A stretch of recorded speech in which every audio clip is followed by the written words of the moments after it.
Good morning, confidence. How we doing today? God, this music is a bit intense. Oh, actually, no, it's pretty quiet though. That's okay. It's just very crating. Very, very electronic.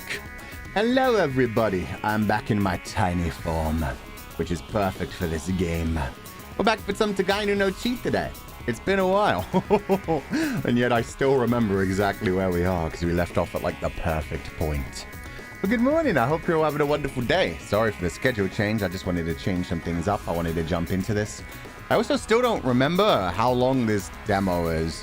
I know we're apparently doing like an entire route for the puppy boy. It's a demo, so it may go on for a while. I don't know if this is going to be like a 3-parter or a 4-parter. I definitely know it's not going to be a 2-parter. So it's going to be crazy. I'm going to enjoy some Togainu no Chi here to brighten up my day before work. Hell yeah. Should be a good start to the day. Finally here to catch a live instead of watching the VODs. What up, Aurora? Welcome to the stream. Morning, Fuchan. So excited to see you play this again. Me too. You don't remember where we left off? Okay. So basically, I don't remember anyone's names. But other than that, our main character went to jail, took a deal to get out of jail, where he had to come to this area where everybody is fighting to the death for a whole bunch of playing cards so they can create a royal flush and then get to challenge the king of the area to become the king, essentially. We left, and our puppy boy followed us, even though he's a weak, sweet summer child who's probably going to die pretty quickly.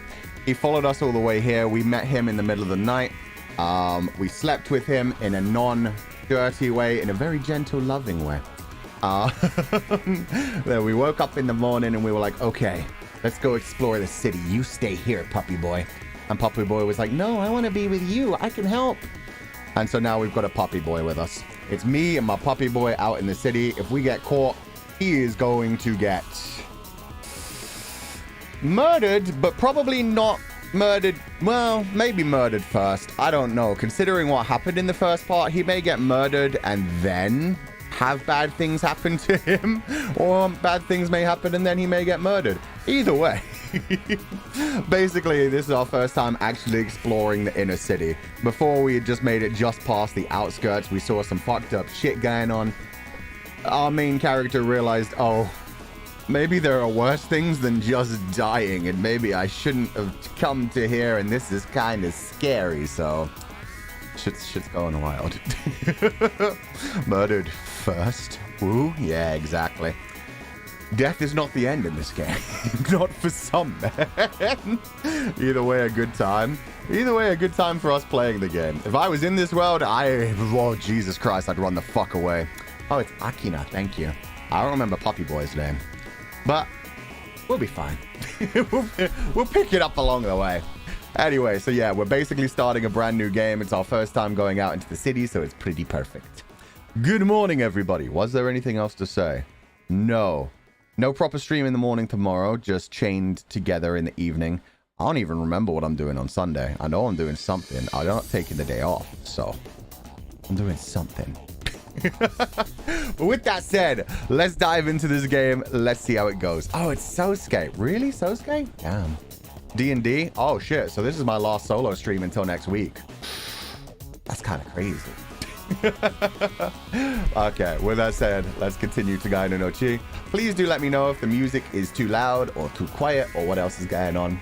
Will you choose today, Fu? Rachel, this is the demo, so you only get one route. We're just going down Sosuke's route. You don't really have an option.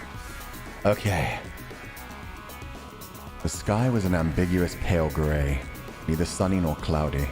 The environment had suffered greatly in the war, and fair weather had been a rare occurrence ever since. Just like last night, Akira didn't see anyone when he looked around the main avenue. Even so, the view was better than at night, and he had no trouble distinguishing the landscape. Wait, it's Keisuke? Somebody lied to me. We'll pick up the names on the way. I'm pretty sure the last person said Akina, and now it's Akira as well, so we've been lied to twice already. It's quite loud, actually. Ah. One said quite loud, one said it's good.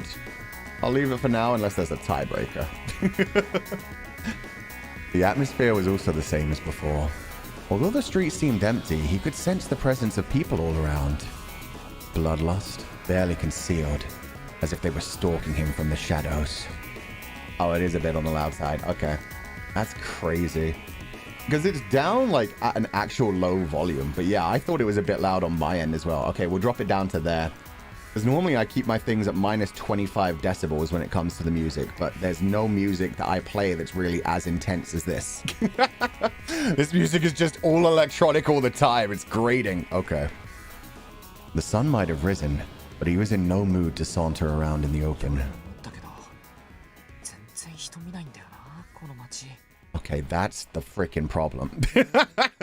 No, don't quit the game. God, how did I get to options? Backlog, skip, close, config menu. There we go. That's the problem, is that when I turn down the music that freaking much, you basically can't hear the voices.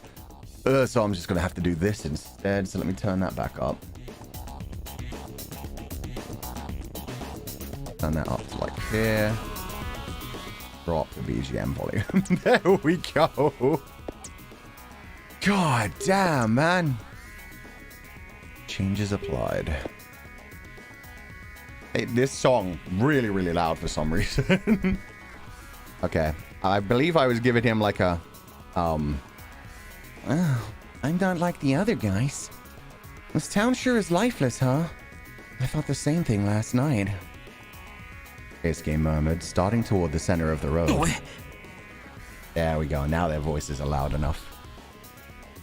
Akira quickly grabbed him by the arm and dragged him back to the shadow of the coffee shop. Don't wander off. I love how they translated that, because it was just like, he needs to say something.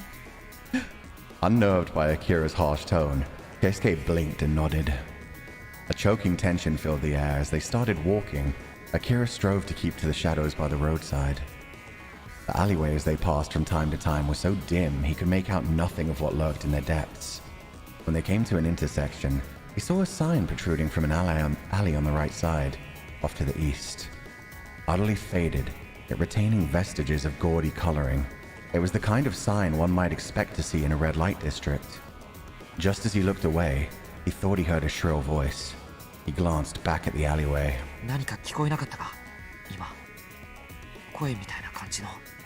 Did you just hear something just now? Like a voice?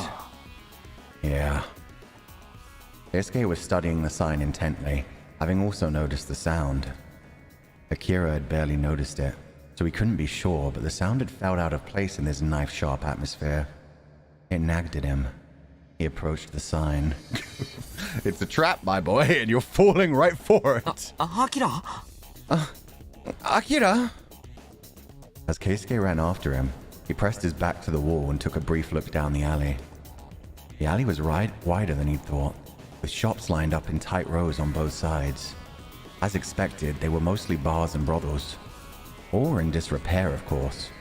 With so many of their decorative lights broken, he doubted it would be very bright even if they were all switched on. There was no one around.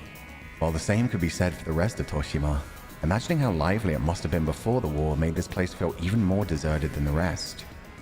Maybe he'd only imagined the voice after all. Pushing himself away from the wall, he took a step down the alleyway. The road was shadowy, with buildings blocking the sun on both sides. The aura of this place was such that Akira would have been surprised to find a spirit or two standing amid the skeletal remains of these once crowded stores. I just remembered how much I love the writing in this. The skeletal remains, let's go. Thinking that it could be haunted, this is great. Also, these backgrounds actually do kind of remind me of Dramatical Murder, which is kind of crazy. I'm pretty sure there was an alleyway where we ran into the samurai-looking guy that looked exactly like this, but alive. Which kind of makes me wonder if they tried to stylize it like the Dramatical Murder city, but like after an intense war. Would be so cool if they did that, like made a shared universe. 確かに人がいたんだなって簡単に想像できるところってかえって不気味だよな。なんか生々しいっていうか。Again, the voice acting is popping off. Places like this make it real easy to imagine that people used to live here, which is even more creepy, you know? It's just so real. He knew what Keisuke was trying to say. Fear was something that grew stronger the more real its source seemed. But to Akira, very little felt real, or at least real enough to frighten him. He could process a phenomenon and understand it intellectually, but that was different. As he reached the middle of the road, Akira stopped dead in his tracks. Akira's a very interesting character as well. Like, he definitely has something going on mentally. He's kind of like checked out. It's like he's always a little bit disconnected from reality. Learned a new phrase right now. Which one? Oshima is Tokyo Ikebukuro. Ah. Under Dramatical Murder was also set in the same area as well. Reminds me of the slums from Legatus 505. Yeah, exactly. That's why when we were playing this game and we first got to this area and they first started describing things, I was like, oh yeah, it's like the husks of the city in Legatus 505. I feel at home. Everything's perfect. This game really was made for me. For real, for real. Oh, man. Disassociated. That's the word. Thank you. I was trying to remember the word for when you, like, yeah, disconnect from your own, like, body and reality kind of thing. Akira? Somebody was here. Their presence was well hidden, but he could feel it. Where was it coming from? A faint sound. Behind them. But before he could turn... Oh, a child! Who's this sassy child? Hey, you! A high voice echoed down the alley. The sound of nimble footsteps followed shortly after. Nanda? What's that? Oh god, we have options? I mean... Wait, how do I get to the save menu? Oh god. Oh, D. Oh, I have way more saves than I remember. Holy shit. Oh, well, I guess we start here. Wait. Oh, that's quick save. Ah. Sure. We're gonna turn around and see the child. He didn't tell me not to turn, so I hope he doesn't shoot me in the back for this. Their sheer momentum forced him to turn.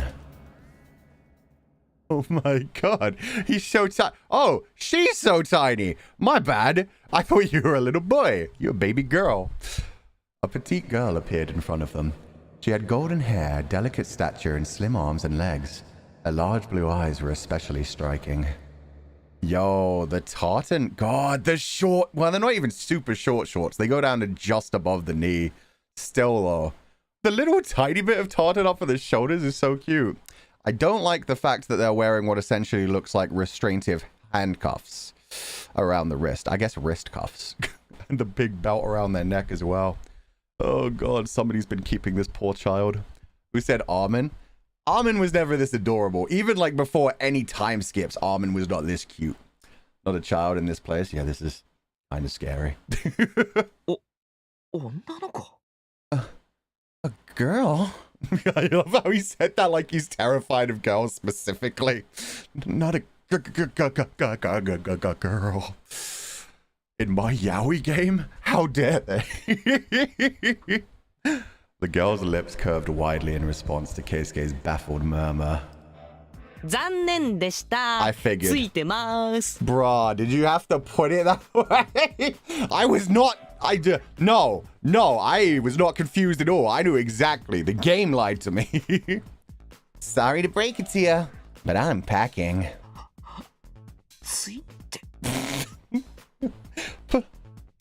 Packing? Yeah, I know, right? Run away, Keisuke. This is not our world. We do not want to deal with this shit. The crudeness of the answer left Keisuke speechless. Indeed, upon further scrutiny, the stranger's bony fingers and knees were indicative of a male physique. Nevertheless, it was hard not to mistake him for a girl. The smoothness of his skin all but invited one's touch. Okay, Akira! God damn! He's just like, damn, he had such smooth skin. Just want to touch it. そんなことはどうでもいいわけよ。ここ、俺の縄張りなんだけど、勝手に入ってこられちゃ困るんだよね。He calls us... Oh, my internet's dead. Come back, internet. Come back. Anytime now. bum, bum, bum, bum, bum, bum, bum, doo, doo. There we go. The internet's coming back. Hello, everybody. Welcome back. That wasn't even YouTube. That was my OBS. I don't know why. I wonder if it's just a summer thing, because I swear to God, we had no internet drops the whole way through winter. And nowadays, just like once or twice per stream, yeah, it just stops streaming for like a full solid 3 to 5 seconds. But welcome back. What was I saying? Shit. Oh, if you missed it, he's calling us Nijisanji. So he's calling us like brothers, which is kind of cute. He's like, yo, what are you big brothers doing out here? I guess it wasn't Nijisanji, so it's just Nijisanji. So it's just brothers rather than big brothers. Still. Felt the effect of global warming. Yeah, I think it's just because everybody has freaking air conditioners on all over the town right now. It's just stressing out the electricity. But never mind that. This is my territory, guys. Can't have you traipsing in without my permission. Okay. Do I have to beg? I really hope I don't have to beg. Also, I like your giant out in the front. Goddamn. Nawabari? Your territory? そうそう。人の島に無断で踏み込んだやつは通行料払ってもらってるんだよね。There is no way that was just that sentence. Yep, you gotta pay the toll. 通行料って He looks so pissed. He's straight up thinking the One Punch Man line. Who is this sassy? Whose child is? Wait, I don't even remember the line. To whom does this sassy child belong? We'll go with that. That works. If deadly, why small and cute? I think this guy is gonna like rip out throats with his teeth. I really hope so. I love that kind of character, like the feral child character who like looks so adorable. They're so small. And then they fucking climb a grown-ass man and rip out their jugular vein with their teeth. It's amazing. Anyway, the face is fantastic. And we're dead again. Come on, man!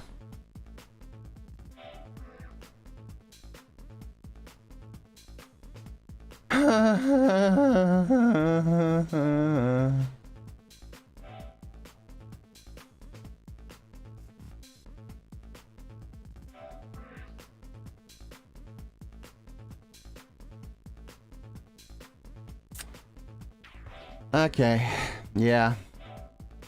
No, as it turns out, this isn't on my OBS side. This is on YouTube side. God damn it. Sorry, guys. Yeah, this is on YouTube side. I thought it was OBS, but no. It's just randomly YouTube doing it. I hope it doesn't continue doing this throughout the whole freaking stream. Welcome back, everybody. What so? Isuke turned back to Akira, his expression bewildered. というかさ、知らないの？もしかして来たばっかとか。He didn't say you knew. He said you dumb. I heard baka. Oh god, I love this child already. Wait, you didn't know? You knew or something? The boy, who had been standing with his hands on his hips, brow furrowed, suddenly blinked in surprise. あ、でもそっちのいい男な兄さんはイグラに参加してんだね。The hottie? Child, don't you narrow your eyes and... Oh my god, that fucking catboy mouth. Get out of here. Ah, but you there, the hottie. You're fighting an Igra, aren't you? The boy put on a challenging smile as he pointed to the tag on Akira's chest. Does he want to fight? I'm not above murdering a child. Come on, come at me. I need some more cards. I've only got one so far. A tag swung across the boy's own chest as well. Another fighter? In other words, an enemy? Perhaps sensing Akira's sudden wariness, the boy flapped a hand at him. そんな顔しなくても、今んとこは別に戦う気ないから安心してよ。兄さんいい男だしさ。他にボコっちゃってもいいどうでもいいのがいくらでもいるし。Wait. Fukuyama-jun is voicing who? Who is Fukuyama-jun voicing? Because my mind, for a second, when I saw people saying, yeah, he's voiced by Fukuyama-jun, I thought you meant the child, and I was like, that's not possible. Nobody has that level of vocal range. Oh my god. Is this Teen Fuchan? No. I mean, Akira basically is, yeah, but... Wait, the child is Fukuyama-jun? I have never heard him hit a voice that high and that youthful. What? How? Huh? That's crazy. I mainly know him from like his deep voice. Oh my god, that's crazy. That's Jesus Christ. Fukuyama Jun's a legend. Oh my god. Honestly, never heard him play a child before. It's amazing. Don't look at me like that. I don't feel like fighting. And besides, you're a total stud. Plenty of others out there for me to beat up. Yay. Hotness bonus. Also, I don't like that coming from a child. Come at me, boy. I'd rather fight you. Keisuke's like, hey, that's my boyfriend. Especially after he already said he was packing. Is it bad that I don't know who he is? You may just not be into like the voice acting scene, but yeah, the people who said it, yeah, Lelouch from Code Geass. So yeah, imagine that big like Ore-sama kind of voice. And now he's like this. It's crazy. Keisuke gave the boy a dumbfounded look. Though his appearance was such that people might easily mistake his gender, he seemed utterly at ease in this savage town, even when facing two total strangers. And he may be less young than I thought he was. They keep mentioning like he looks like a girl, but they keep not mentioning that he's basically a child, so... Anime art, man. Anime art. He's probably the same age as the other two. He's just adorable. Perhaps he was stronger than he looked. Either way, there was something very odd about him. Dude, owning a territory in this town? Yeah, he must be a badass. Meanwhile, oblivious to Akira's growing doubts, the boy put on a wide grin. ま、初心者ならしょうがないか。じゃあ通行料は免除にしてあげるよ。兄さんの顔に免じて。He really said you're too pretty to kill. Thank you, child. I will accept this compliment. Well, guess I can't expect much from newbies. Okay, your toe's on the house this time around. You can thank your face for that. The boy had spent most of the conversation staring at Akira's face. He appeared to have taken quite a liking to it. ついでに何か聞きたいこととかある？教えられることなら教えてあげる。While we're at it, anything you want to ask me? Happy to answer if I can. God, he's very helpful. I'm glad I'm so pretty, man. If it was just Keisuke here, Keisuke would be dead, so... It worked out pretty good. His arms look quite weak. Yes, but have you seen his smile? Therefore, have you thought about the teeth? That sounded like showing compassion to an enemy. Not starting a fight here was one thing, but offering to lend them a hand? It sparked unavoidable suspicion. Even Keisuke, who was not the suspicious type, gave Akira an uneasy glance. Yet while Akira sensed that there must be some kind of scheme involved, taking the bait was still an option if it meant he might acquire some information. At any rate, this was his only lead. That thought made him open his mouth, ending the tense silence that had fallen. どこか武器が手に入るところを知らないか。 You know where I can get a weapon? 武器？ A weapon? It bothered him that Keisuke didn't have a weapon. He couldn't keep Akira's knife forever. 武器ね。Weapon, huh? His facial expressions are so cute. He's really thinking about it. He's unbothered. Yeah. You gotta respect that. This kid must be a badass. He owns his own territory here. He's just like, hey guys. Yeah, no, I'll help you out. Don't worry about it. His name is Boy. We just haven't asked him his name yet. We did not get that far. We were like, hey, where can I get a weapon? Also, I guess I want to know your name. I mean, thanks for not killing us, I'm sure. Oh my god. The boy seemed to consider this. Akira wasn't really expecting an answer. He knew that such shops had to exist. As long as people lived here, there would be those who sold them what they needed. But even though everyone likely knew where they were, there'd be an ironclad rule not to mention them. Furthermore, Akira was an eager fighter. In other words, a potential enemy. It would be foolish for the boy to give him any information that might literally be used to stab him in the back. He's going to immediately give us it, isn't he? Because he just doesn't care. He's not afraid of us at all. なんで？まさか素手ってわけじゃないよね。まあスタイルにもよるだろうけど。Oh, or maybe he's feeling us out. Maybe he's like, oh, so you guys don't have weapons? Pulls out gun. Why? Don't tell me you're unarmed. I know people have different fighting styles, but still. 俺じゃない。こっちだ。 Not for me. For him. Yeah, call an ambulance for him. He pointed his chin at Keisuke, who had the decency to look embarrassed. ああ、参加してない方の兄さんか。何も持ってないの？ Ah, the guy who isn't fighting. He's got nothing? Yeah, sorry, kiddo. Unlike you, he is not packing. Nah. そっか。じゃあさ、こんなのはどう？ Okay. Well then, how about this? The boy fished through his waist pouch, then grabbed something and held it out. It was a folding knife, the kind that snapped open with the push of a button. With the blade extended, it was about 20 centimeters long. Was that how long a certain puppy? No. Yeah, I think it was.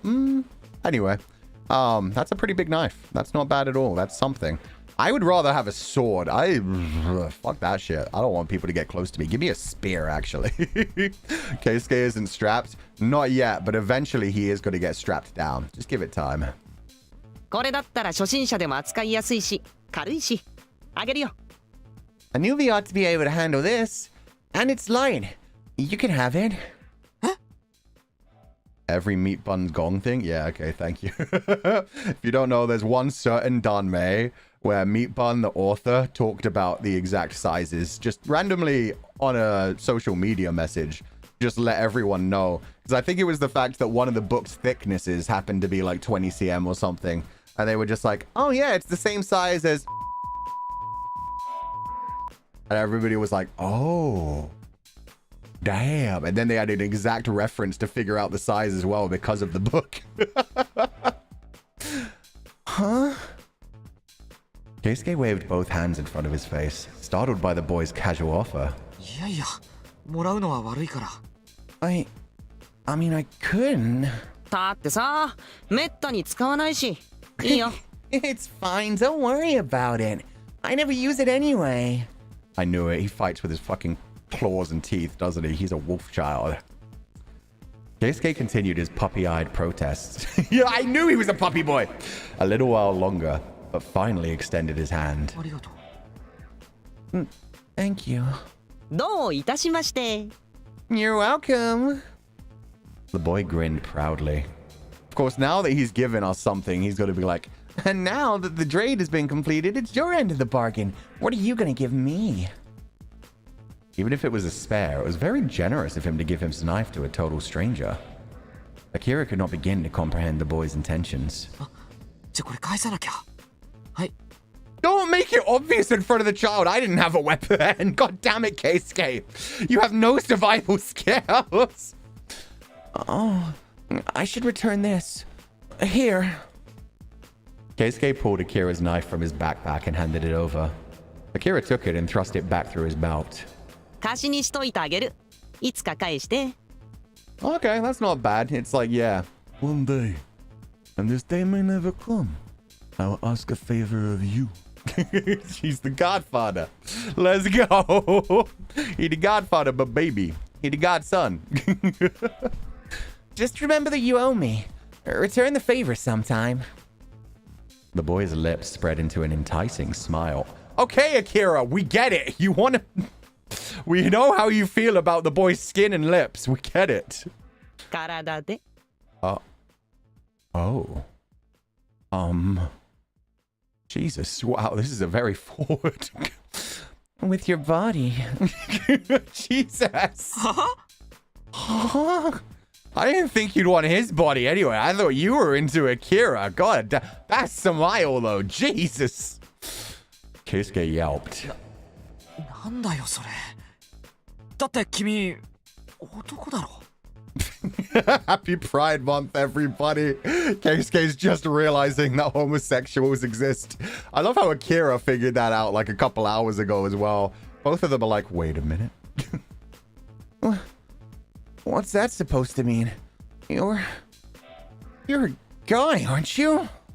やだな。何マジになってんの？冗談だよ。Aw, why so serious? I was just joking. He's the Joker now. He got him so flustered with one phrase. That's fantastic, actually. We need a tamer. I am not the one, but there needs to be a brat tamer later. The boy cackled at the sour expression on Keisuke's face. And then, out of the blue, he pulled at Akira's arm. Aw, cute. Yo, I just want to adopt him. He's so baby. No, he's serious. Oh, no, he's totally serious. There's no doubt in my mind. That was not a, nah, I'm just kidding. After all, I want both of you. You both owe me. If that one's looking out for you, I have 2 hands for a reason. 2 arms. Whoa. But yeah, no, this CG is so cute, actually. He's adorable. The boy tugged at Akira and Keisuke's arms, pulling them close, then looked up at them with an incorrigible smile. Akira had no idea how to handle this display of unearned affection. He sighed, confusion giving way to irritation. ま、それはさておき、せっかくだから参加すれば、兄さんも。 Oh, okay, he's looking at Keisuke and telling him you should join the fighting game, Igura. I thought he was just like, Anyway, since that guy already owes me his body, Akira, why don't you join the smashing as well? After all, you could do an Eiffel Tower. You two are friends, right? Jesus Christ. Legatus response? Yeah, Akira is so Legatus coded, man. Just sighing at everything, being frustrated. It's perfect. Anyway, how about you join too? You've come all this way. 何に Join one. イグラにさ。 Igura. ああ、うん。イグラ。あ Oh, right. Igura. Huh? Keisuke's eyes went wide as saucers. それこそ冗談だろう。無理に決まってる。 Now you're really joking. No way I'll make it. そんなの参加してみなきゃわかんないっしょ。ねえ。 No way to know unless you try. Right? The boy looked to Akira for agreement. But frankly, Akira didn't want Keisuke to get involved. It would just make things harder. Oh, the phrasing. Perhaps sensing this from Akira's expression, Keisuke redoubled his protests. And I just realized he has the one freaking leg way up in the air. He's got his foot way over here. God damn. This child's so sweet. ほら、無理だって。俺だって参加なんかしたくない。 See? There's no way. And I don't even want to fight. だってさ。 Yeah, well... The boy waggled his boot-clad toes suggestively. How can you see the toes through the boot? この町じゃさ、いつ死んだっておかしくないんだよ。イグラに参加してようとしてなかろうとさ。だったら楽しんだ方がいいじゃん。 In this city, it doesn't really matter if you're fighting or not. You can still get killed either way. In that case, wouldn't you rather have fun? I mean, true, you're gonna die anyway. You might as well fight back. His words carried enough weight to make Keisuke fall silent. For a moment, it seemed that the boy's big eyes were no longer smiling. But that expression vanished as quickly as it came, morphing into a grin so quickly that Akira doubted what he'd seen. とりあえず説明だけでも受けてみたら、アルビトロンとこ行ってさ。って、そっちの兄さんから詳しいことは聞いてるかな？ I'm sorry. What? His words kind of... It seemed like the boy's big eyes were no longer smiling. Oh, okay. I thought it sounded like Keisuke stopped smiling for a second. But okay, he's just basically... He likes to fight. He likes to kill. You should head over to Arbitro's place. See what they have to say. Though, I guess your friends already heard the details. Arbitro. That man. Gwen had mentioned his name during his explanation. Arbitro was the man who ran Igura. In order to challenge Yorei, Akira would have to bring the tags he'd gathered to Arbitro. But he didn't know where to find the man, or for that matter, where the fight with Yorei would take place. 行くだけ行ってみろよ。 Oh, I mean, we don't have any of the cards either, so... Oh, you guys are really excited about Arbitro. Okay. You can just give Akira his tag too. That's true. He can just immediately get his tag, give it to Akira. He loses, but then, yeah, Akira has an extra tag. I think you get 5, actually. So, yeah, it's just a good chance to possibly get some more cards. Why not? Why not? He's right. Check it out. Huh? Huh? Keisuke froze with a look of disbelief in his eyes. アキラまで。 You too? そうそう、男なら度胸。行くだけ言っとけ。 That's right. A man's gotta have guts. Can't hurt to see what's what. Oh man, this character's making me miss Albanyan. this voice reminds me so much of Albanyan. Keisuke shot Akira a brief, resentful glare. Oh yeah, I've been casting characters the whole way through this as Nijisanji peeps. Yeah, this is 100% an Albanyan coded character. Keisuke shot Akira a brief, resentful glare, then let his shoulders drop. He looked so crestfallen that Akira felt sorry for him. Oh man, I dragged my boyfriend into this. じゃあ決定かな。いい？行っちゃうよ。 You're coming with us? Yay! We adopted. So we've got a puppy with us and a little cat. I'm getting so many pets. Then it's decided?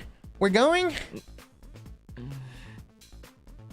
The boy, who had started off down the street, suddenly turned around. そういやさ、俺リンって言うんだけど、兄さんたちは？ Then it's Fu-chan and Taicho next to him. You know what? Oh my god, we could voice this so well. If Sunny did his like, ooh, Yeah, I'm sorry. that'd be pretty funny for Keisuke. We got Albanyan as the blonde, we got me as Akira. Now we just need an Uki character and we've got Noctix together in the game. As well as your ever-present herd of sheep. Oh, hell yeah. You guys are gonna have a new home soon. I can't talk about that. I got spoilers today. I got a lot of things that came in today that I'm very excited about. Everything's coming together for next Sunday. By the way, I'm Rin. What about you guys? Oh, it is Kagamini Rin.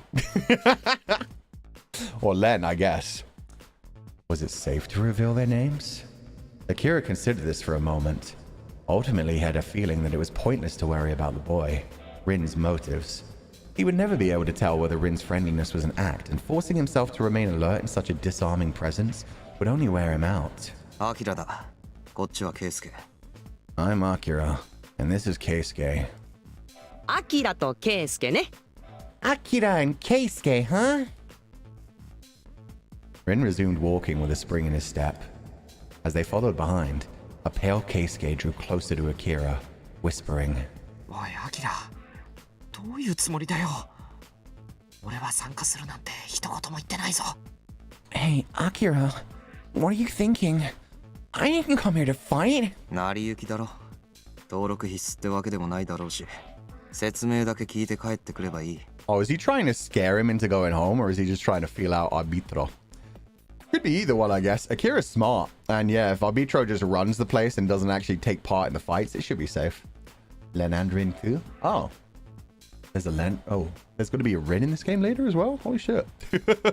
All I can hear is Albin when Rin speaks. Yeah, I'm surprised that's Fukuyama Jin. I have never associated with Albin and Fukuyama Jin before, but now, yeah, Albin's out. Don't worry about it. They won't force you to register. You can just listen to the explanation and leave. もし登録必須だったらどうするんだよ。 What if they do force me? トイレにでも駆け込んで、そのまま逃げてこいよ。 You can hide in the bathroom or something. Then run away. お前、一言だと思って。 So you think it's not your problem? That's not what he said. He's still trying to protect you. 何よ？何話してんの？ Huh? What are you two whispering about? Rin stopped and looked back with a puzzled expression. いや、なんでもない。 No, it's nothing. Keisuke shook his head and forced a friendly smile. ああ、そうそう。さっきの通行料の話、嘘だから。You son of a... God damn it. Really? Oh, by the way, you know the toll I mentioned earlier? That was a lie. 嘘？ A lie? Yo, the way his voice broke during that was so good. そう。 Yep. Rin nodded like it was nothing. What had he hoped to gain from such a lie? Or had it been nothing more than a whim? There was truly no way to tell. Akira shook his head and followed after Rin, pointedly ignoring the reproachful looks that Keisuke kept sending his way. He voiced Rin after Code Geass. That's crazy as well! This was... I didn't realize this came out after Code Geass as well, damn. Oh, I'm so old. Code Geass feels like forever ago. But I thought this was even before it. Oh, man. They continued deeper into the red light district, turning once down another road before proceeding straight. According to Rin, this was a shortcut to their destination, which was apparently known as the Palace. Rin wound his way through the dark alleys without slowing down. Perhaps the pace was due in part to the short distance involved, but watching him, Akira began to think that maybe it was safer in general to move about briskly rather than slowly and carefully as they had before. Got you. Yeah, just dash between areas, don't get caught. Note to self not to trust pretty boys in the middle of nowhere. What do you mean? He's been adorable so far. He's helping us out. He's guiding us around. There's absolutely... I see nothing going wrong with this. Everything is fine. They reached the main road without any trouble. There, Rin spun around and held out a hand, grinning. 正面に見えるのが悪の組織ビスキオノス、通称城でございます。 Ahead lies the palace, the lair of the great Viskio. Ooh. Western-style mansion in the middle of this big-ass metropolis city. That's kind of wild. Ah, Akira thought. Of course. A structure from another age stood there, dignified even in its dinginess. Stairs swept ostentatiously toward the front entrance. Huge black doors embedded with glass stood ready to welcome visitors. Even the windows were covered by velvet curtains. In the courtyard, there was a lit circular fountain with a statue of a nude, wistful boy gazing heavenward at its center, possibly an homage to the work of some famous sculptor. Guards stood in orderly lines on both sides of the stairs, wearing heavy body armor and carrying guns. He could see why they called it the palace. でかいな。 Why, thank you, Keisuke. 20 centimeters is not that small. God damn it. Oh, God. Oh, I don't need to save. I'm so panicky about this game right now. Togainu no Chi came out in 2005, Code Geass in 2006. Oh, okay. The anime came out after. I thought this was before that, because I was so sure, like, I remember of knowing Togainu no Chi before I know Code Geass. I remember, like, seeing pictures of Akira and being like, oh, yo, he reminds me of Squall. That's badass. Fu-chan. Hey, Keisuke said it. In fact, now I have to voice it. It's huge. 確かね、対戦前は多目的なイベントホールとして使われてたんじゃなかったかな、ここ。演劇とかコンサートとか展覧会とかそういうやつの。I'm not gonna lie. Like, this house is kind of reminding me of Fata Morgana Mansion. And at the same time, one of the reasons that I switched to this game specifically is I'm thinking if we finish this one in 2 more sessions, like 1 session this week and 1 session next week, and we can do Fata Morgana soon in like a month or so. I'll be back. I miss Morgana so much. No kidding. Maybe it was used as an event hall before the war. You know, the kind where you'd see plays and concerts and exhibitions and stuff. で、対戦後、幅を利かせたビスキオ一味が占拠しちゃったってわけ。中はね、もうカオスよ、カオス。Do we want it? He even said chaos in English. That's cute. But yeah, do we want to go in there if it's chaos in there? Anyway, after the war, the Viskio gang took over. Inside, it's chaos now. Total chaos. カオス。 Chaos? 行けばわかるって。 Well, you'll see. Rin made a face and shrugged his shoulders and continued towards the palace. Akira and Keisuke followed. They passed by the fountain and climbed the stairs leading up to the entrance. お勤めご苦労様です。 Keep up the good work. Rin gave the guards at the entrance a friendly wave. 何の用だ? What do you want? I love how they even give like the random mob characters actual CG sprites. That's very rare in games. Normally they'll just like leave them blank, so I respect that they put in that effort. イグラ参加希望です。 To join Igra, of course. The guard glanced hard from Akira to Keisuke, then eyed Rin's dog tag. お前はすでに参加しているようだが。お前はもう死んでいる。Sorry. You're already a participant. 俺じゃないって、後ろ後ろ。青いつなぎ着てる、おおらかそうな兄ちゃん。 Not me, behind me. The nice-looking big brother in blue coveralls. ああ、Keisuke shrank in on himself. いいだろう。どれ。玄関ホールで待つように。Alright, go inside. Wait in the entrance hall. はいはい。 Yeah, yeah. I love Rin's voice. Actually, it's a really nice voice to do as well. I know I'm not hitting the same level of energy as cuteness, but man, It's nice to just be a Genki boy every now and then. All of my voices that I normally do are so angsty and chuny. God damn. as the doors swung solemnly open, a surreal vista unfolded before them. The hall they stepped into was wide and oh god. How did they get the fucking statue? David? Is that the statue of David? Either way. Nice cock. Unexpected, though. Unexpected. Keisuke's just not ready. Fair. This is also Chuny. It's a very different type of Chuny, though. Willy? Yeah, his Willy is out. And also, although the dude, we said he was Albanyan coded, he's also a little Willy coded. I think he's more Albanyan coded just because of the way he acts, but the looks are very Willy. David Kun. Don't you hit me with the David Kun. Oh, wait. Michelangelo is really good at his grave. Don't worry about it. Don't worry about it. Do we need to censor this? No, it's art. Do you think they have to censor it whenever like artistic nudity comes out on YouTube? No, you're fine. As long as it isn't like actually sexual. Like there are like complete things where you're fine as long as it's like for artistic reasons. Artistic nudity. The hall they stepped into was wide and open, with a vaulted ceiling and a floor of pink marble.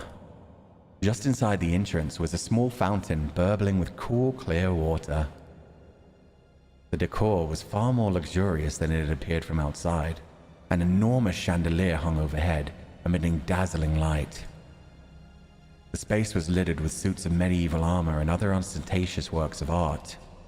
A particular note were the statues of young boys, as they were especially common. Perhaps they were all part of the same collection. Not a single statue in the room was female. I think I've just found out the person who has Rin in handcuffs and a collar. I'm afraid about what's gonna happen in this building. oh yeah, somebody appreciates the young male form. Keisuke, who appeared to be experiencing sensory overload, kept gaping at the second floor. 何度来てもほんと趣味悪いよここ。どういう改造してんだよ。あの変態はさ。Oh, so apparently you haven't been kidnapped by him. You just also think he's a pervert as well. Huh. Tacky as hell like always. Where does that perv get all this stuff? Rin let out a heavy sigh, like he couldn't decide whether to be disgusted or impressed. Honestly, impressed at the amount of money. Not so impressed about the features. Although, that take... how the fuck did he get it? It must be like a recreation. After some time, a black-suited man shaped like a boulder emerged from the back. Kingpin? いくら参加希望の者は Oh god. All his bodyguards are fucking huge middle-aged men, though. Which one of you wants to join Igura? Keisuke went stiff, his eyes cast downwards. Rin shot him a glance. 俺です。 I do. Once Keisuke timidly raised his hand, the man passed him a white object. まずこれをつけるように Please don't be another GIMP mask. There's too many GIMP masks around me as it is. It's not really a GIMP. It's more like a masquerade mask, but I'm getting eyes wide shut kind of feelings here. I want to leave. I'm in danger. Put this on first. The man had... Fuck, it is a pure white mask. The man had given him a pure white mask, which was shaped so as to cover the upper half of his face. 仮面ってこんなのつけるのかよ。 Mask? Seriously? Keisuke frowned as he looked at the mask, his expression saying that he'd really rather not. 他にも参加希望のやついるからね。いきなり顔分かっちゃうのも微妙じゃん。まあ、変っちゃ変だよね。 He really just loves calling this guy a hentai. So this is the guy you guys are all into? Everybody's like, yo, he's showing up. And I'm like, oh god, what? Okay. Gimp musk. Okay, that's a different thing. I know you guys are thinking about musk like the smell. Now I'm just imagining Elon and oh god, that was an image I did not need in my head. It's because there are other would-be fighters around. You don't want them to remember your face. Although, you're right about the masks being weird. Don't worry, Futan, you'll like him. Okay, maybe he just has weird tastes. To be fair, they keep saying young men, but I mean, yeah. They're clearly of age men. Just, you know. Young as in not middle-aged. 他の二人は What about you two? もう参加してるんで付き添いです。 We've already joined. Just tagging along. As Rin gave his tag a shake, Akira pulled his own out from where it had been hidden beneath his jacket. いいだろう。ついてこい。 Very well. Follow me. Yo, he hit the suit the koi. This is Sani. No, I'm kidding.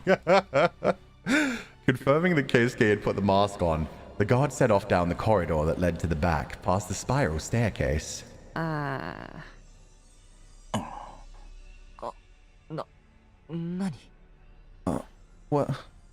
What? Rin gaped at the masked Keisuke. Akira, too, found his eyes nailed in place. いや、分かってるとはいえ、やっぱ変だよね。まあ、アルビトラ様の趣味だし、仕方ないんだけどさ。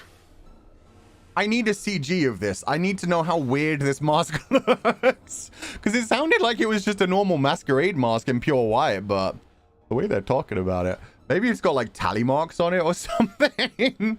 Tally marks or like an arrow pointing to the mouth. I already knew it was weird, but man, is it weird. But hey, it's what Arbitro likes, you know. Nothing we can do about it. Keisuke gave Akira a searching sideways glance.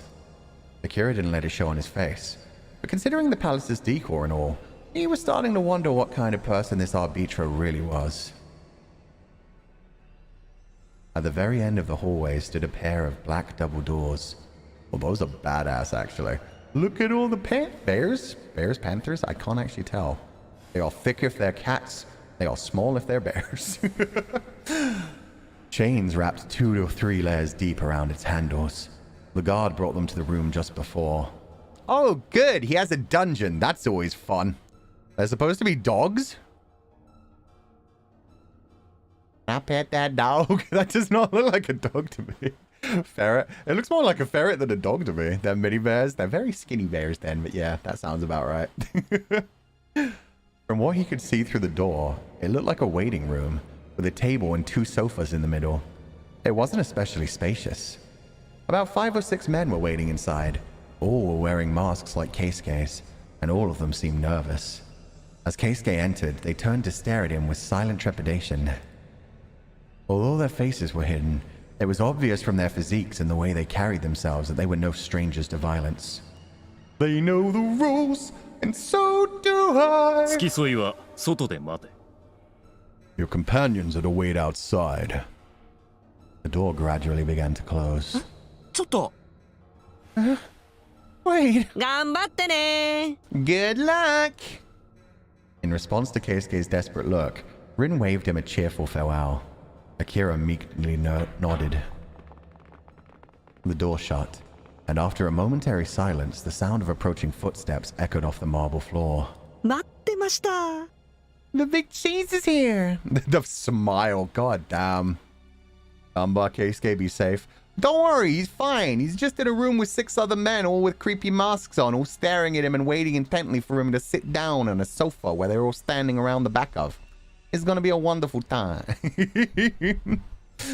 Together with Rin's mocking whisper, a man appeared from the far end of the corridor. The moment he saw him, Akira was dumbstruck. Oh shit, he's hot. Also, he looks like a fuckboy version of Luca Kaneshiro. Why is everyone in this game Nijisanji and... Wait. When they designed Noctix and Luxium, did they just... Wait a minute. They've all been Noctix and Luxium coded. Oh no. Is this how we got our designs? You know what? I'm fine being designed after Akira. Akira's hot. Nijisanji crossover. I can imagine this guy just immediately being like, it's showtime. Oh, dear God. The man, who was accompanied by several guards, was the king of bad taste. He was wearing a white suit with white gloves. His shirt was crimson. His necktie was yellow-green.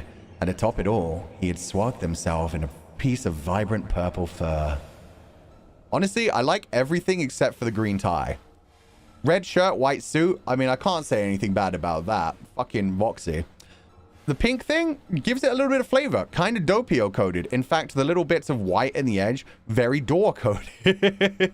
And he's got Luca's hair and face. He's got a different... No, he hasn't got Luca's face. He's just got his hair. Beneath his bleached and frazzled hair, he wore a mask reminiscent of, yet far more gaudy than the one Keisuke received. Oh yeah, I just realized it's got like that nice pink eyeliner around the one eye. It's not a bad mask at all. A purple fur toy. Yeah, you can't see it, but this is all just like tail, and then down here it's plugged in. God damn it. As a whole, his outfit evinced? I've never heard that word before. As a whole, his outfit evinced an aesthetic sensibility utterly beyond human comprehension. It certainly explained a thing or two about the decor in this place. His henchmen were dressed in similar garb, which clashed sharply with the matte black machine guns hanging from their shoulders. Yo, these two look like twins as well. I like that. This one's kind of Luca. Everybody's a Luca. These are all just different forms of Luca Kaneshiro. This looks like it could be Luca and Willie's child. Was this man really the host of Igura? From beneath the mask, two snake-like eyes peered out at Rin and Akira. He seemed to be checking them for tags, but Akira sensed the man's eyes lingering on his body longer than necessary. He shivered in revulsion. Oh, I know what you are. Why does everybody want to smash? Well, I guess I am the MC. Honestly, yeah, this is what we're playing this game for. Everybody looks at me and is just immediately like, oh, an Omega. 参加希望者の付き添いですか。ご苦労様です。すぐに終わりますので、しばしお待ちを。あなた方も健闘を祈りますよ。 Okay, he's immediately fucking terrifying. That voice is like so awkward, but in a way that's like, he's this powerful, he dresses like that, and then he sounds like that. He must be incredibly strong and kind of terrifying. The voice is Tascaru. Yeah, I cannot hear this voice, so I'm going to do my best impression, but yeah, this is going to suck. Companions of a... No, I can't. That tone is crazy. Companions. Meh. Companions of a hopeful participant, thank you for coming. Phrasing. This won't take long, so please wait here. I shall pray for your success as well. He sounds so sexy. Meanwhile, I'm doing a terrible fucking Joker impression. God damn it. So unique. Yeah, that's a weird tone. It's great. His voice was as syrupy as his gaze. Leaving behind a superficially polite smile, the man vanished inside the waiting room together with his underlings. Pinch your nose. You two may wait here. I will go in and check out your friends. See, I get... That's the thing. It's like nasally, but he sounds good while doing it. When I try to hit like a nasally voice, it does not work. God damn. I don't know how he manages to make nasally sound sexy. So that really was Arbitra. キモいよね、あいつ。蛇みたいな目でチロチロ見やがってさ。変態そのものって感じ。What a creep. Ogling us with those snake eyes of his? That guy's a total perv. そうだな。 Yeah, am I right? And now he's in there alone with my puppy boyfriend. Shit. ね、アキラもそう思ったっしょ？イルレがいなきゃ何もできないくせにさ。まるでビスキオは自分のものって感じ。Right? You think so too, right? He acts like Viscio belongs to him. Never mind that he couldn't get a thing done without Il Ray. Try making it deep. You guys wait there. You guys wait there. No, it doesn't do any better. I honestly have no idea what he's doing to his throat or any part of his airway to make that sound. It's Honestly, just amazing. Encouraged by Akira's agreement, Rin let out a contemptuous snort. What was taking place inside that waiting room? Recording their citizen numbers, explaining the rules of the tournament? It probably stopped there, but the fact that Arbitra was so bizarre gave Akira some cause for worry. He decided to ask Rin for more information. This would also help to kill あい time. つ大丈夫なのか？ Is that guy okay? へ？何が？ Huh? What do you mean? 何か妙なことしたりとか。 Is he gonna do anything weird? ああ、見るからに変態っぽいもんね。変態を突っ走るって感じだもんね。 The amount of times he's just saying pervert is so fucking funny. Try to sound seductive with almost zero intonation. Hey there, lady, but with zero intonation. Hey there, lady. No, that's what I mean. I don't know how he does it. God, we need to make like Sunny and Vox and like Doppio play this game just to hear that guy's voice. I want to see them try to hit that voice because that is honestly something I would not be able to ever do in my life. That was crazy. Oh, right. He does look like the kind of guy who let his fetishes get the better of him. でもさすがに参加希望者に手を出すことはないと思うよ。あいつも一応仕事とプライベートの分別くらいはつくみたいだし。But I don't think he'd mess with guys looking to join the fight. I hear he actually knows how to keep work and play separate. That's pretty good, actually. Oh wait. Kind of sounds like it. Well, thank you, guys. I hated that. I think I still sound stupid. Thank you. That's very nice of you. At this point, Rin frowned. まあ、どうだかわかんないけどね。奴隷とか好きらしいし。 Yeah, that explains the chains on the door. God damn it. Hello? Can't be sure. They say he's into slaves. 奴隷？ Slaves? A disquieting word. そうそう。タグの交換でさ。って参加したばっかだからわかんないか。アルビトロもそこはっきり説明しないしね。 Yep, he trades them for tags. Oh, right. I guess you haven't heard that yet. It's not like Arbitro really explains that part. 余ったタグをアルビトロのとこに持ってくとさ、景品と交換してくれんのよ。1枚から金。でさ、景品って麻薬、酒、金、いろいろあってね。Damn. まあ、強いタグに応じて変わるんだけど、その中にさ、あるんだよね。This is the shop, so you can buy slaves with them as well? Jesus Christ. If you bring extra tags to Arbitro, you can trade them for prizes starting as low as 1 tag. By prizes, I mean drugs, booze, cash, all kinds of stuff. But it depends on how strong your tags are. And that's one of the things you can buy. At this last part, Rin lowered his voice into a theatrical whisper. 何が？ What is? だから、奴隷だよ。敗者は処刑人に見つかると始末されちゃうけどさ、顔がアルビトロ好みだと殺さずに回収されちゃうことがあって、奴隷に仕立て上げられて景品として出されちゃうわけ。 Jesus Christ. Side info from Rin's words. He survived the game long enough to know these under the table info. Yeah, which means that he's possibly been here and traded things in the past as well. Which means he could have had a shot at Il Rey. I did get that feeling about him. He's definitely won a lot of fights. He's definitely had a couple of cards. Maybe he just likes the town. Maybe he just likes living here. Maybe he finds it better than regular society. Doesn't want to challenge Il Rey and be the leader. And he's just like, hey, Might as well get some fun stuff along the way. Like I said, slaves. Losers are usually killed by the executioners, but if Arbitro likes how they look, sometimes they're taken alive instead, and made into slaves, and sold as prizes. that smile is so evil while he's saying that shit. Jesus. で、その調教をさ、奴がやってるって噂。 Rumor has it, he's the one who breaks them. Oh god, yeah. So he tortures people in this house, probably behind those locked doors. And it's specifically the ones he likes the look of. Oh dear god. Executioners. Well, the name didn't leave much to the imagination. Akira wondered what their duties were in, actually. He contemplated asking, but if it were common knowledge for eager participants, the question might make Rin suspicious. He let it pass without comment. 悪趣味だな。 That's pretty sick. ほんと死んだ方がまだマシ。 Sure is. You'd be better off dead. Just then, the door opened, and Arbitro came out. Rin immediately fell silent. Yeah, don't call him a pervert in front of his face. You gonna die. ごきげんよ Good day. After giving them a lavish smile, Arbitro disappeared down the hallway with his men. The newly inducted fighters, tags hanging down around their chests, began to exit the room. Their eyes were proud and eager beneath their masks.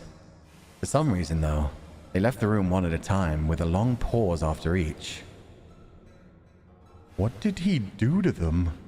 Did he, like, strip search them? Did he do, like, a cavity search?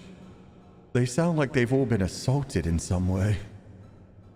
Confused by this, he was about to enter the room when Rin stopped him. 忘れちゃった。10分間隔で1人ずつ部屋から退出するの。乱闘防止のさ。こんなとこで戦ったらすぐに警備員に撃ち殺されて終わりだけどね。Okay, I am overthinking things. そういうことがあったみたい。He did say he keeps business and pleasure separated, so he's fine for now. They just didn't want people to murder each other before they even left the building. They gotta get a head start. It's like Battle Royale. Fantastic. You forget? They're supposed to leave one by one to prevent any scuffles. Of course, the guards would shoot...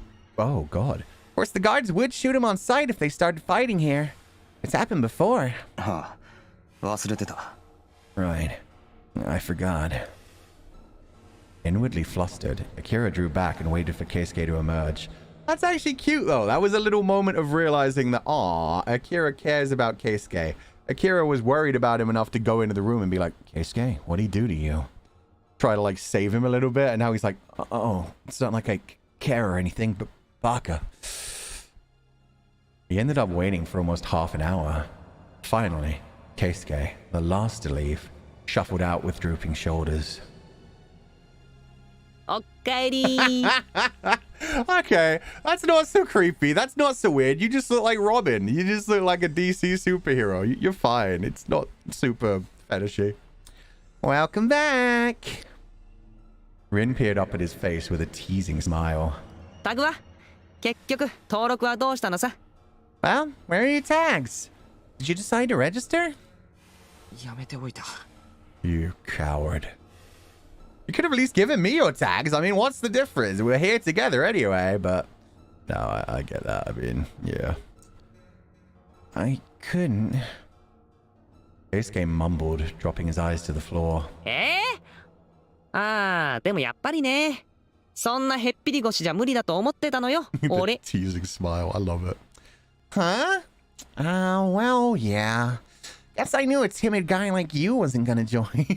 He worked really hard not to say loser. I could feel the timid loser rather than guy through that. Rin smacked Keisuke on the small of his back. 叩くことないだろ Ow! Don't need to hit me. アルビトロがなんて言ってた What did Arbitro say? 気が向いたらまたいつでもどうぞ歓迎ですってさ He said to come back any time if I change my mind. Keisuke spoke with a rueful smile, as if remembering how Arbitro had looked. あいつのキモい動きが目に浮かぶ That guy freaked you out, huh? まあ無事に戻ってこられてよかったな Anyway, I'm glad you made it out okay. なんだよそれどういう意味だよ Oh, does he still feel betrayed by Akira? He cares about you, buddy. He's just not good at expressing it. He wants you to go home. Huh? What do you mean? 奴隷趣味があるらしい Seems like he's into owning slaves. 奴隷 Slaves? Keisuke frowned like he couldn't believe his ears. 奴隷ってなんだよ一体 What's that supposed to mean? Slaves? 奴隷は奴隷ああ終わったんならとっとと行くよここいるとなんか痒くなってくる Slaves are slaves. Anyway, let's clear out. Being here makes me all itchy. Rin grimaced thematically, scratching himself on the throat, and walked off swiftly towards the entrance.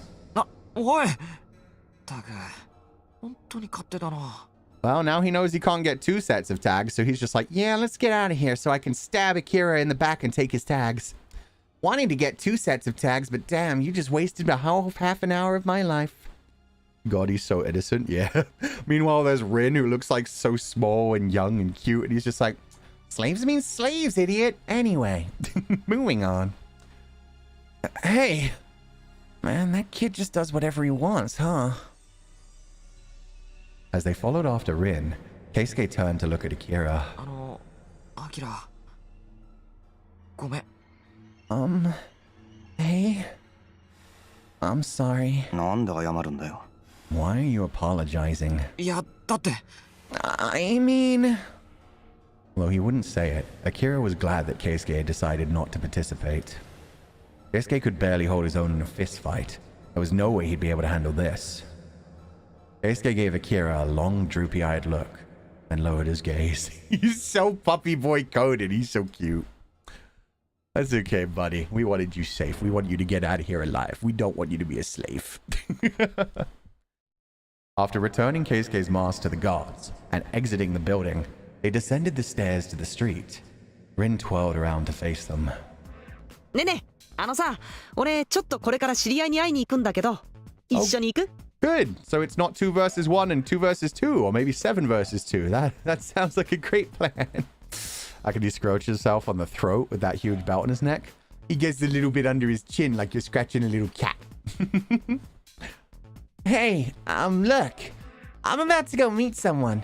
You want to come with me? 知り合い Someone you know? ちょっと頼まれてたものがあってね。いろいろ詳しいおっさんなんだけどさ、紹介してあげるよ。知り合っといて損はないと思うよ。Yeah, he asked me to do him a favor. I'll introduce ya. He knows a lot about this town, so it can't hurt to make friends. Akira's first thought was to suspect an ulterior motive. He still didn't understand why Rin was so friendly. When Akira didn't respond, large eyes gazed up at him from below. 何か企んでるとか考えてるだろう。俺はさ、結構長いこといぐらやってるから退屈してきちゃったわけ。 I like that 飽き気味なのよ。 description of large eyes looking up at him from below as well. Like it really makes you imagine that he came like real close to Akira and he's like looking up at him real close, so Akira has to literally look down. It's so adorable. You probably think I'm planning something. Well, I've been in Igra for a while now, and honestly, I'm bored of it all. 飽き気味殺し合いのゲームでか Bored? Fighting to the death? そうだよ。だって俺強いもん。 Yep. I'm just too strong.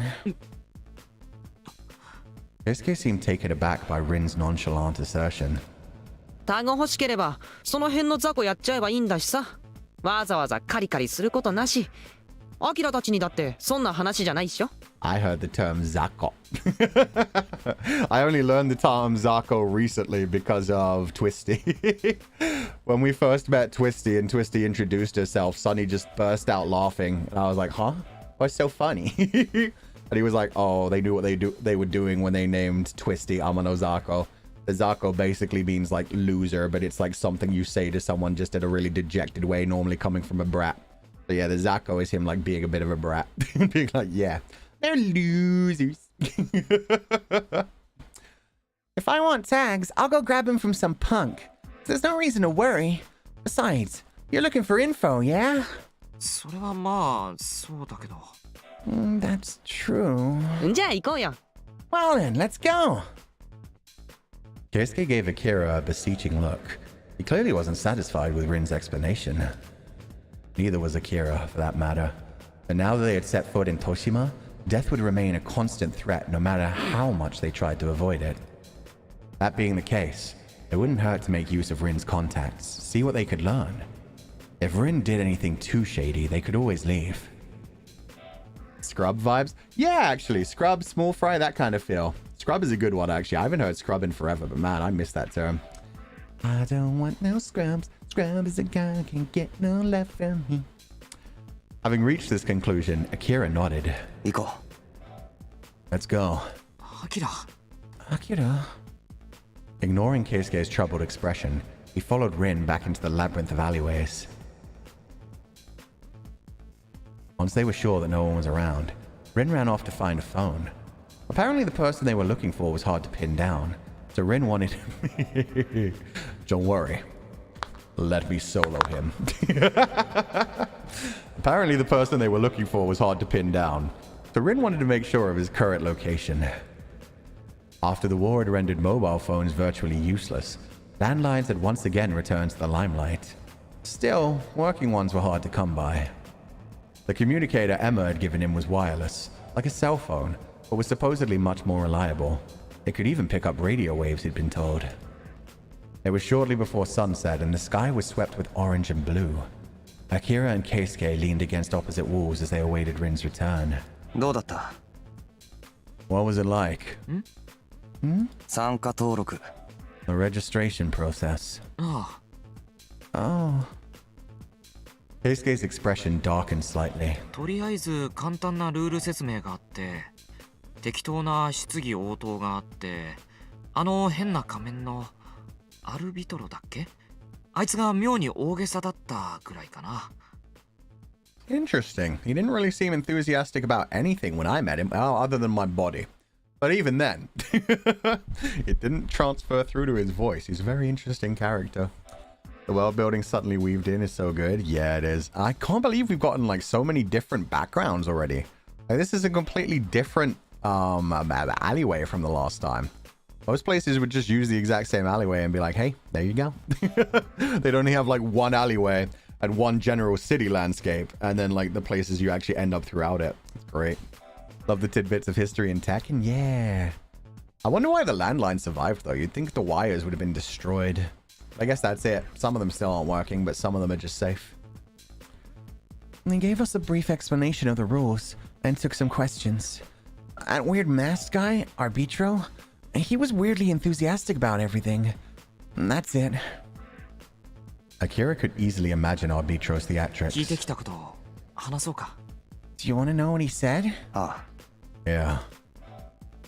Gwen's explanation had been a little too concise. His face still dark.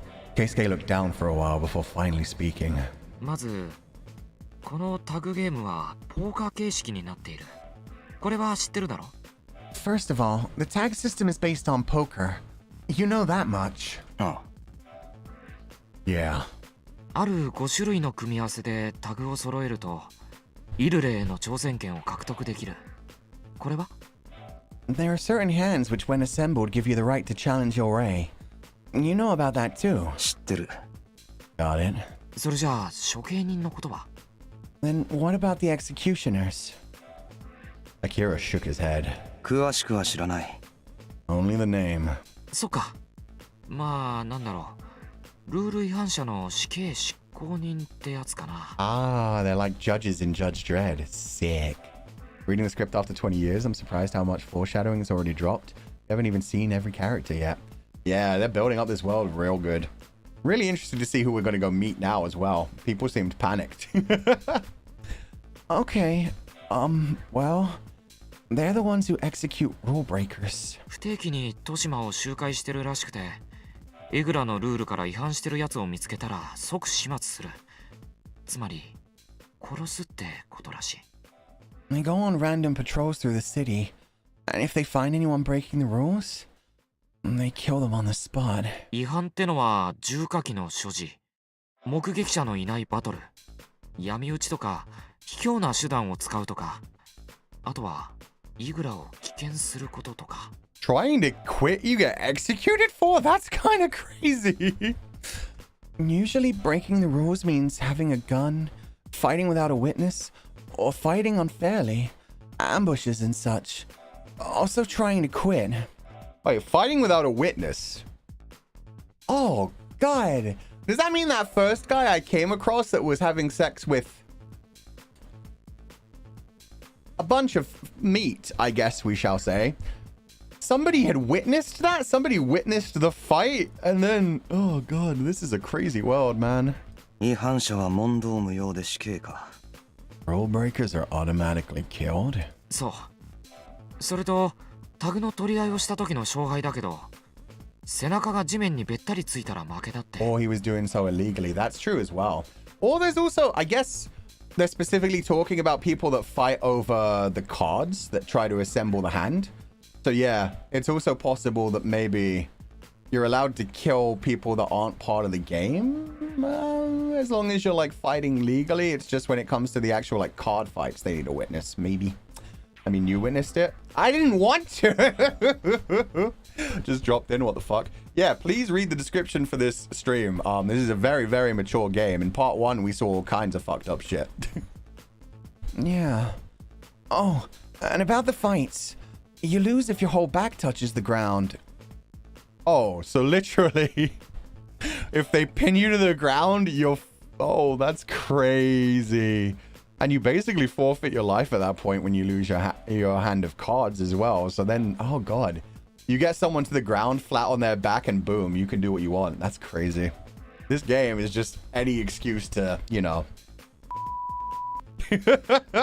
で、勝ったやつは当然負けたやつのタグを奪う。それ以外に。Oh, here we go. The winner takes the loser's tags, obviously. And in addition to that... Keisuke stopped speaking and dropped his gaze to his feet. The gloom in his face grew thicker. それ以外に In addition to that... なんだよ。What is it? それ以外に負けたやつを好きにすることができるって。Anything?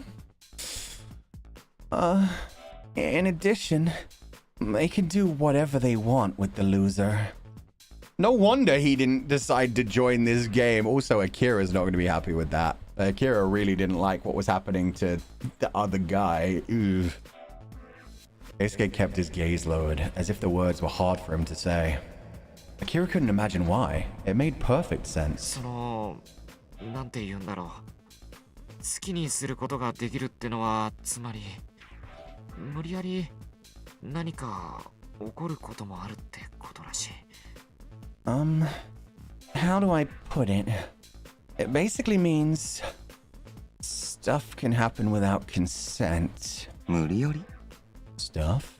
I love how oblivious Akira is. Akira's like, well, yeah, obviously, if you defeat someone in a fight, you can kill them. That's just common sense. You lose a fight, you get murdered.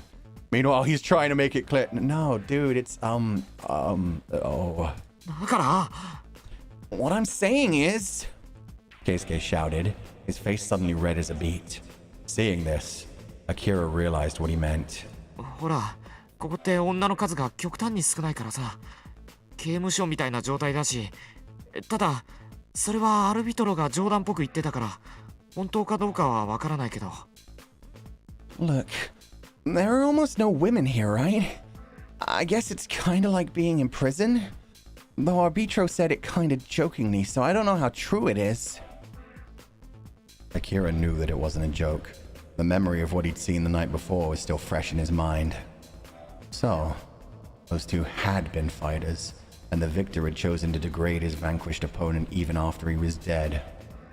May have started while he was alive. Ugh. Akira could understand giving winners power over losers, but what twisted lust for conquest would drive someone to defile an empty shell? 理解できないな。I don't get it.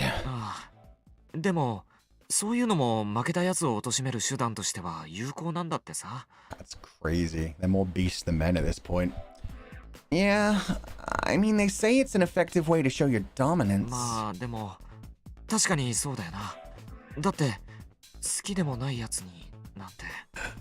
Oh, that's actually kind of cute, Keisuke.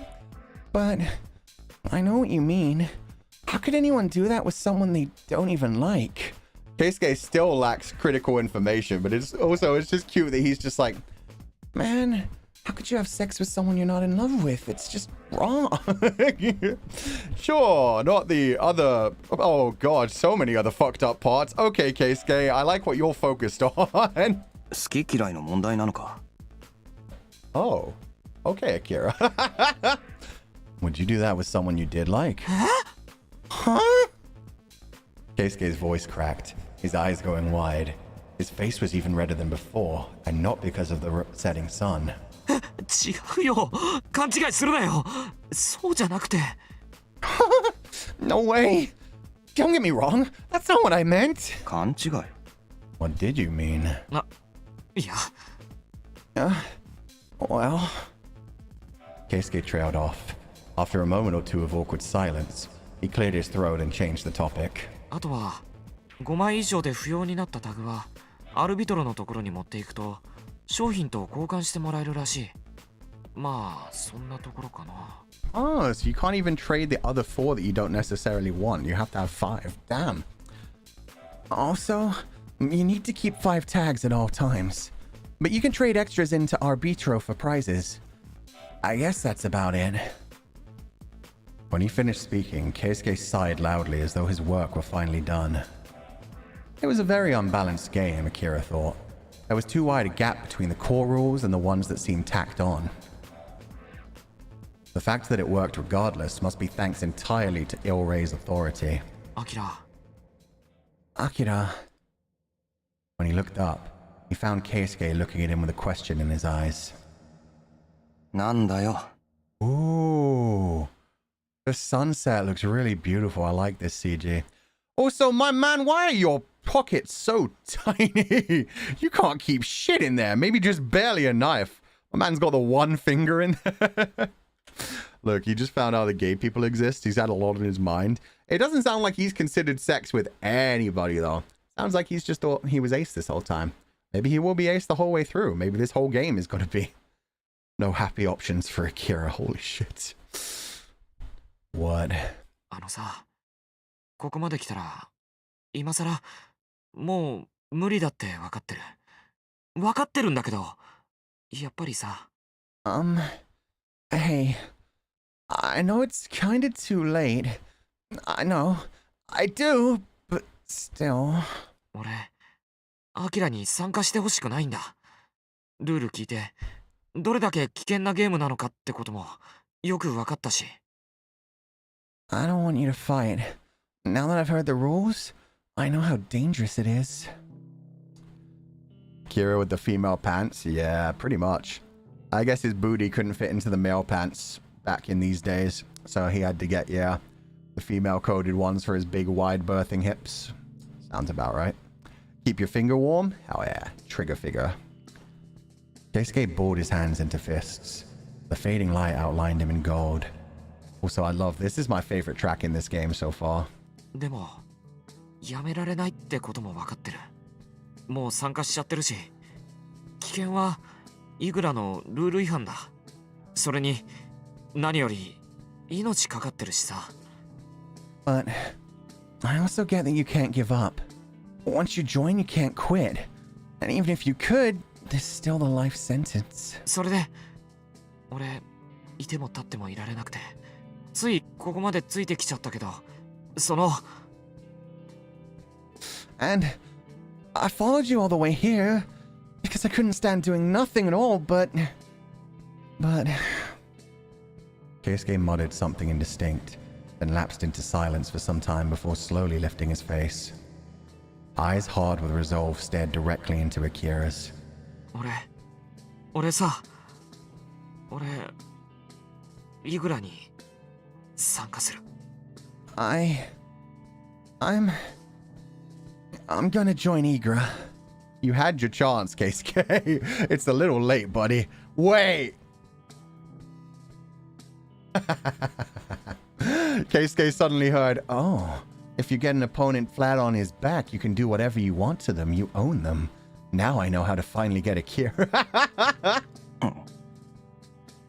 It took several seconds for Akira to process Keisuke's words. しなくてもいいって言ったはずだ。I told you that you don't have to. 俺が参加したいんだ。I want to, though. 嫌じゃなかったのか。Don't you hate the idea? でも、もう決めたから。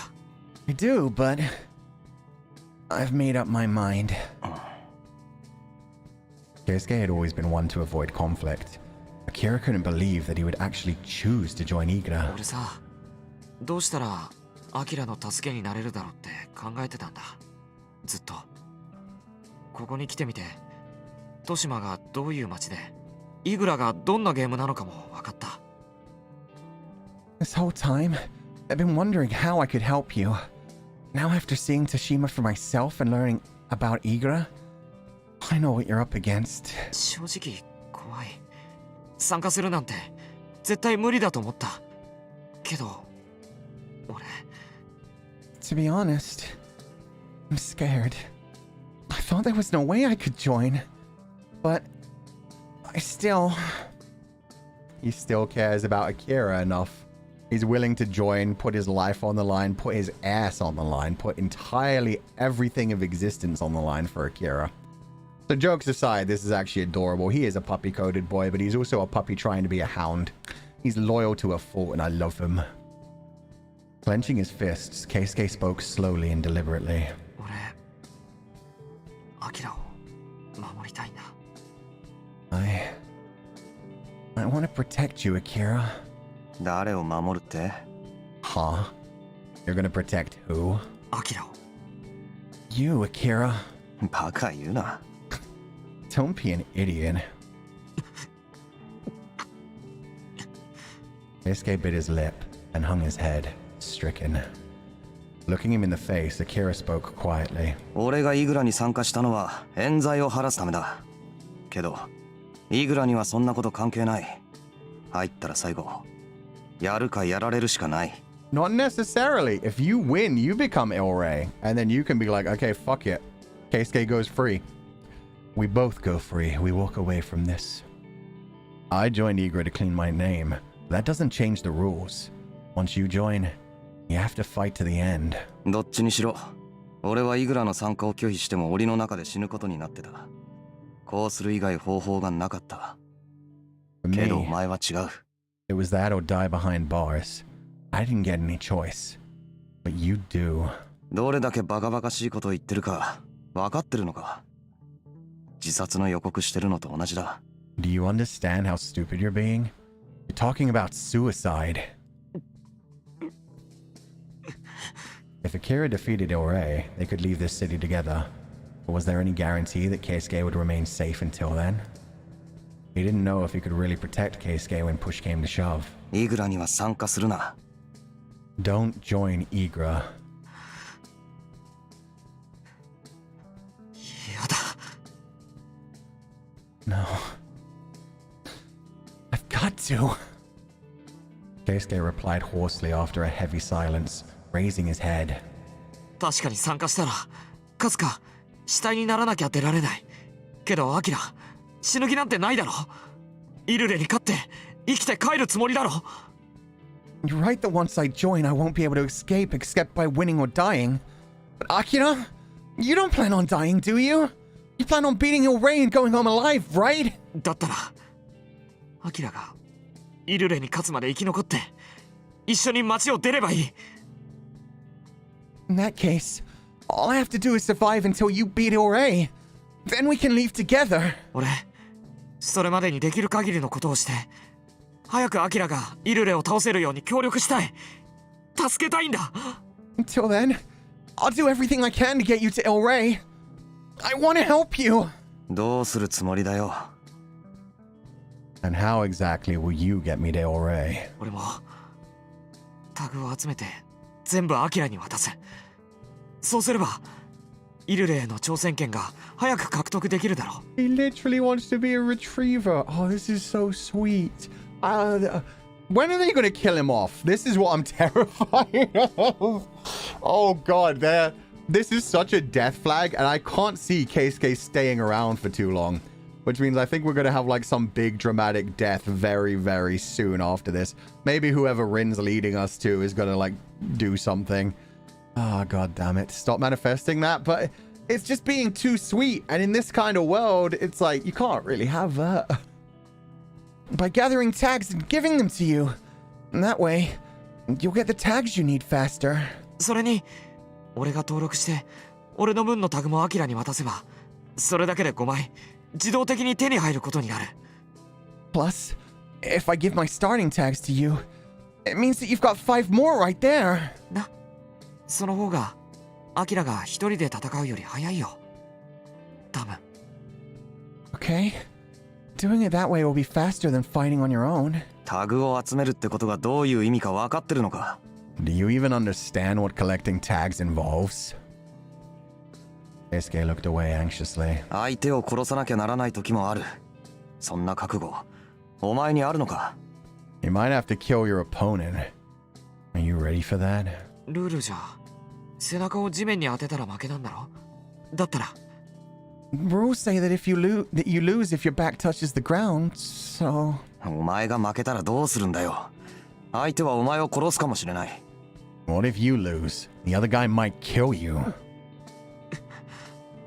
Keisuke bit his lip once before lifting his head to look straight at Akira. When he spoke, his tone was firm, and there was not a single ounce of straightness inside of him. 覚悟してる。 I've prepared myself for that. 軽々しく口にするな。 You don't know what you're talking about. 俺一人傍観者でいるなんてできない。少しでもアキラの役に立ちたいんだ。 I can't just stand by and watch. I want to be useful to you. 足手まといにならないようにするから頼む。 Please. I promise that I won't get in your way. All Akira could do was sigh. This was how it always went with Keisuke. Despite his usual timidness, he could be unbelievably stubborn when it came to acting for Akira's sake. His eyes now were fixed intently on Akira, as if to say that he wouldn't back down. Akira knew from experience that there was no dissuading him once he got that look. Not bothering to conceal his annoyance, Akira folded his arms and turned away. 勝手にしろ。 Have it your way. 俺真剣だから。 I'm serious, you know. The conversation ended there. Akira didn't know what else to say. All he knew was that this was bound to end badly. But he'd made his warnings. If Keisuke wanted to proceed regardless, well, that was on his head, not Akira's. Oh, that was such a good scene. Holy shit. They've been building the death flags as it was, but that one was huge. Wonder if Keisuke realizes how whipped he is for Akira. He's pretty fucking whipped. I'm pretty sure he knows. He just cares about Akira. He doesn't mind too much. Wonder if that means if we're going back to Arbitro soon. I'm going to guess we're going to meet Rin's friend first, because that will be another character introduction. Oh god, this is such a crazy world. He heard the sound of footsteps approaching, and then a bright voice cut through the tension. Omatase! I'm back! Akira turned to see a small shape in the distance, half obscured by twilight shadow. It grew quickly in size and clarity, finally resolving into Rin, who was panting as he ran toward them. He's so open in the middle of the city as well. My man's casually running around, shouting out loud.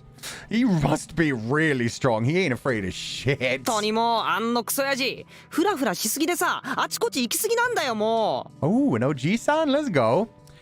Dang that geezer. Always wandering off, going here and there and everywhere. Eesh. 捕まえられたのか。 Did you manage to get a hold of him? そりゃもうさ見つけたさ当然てか自分で場所と時間指定しておいていないってどうなのってあれどうしたの二人ともなんか暗い顔して Of course I did. But what's up with him not coming to the meeting that he himself set? Uh-huh. Why are you two looking all mopey? Catching on to the mood, Rin cocked his head quizzically.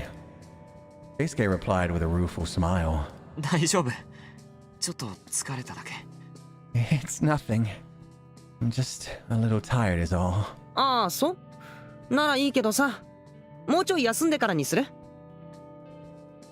Really? Well, if you say so. You want to rest some more before we head over there? いや、行こ No. Let's get going. Rin looked back and forth between Akira and Keisuke for a moment, but then turned and started walking, beckoning them to follow. They followed, the air between them still strained. The glow of the setting sun died away as night fell on Toshima. Oh, this is a good game. I'm really enjoying this. The relationships are building up so good. The characters are interesting. Rin knows. Rin does know. I really hope this OG-san is a nice guy and isn't going to murder us alongside Rin. We'll see. We'll see. They headed back toward the red light district. Apparently, the person Rin had promised to meet was waiting in an underground bar along their first street Akira had explored. I was going to say, oh, they did go back to the alleyway, but yeah, no, this is supposed to be at the same alleyway. That's awesome. They rounded the corner, and there, Akira stopped. There was a crowd in the center of the road, their backs turned toward the trio. ちょっと、何これどいてよ、通るんだからさ。Hey, what is this? What was that, Fuchan? Out of the way, we're coming through. Frowning, Rin tried to push his way through the throng. At first, Akira thought they might be eager spectators, but no, they were much too quiet. A peculiar tension filled the air. Suddenly, the crowd parted, revealing what lay beyond. A pair of tall, hulking men were doing something to a third man, most likely an eager fighter. Oh, they were doing something, were they? I need to be ready to censor this. Okay, let's go. By the way they were handling him, it looked like a particularly rough search. The man was standing bolt upright, fully at their mercy. He looked as if he might burst out screaming at any moment. Fair enough, I don't have to voice that one. He did fine by himself. Finally, he'd had enough. With a pitiful shriek, the man broke away and tried to escape through the crowd. They weren't searching him. That's just Akira not understanding these things. I think they were touching him all over. Jesus Christ.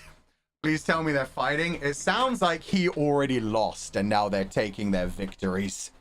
1 second. I'm going to turn my air conditioner off. It's actually pretty cool today, surprisingly. It was hot earlier. 1 second.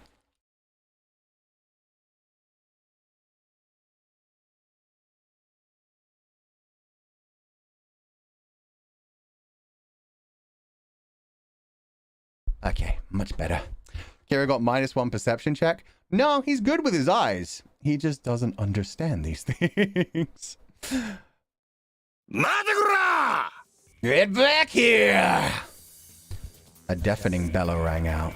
One of the duo leapt on the man, seized him by the neck, and dragged him to the ground. The crowd watched this unfold without moving a muscle. Oh, fuck. He's hot as shit. And also slightly Luca coded. This is like Luca if Luca was a cage fighter and dressed badass. This guy just kind of cool. He has a very similar jacket to Akira as well. The goggles, God, he's so chuny. It's so covered in blood too. It's kind of like Luca and Pale Vanta. Pale Vanta with black hair. The brown-skinned man sported close-cropped hair and carried a grungy metal pipe in one hand. From the way his thick army coat bulged, it was easy to envision the physique beneath. His teeth were bared in a savage grin. He's tan, though. He's nowhere near as tan as Vanta, though. That's what I mean. Van's, yeah, got a darker tone. The other man, approaching languidly from behind, had blonde hair, bleached to a straw-like texture. His pink parka was thrown wide at the chest, revealing an extraordinary array of tattoos. The long bangs that covered his eyes somehow made his smile even more chilling. Oh, fun. Luca, if he was in a gang, he's the leader of a gang. It's just a different type of gang. This is like a street gang rather than a mafia gang. Rin was frozen in place. 処刑人かよ。 Oh, they're the executioners. Okay. Also, I just fucking realized my man has giant Vega claws. That took me a while. But I thought they're just supposed to kill people. Why are they? Oh, I guess they have some fun before they kill people. It's the executioners. やべ、許してくれ、助けてくれよ。 Please, let me go. Please. The man cried out, begging for his life. So, these were the executioners. He heard the dull thwack of metal striking flesh, then saw the man topple to the ground face first. 痛えよ。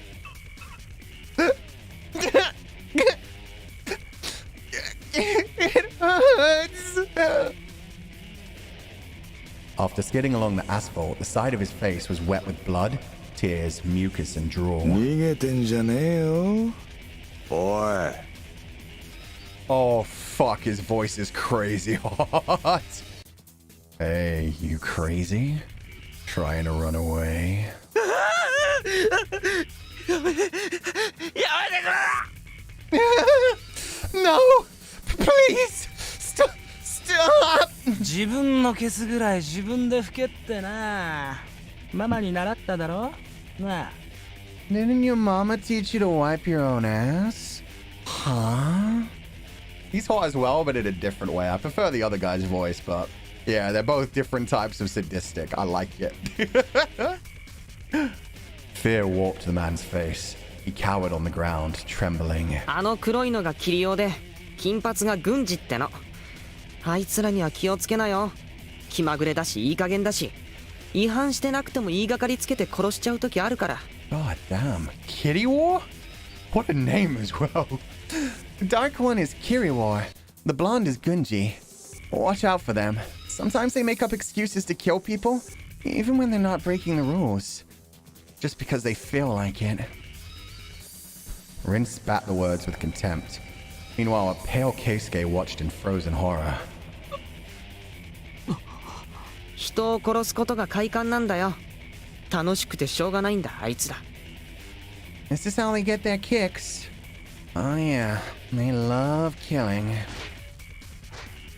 The executioners laid into the man, kicking him again and again. Their laughter was like shards of glass stabbing into Akira's ears. Hey! Don't blow your load before me now! Oh shit, he's turning it into a sexual thing as well. God damn, Kiriwar! 言っとけ。 Oh, he was talking to Gunji.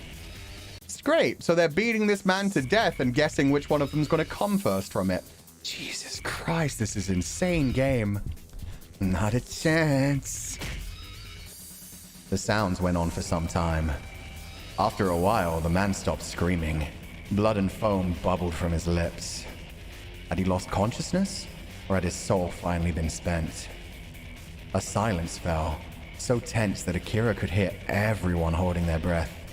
They were all praying that their turn wasn't next, that they would survive if no one else. Run, and the executioners would devour you like rabid dogs. No one could move until their inspection had ended. もう終わりかな。つまんねえな。 Done already, huh? What a letdown. The one holding the metal pipe, Kiriwar, idly prodded his twitching victim with a foot. The man's blood stained the earth reddish black. Uh-oh, that's not good. Kiriwar didn't get off yet. Oh god, he's got so many tags tied to his thing as well. So he collects them after he executes people. Well, they're gonna need another victim to have fun with then. ごめん。ちょっとダメかも。 Don't you fucking dare run, Keisuke. You will die. Sorry. I don't think I can. Keisuke was sickly pale. He looked away, a hand pressed to his mouth. But I just realized he collects his tags around his belt as well. So these are just like similar to like the teeth you rip off of victims when you're making a teeth necklace or an ear necklace or any of that crazy shit. Jesus, dude. The way he's just licking the blood off his claws as well in the main sprite is wild. おいポーチー。 Hey, Pochi! The blonde man, Gunji, turned and yelled a name. They've got a puppy? Have they got a slave? ちげえよ。ありゃタマだっつーの。 Tama means bull. タマ。 Pochi is like a dog's name. I don't know what Pochi exactly means, but I've heard a lot of people name their puppies Pochi. That's not his fucking name. It's Tama. Tama. タマは普通猫につける名前だろ。 Oh, that is a common name for cats as well. They're normally named after like the little bells hung around their neck. That's a name for cats. While the executioners continued their pointless bickering, a large dog came running up to them. Oh, it's an actual... Oh, fuck. For a second, I was so happy. I was like, yay, it's not a slave. It's a dog. Wait, that wasn't a dog. What the fuck? Jeez, what did they do to you? Okay, now that's a GIMP outfit, except you normally have a mask carrying the whole face, but they clearly wanted to see his face. Oh, they've sliced him open so much, though. Holy crap, he's got the two giant X-shaped scars. I think one more going along the stomach. This is the dog. Yeah, this is the dog. I'm gonna guess this is the one that they've been given or bought. Why does he have to look like me? Wait a minute. Oh, shit. Give me a second.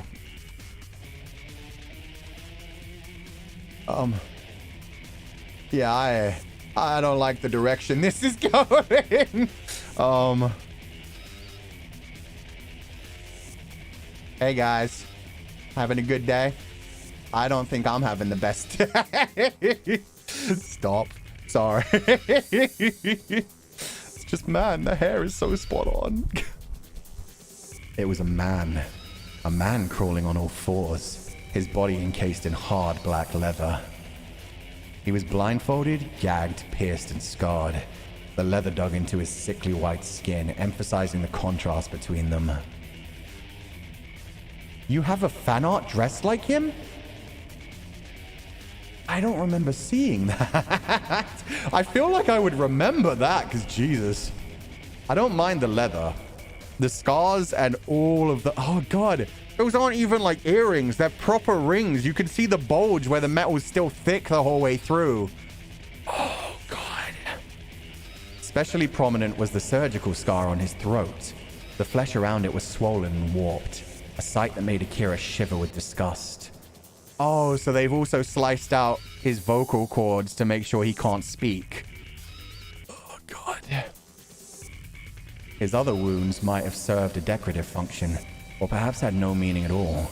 But the one on his throat had clearly been inflicted as part of some deliberate process. 後でご主人様に可愛がってもらいな。あれんとこ行け。Your master will take good care of you afterwards, so go do your thing, okay? Kiriwa's big hand gave the dog's head a rough caress, then pushed him toward the beaten man. The man's convulsions had already ceased. I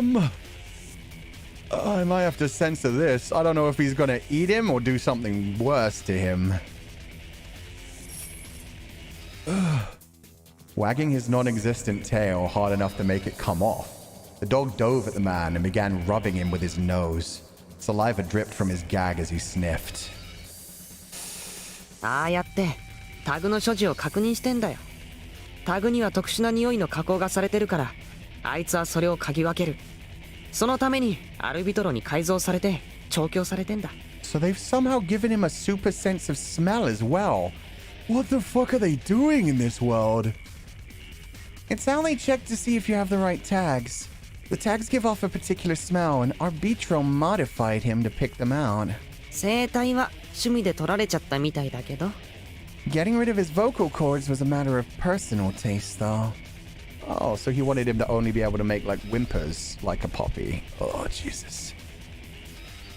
Everything Akira heard made him doubt Arbitro's sanity. あ、何？え？不正してねえってタグ全部あったってさ Huh? Nani? What's that? He says he wasn't cheating. He says he had all of his tags. So they didn't even need to beat this guy to death. He did nothing wrong. Check before you kill the dude. I think they're supposed to. I think they just don't care. Watching the dog's gestures, Gunji burst out in uncontrollable laughter. Everyone watching shivered. まあ気持ちよさそうな顔してるし、いいんじゃねえの? Well, looks to me like you had a pretty good time. So, no big whoop. The man had died with the whites of his eyes showing, his mouth stretched wide open in fear. タマさ、他の奴らはどうよ? ついでに嗅いでくか? Yeah, they're looking for their next victim because they didn't have enough fun. Oh, this is so fucked. Hey, Tama. What about the rest? You want to give them a sniff while you're at it? Kiriwa's words made those around him cower. タマじゃねえっつの。こっちは腹が減ったんだとさ。He ain't Tama, damn it! Ochi says he's hungry. Gunji was crouched down with the dog pressing his head insistently against his knee. It was exactly the sort of behavior a real dog would exhibit. Had he completely lost his humanity? What could do that to a person? Torture. Torture for fucking ages. Fuvie Taskaru. I'm glad you're enjoying it. I can't do Gunji's voice at all. I feel like I get slightly closer to Kirawa's, but Gunji's voice is seductive in a range that I can't hit. It's like high but rich. It's really interesting. His laugh was incredible. Tama and Pochi, very common dog names. I thought Tama was more of a cat name from what they said. Pochi, I've definitely heard a lot of... Every time like somebody finds a random dog and doesn't know its name in like anime and dramas and stuff, I always hear them be like, Pochi-chan, Pochi-chan. Guess that's it for today. 帰って飯にしよう、飯。Yeah, it's time for some chow, boy. Eat up. He is going to eat the dead body. Holy fuck. Kirawa, who had a distinctive way of stretching out... Oh. Kirawa, who had a distinctive way of stretching out the ends of his words, shouldered his metal pipe. Gunji stretched luxuriously, and then the two men started walking. The dog chased after him. Like Bobby in English? I've never heard any dog called Bobby. I would say like Buddy. Hey, Buddy. Come on, Buddy. Sit, Buddy. I hear a lot of people call their dogs Buddy. Pochi's basically Rover or Spot. Rover and Spot are good ones as well. That's classic. Could be for both. The famous Tama people know as a cat. Gotcha. Yeah. I've definitely heard of a cat named Tama in some anime, but I can't remember. But I'm pretty sure that cat also had like a big old bell around its neck, and that's where I thought the name came from. It was like, you know, a Tama hanging from the net. Amid the petrifying tension that ruled the space, their carefree manner stood out sharply. I don't like how the music's gone off. We're going to hear the sounds of him eating the body, aren't we? Okay, 1 second. Hey, I'm going to just turn up the SFX, because this is going to be intense. Changes applied. It's going all ASMR-y. As it pranced past, the dog abruptly came to a stop. Right in front of Akira. Oh, he's not eating. He's getting actual food. Okay. If the creature had been a real dog, he would doubtless have bared his fangs and loosed a threatening growl. Such was the ferocity of his sudden focus. Huh? Sorry, I left the echo on there. Gunji tossed his pet a questioning look. 警戒態勢ってな、なんかあんのかよ。そいつにさ。No, is it because I was given my tags by somebody else? They might know I'm not supposed to be here. Got his hackles up. Something's going on with this one. The dog had noticed Akira's tags. Akira had received them from Emma and Gwen, but where had they gotten them? His heart pounded in his chest. お前さ、タマが反応してんだけど。Hey, you. He's reacting to your tags. Kirawa stepped up and leaned close to Akira, bringing his nose to the other's neckline. Then, he raised his face slowly and leered. なんか匂うのかな Think I might smell something. An intense glacial chill spread through Akira. The man was happy. Pure madness, more childlike than anything, shone in his dark eyes. The scent of blood tickled Akira's nose. 行くぞジジイ、そろそろポッチ連れて帰んねえとビトロが切れる。飯の時間だ。 Come on, old man. It's chow time. Mitro's gonna lose his shit if we don't hurry back with Pochi. Gunji gave a beckoning wave of his claws. Ah. Yeah. Okay, I am so fucking lucky. With a lazy grunt, Kirawa rejoined his partners. As they walked away, the dog kept turning back. Though blindfolded, his eyes were staring straight at Akira.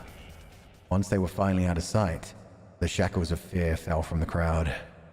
Akira, who was no exception, exhaled the breath that had been trapped in his chest. That was too close. If they'd searched him there... Rin and Keisuke quickly made their way over. 危なかったね、アキラ。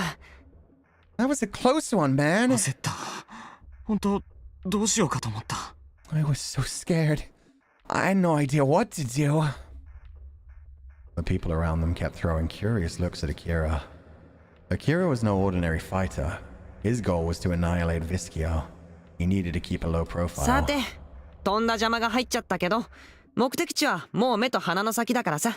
行こう。Well, we got pretty sidetracked, but we're almost there. Come on, guys, let's move. God damn, that was intense. The puppy likes me, though. The puppy wasn't just interested in my tags. He seemed to be interested in me in general. He kept looking back at me. Not sure if I like that or that's more terrifying. The crowd had begun to scatter, leaving the beaten corpse face down in the street. あれはあのままなのか。 They're just gonna leave it there. ん？ああ、うん。死体処理も処刑人の仕事だからね。後で戻ってきて片付けるんじゃないかな。You have a treat in your pocket? Yeah, he can smell all the meat in my pants. I get it. I get it. Huh? Oh, yeah. Disposing of bodies is also an executioner's job. I'll come back later and clean it up. Damn, they were really hungry. Adopt the puppy? Yeah. No. No, that's not for me. That's for a psychiatrist to deal with. I don't want any part of that shit, bro. Ah, so that's why he hadn't seen any corpses. The man's remains lay there, attracting hardly a glance, like nothing more than a strangely shaped stone. He had struggled and suffered, spilling his blood like water on the pavement. His cries had sent a chill down the spines of all who heard. But no one bothered with him now, even though he'd been treated so cruelly. His was not like the corpses Akira had seen in the past.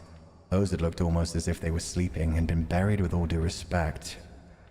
Had those corpses too been defiled? Had they looked like this before someone had claimed them? I can fix him. I can't. I don't think he's salvageable. I don't know how long they tortured that dude, but yeah, I have no fucking clue. He is a sorrowful sight. Akira slowly closed his eyes, shutting out the miserable sight. 足元気ぃつけてね。 Watch your step now. Bare, nearly exhausted light bulbs provided the stairs with a dim and mostly useless source of illumination. Was it meant to create some kind of effect, or was the owner simply unwilling to change them? With Rin in the vanguard, the trio descended below ground. As the bulbs swang and their shadows shifted, Akira caught glimpses of the graffiti on the wall. Meal of Duty. Was that the name of this club? The same phrase was inscribed on a sign beside the entrance, though the sign seemed ready to fall off at any moment. The other graffiti was mostly illegible, but his eyes stopped on some letters scrawled in pink spray paint. Pesikoshka.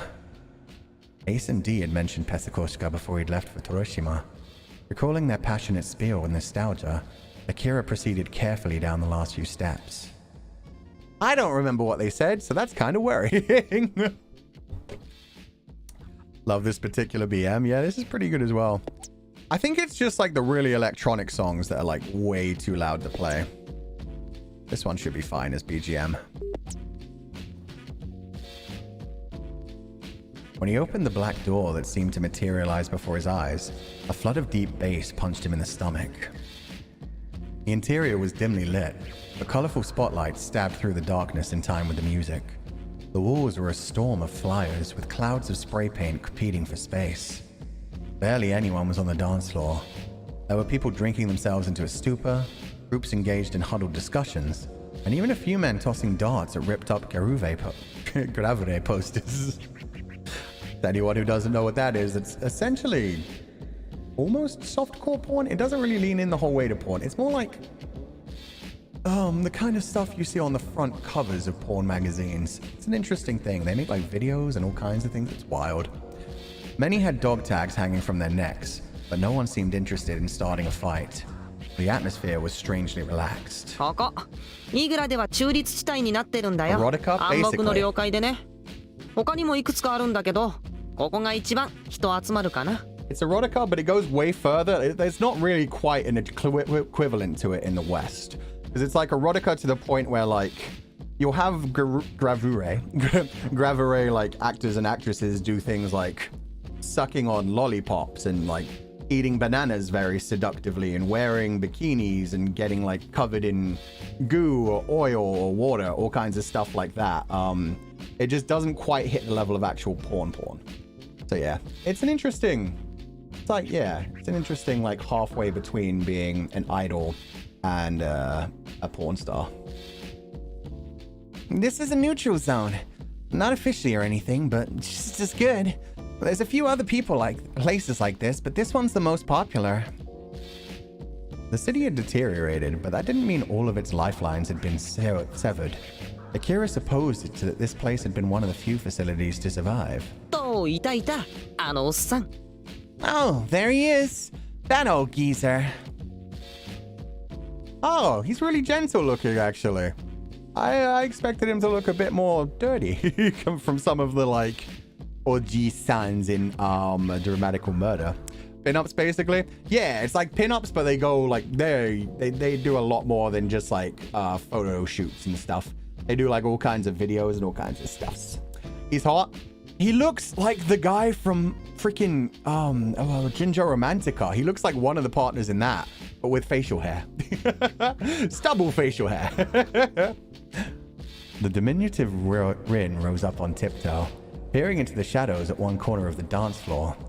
A man was standing there, though from here it was hard to make out anything but the glow of his cigarette. Yo, that is a huge booba window, my man. I like the outfit as well. It's very simple, but very good looking. Upon noticing Rin, he turned and raised his hand in greeting. Yo, 遅かったな。 Hey, you're late. いやー、処刑人に引っかかっちゃった。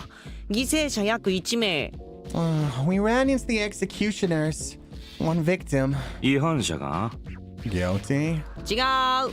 No. 言いがかりか。それでもまあ、一人で済んだならよかったというかなんというか、仏さんには気の毒だがな。Damn. Well, lucky it ended there. Not for the dead guy, of course. Like the voice acting, yeah, this guy's voice is awesome. It's like deep, but it's also very calming, like very bit of energy go into it. Did the executioners really kill that many innocents? It seemed to Akira that Igura would be much better off without them. But who knew what that nutcase in the mask was thinking? まあね。つうかあんたさ、もうちょっとじっとしててくれない？用があるときえらい時間かかるんですけど。これ以上行動範囲広げたら殺すよ。たく。Oh, Yoroi. Good morning. How are you guys kicking butt today?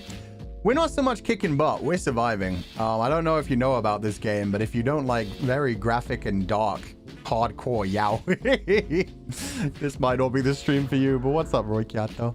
Showed up at the right time? Hell yeah. We just got away from a dude who was more dog than man. Yeah, thanks for the Monster Prom collab. That was awesome. I hope you're having a good day. Yeah. By the way, could you try staying put once in a while? It takes forever to track you down. I'll kill you if you expand your turf any further, okay? Jeez. Glaring at the man, Rin took something out of his waist pouch. はい、これ。Hi, here you go. おー、悪いな。本に切るぜ。Ooh, thanks. I owe you one. いっつも口ばっか。よく言うよ、まったく。Oh, sure. Like you ever pay. It looked like he'd handed the man a photograph. よし、これでバッチリだ。あ Okay, that should take care of things. When the man looked up from the photo, he seemed to notice Akira and Keisuke for the first time. He stared at them, blinking in surprise. なんだ、新人か紹介しろよ。What? Newbies? Come on, introduce me. 今そのつもりだったの。こっちがアキラ。で、こっちがケイスケ。I was about to. Anyway, this is Akira, and this is Keisuke. どうも。Hello. Keisuke gave a little nod. Oh, whoops. この冴えないおっさんは元美ね。This scruffy old man is Motomi. 冴えないのは余計だ。Who are you calling scruffy? The man, Motomi, replied with a glare, then blew a cloud of smoke. God, I love him. He's so chill. He is a good OG-san.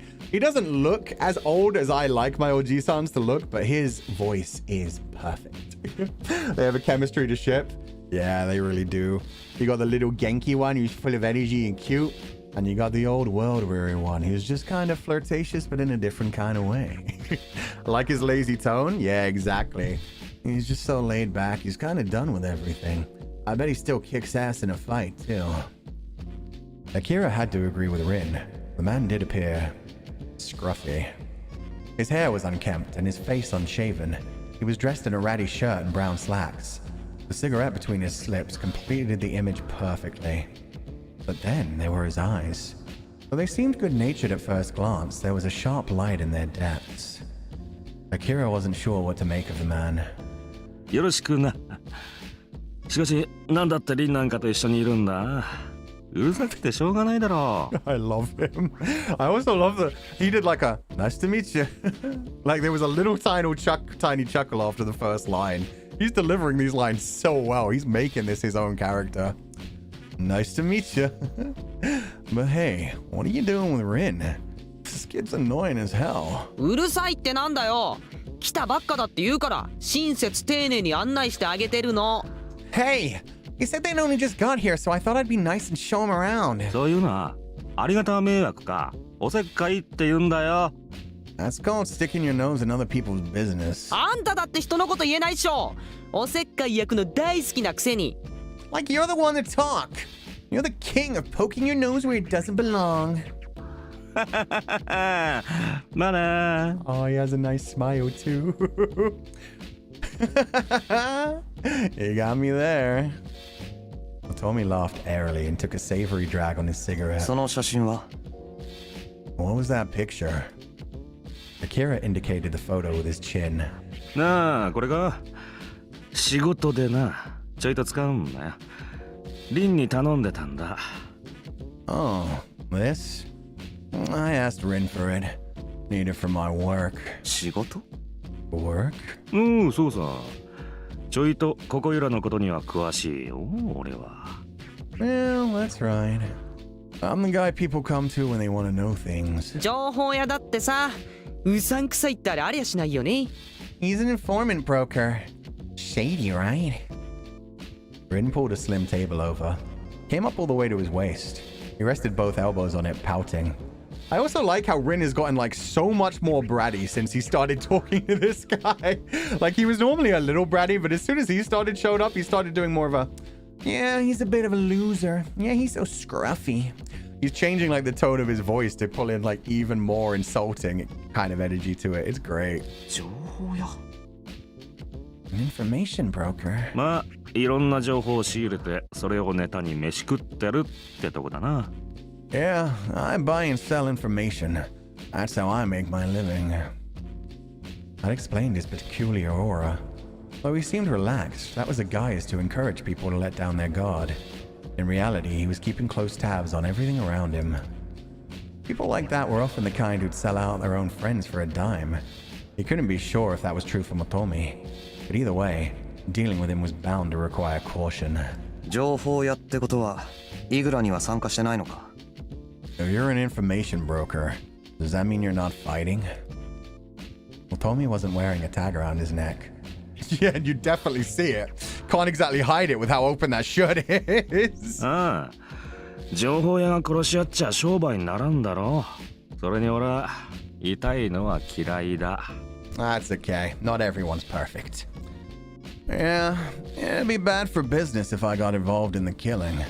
Besides, I don't like pain. 豊島に住んでるのか Do you live in Toshima? え？あ、まあ、今のところはな。永住ってわけじゃない。What do you mean? You know what I mean. No. Or, well, I do for now. But that won't last forever. Motomi shrugged his shoulders drolly. リンって写真撮るのか Rin, you're a photographer? Hmm? Rin blinked in response to Keisuke's question. Keisuke sounded impressed. 情報屋がネタに使う写真なんて結構重要なんじゃないのか The kind of photo an information broker would want. That sounds like a pretty big deal. ああ、別にプロとかそんなんじゃないけどね。下手の横好きっつうか、趣味で撮りまくってる感じかな。Just something to pass the time between all the murder. Oh, well, it's not like I'm a pro or anything, but I do like it. I guess it's my hobby. Rin fished around in his waist pouch and pulled out a silver object.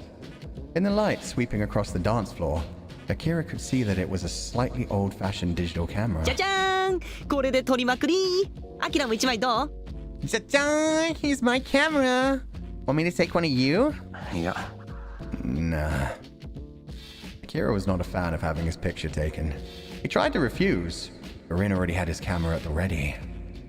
Otomi smirked around his dwindling cigarette. いいね。おいちゃんと一緒に写るか。 Oh, sounds nice. How about a shot of you and me? I feel like it's a bad idea, honestly. I don't think I want them to have, like, records of me in this town. But at the same time, red is my favorite color. Let's take a picture, Oji-san. He was about to offer his agreement, but Motomi threw an arm around his shoulder without waiting for his answer. Yo, the non-con goes hard in this game. They just never stop. Then used his other arm to pull Keisuke over. 俺も？ Me too? いいじゃねえか。お知り合いになった記念に。 Why not? To commemorate our first meeting. And so that if anybody ever comes in here looking for new faces, I have a photo to show them. I'm Fucked. God damn it. 行くよー。ってアキラもっと笑ってよ。はい、撮るよ。 Let's go. Akira, smile more. Okay, cheese. There was a brief flash, brighter than the lights illuminating the floor, and he heard the sound of the shudder. Akira hardly ever smiled to begin with, so chances were that the photograph would show him looking sullen. Keisuke had technically been smiling, but the expression was obviously forced. Show me the photo. お前さんたち何か飲むか。でもここには大したもん置いてないけどな。 How dare they not show me the photo? Oh, I feel like I know this guy. I feel like there was an anime character based around this guy. I feel like there was like a big Twitter thread about it like a year ago. There was like either an anime or a manga character was like based around this dude's appearance because people found him so beautiful. It was a child actor, Swedish actor. He inspired lots of anime boys. Thank you. Okay. I knew I'd seen that guy's like distinctive appearance before. Both the face and the hair are very unique. If there was anyone who ever should have played Lestat the Lion Court, that's the guy. That's the guy. His name is Bjorn Anderson. Interesting. Yeah, I remembered seeing like a Twitter thread about him. It's incredible that they put him into this game as well. The original Bishonen. Yeah, the live action Bishonen. That was Bjorn Anderson. Was the biggest inspiration Bishonen characters in general. That's wild. You guys care for a drink? This place ain't got much to speak of, though. Well, Tommy crushed the stub of his cigarette on the table and took a cigarette case out of his jacket and glanced across the dance floor. Yeah, he was in Midsommar, in fact. Because, this guy was an actor, but years and years ago. So if you remember in Midsommar, if anybody's watched Midsommar, the old couple at the beginning that walk off of a... Spoiler. The old couple that are together in Midsommar. He's the old man in that. So yeah, that's what he looked like when he was young. Crazy to think about. Those lava lamps? Yeah, 2 big lava lamps. Lots and lots of alcohol. There was a bar at the back, manned by a bored-looking skinhead. Something had been bothering Akira ever since they'd set foot in this place. Something about the Igla participants, the men who were wearing tags. It was the look in their eyes, clouded yet clear. He couldn't really describe it, but he'd seen eyes like those in the CFC on people who'd used drugs to amplify their strength. Well, there you go. You just described it, Akira. They've all been using steroids. He was in Midsommar. Yeah, I mean, you can't exactly recognize him because, yeah, I'd imagine this picture was taken like maybe 50 years ago. Because, yeah, he looks like 70, maybe even 80 in Midsommar. But yeah, it's crazy to think. I think that's why the thread came up on Twitter because people were like, hey, Did you see that old man in Midsommar? He's one of the most beautiful men that ever lived, by the way. Here's what he looked like when he was young. The drugs brought them a few brief moments of glory, but in the end, invariably destroyed them. The children born during the war had neither memories of their parents nor a reason for living. Raw strength was their only solace. Seeking greater strength, they used drugs like candy. They didn't feel like they were doing anything wrong. They hadn't been taught to feel that way. Some went crazy from overdoses. Akira had seen a man bite off his own fingers and drink the blood. Oh, Jesus. Nearly every fighter in the place had the same eyes as that man. As he surveyed the room, Akira noticed two men at the counter behaving strangely. あれは In a long time since I've seen llama lamps. Me too. I wonder if they're dangerous. I always had a feeling that there was like probably something like fucked up chemically in those kind of things. See the dude that was coined as the world's most beautiful man? Yeah, exactly. He's 69 according to Google. Oh, okay. His life back then when he was younger was kind of sad. I don't know anything about his life. I just remember people talking about like, yeah, the fact that he was in Midsommar, the fact that he was so beautiful when he was young, and the fact that he inspired like a lot of anime characters. What's that? Two men were huddled together. One bare-chested and covered in tattoos. The other wearing a black leather blazer. Oh, they even have CGs. Oh, they're taking drugs immediately. They were each holding an ampoule about 10 centimeters long filled with a clear liquid. As he watched, they broke off the tops of their respective ampoules, drew the liquid into plastic droppers, and tilted their heads back and sprinkled a drop or two onto their tongues. Then, they closed their eyes as though waiting for something to arrive. At last, the veins began to bulge on their necks, arms, and shoulders, faintly at first, then more sharply defined. Blissful smiles played on their lips. Their eyes had the clouded glitter of addicts. あれはラインだな。That is Ryan.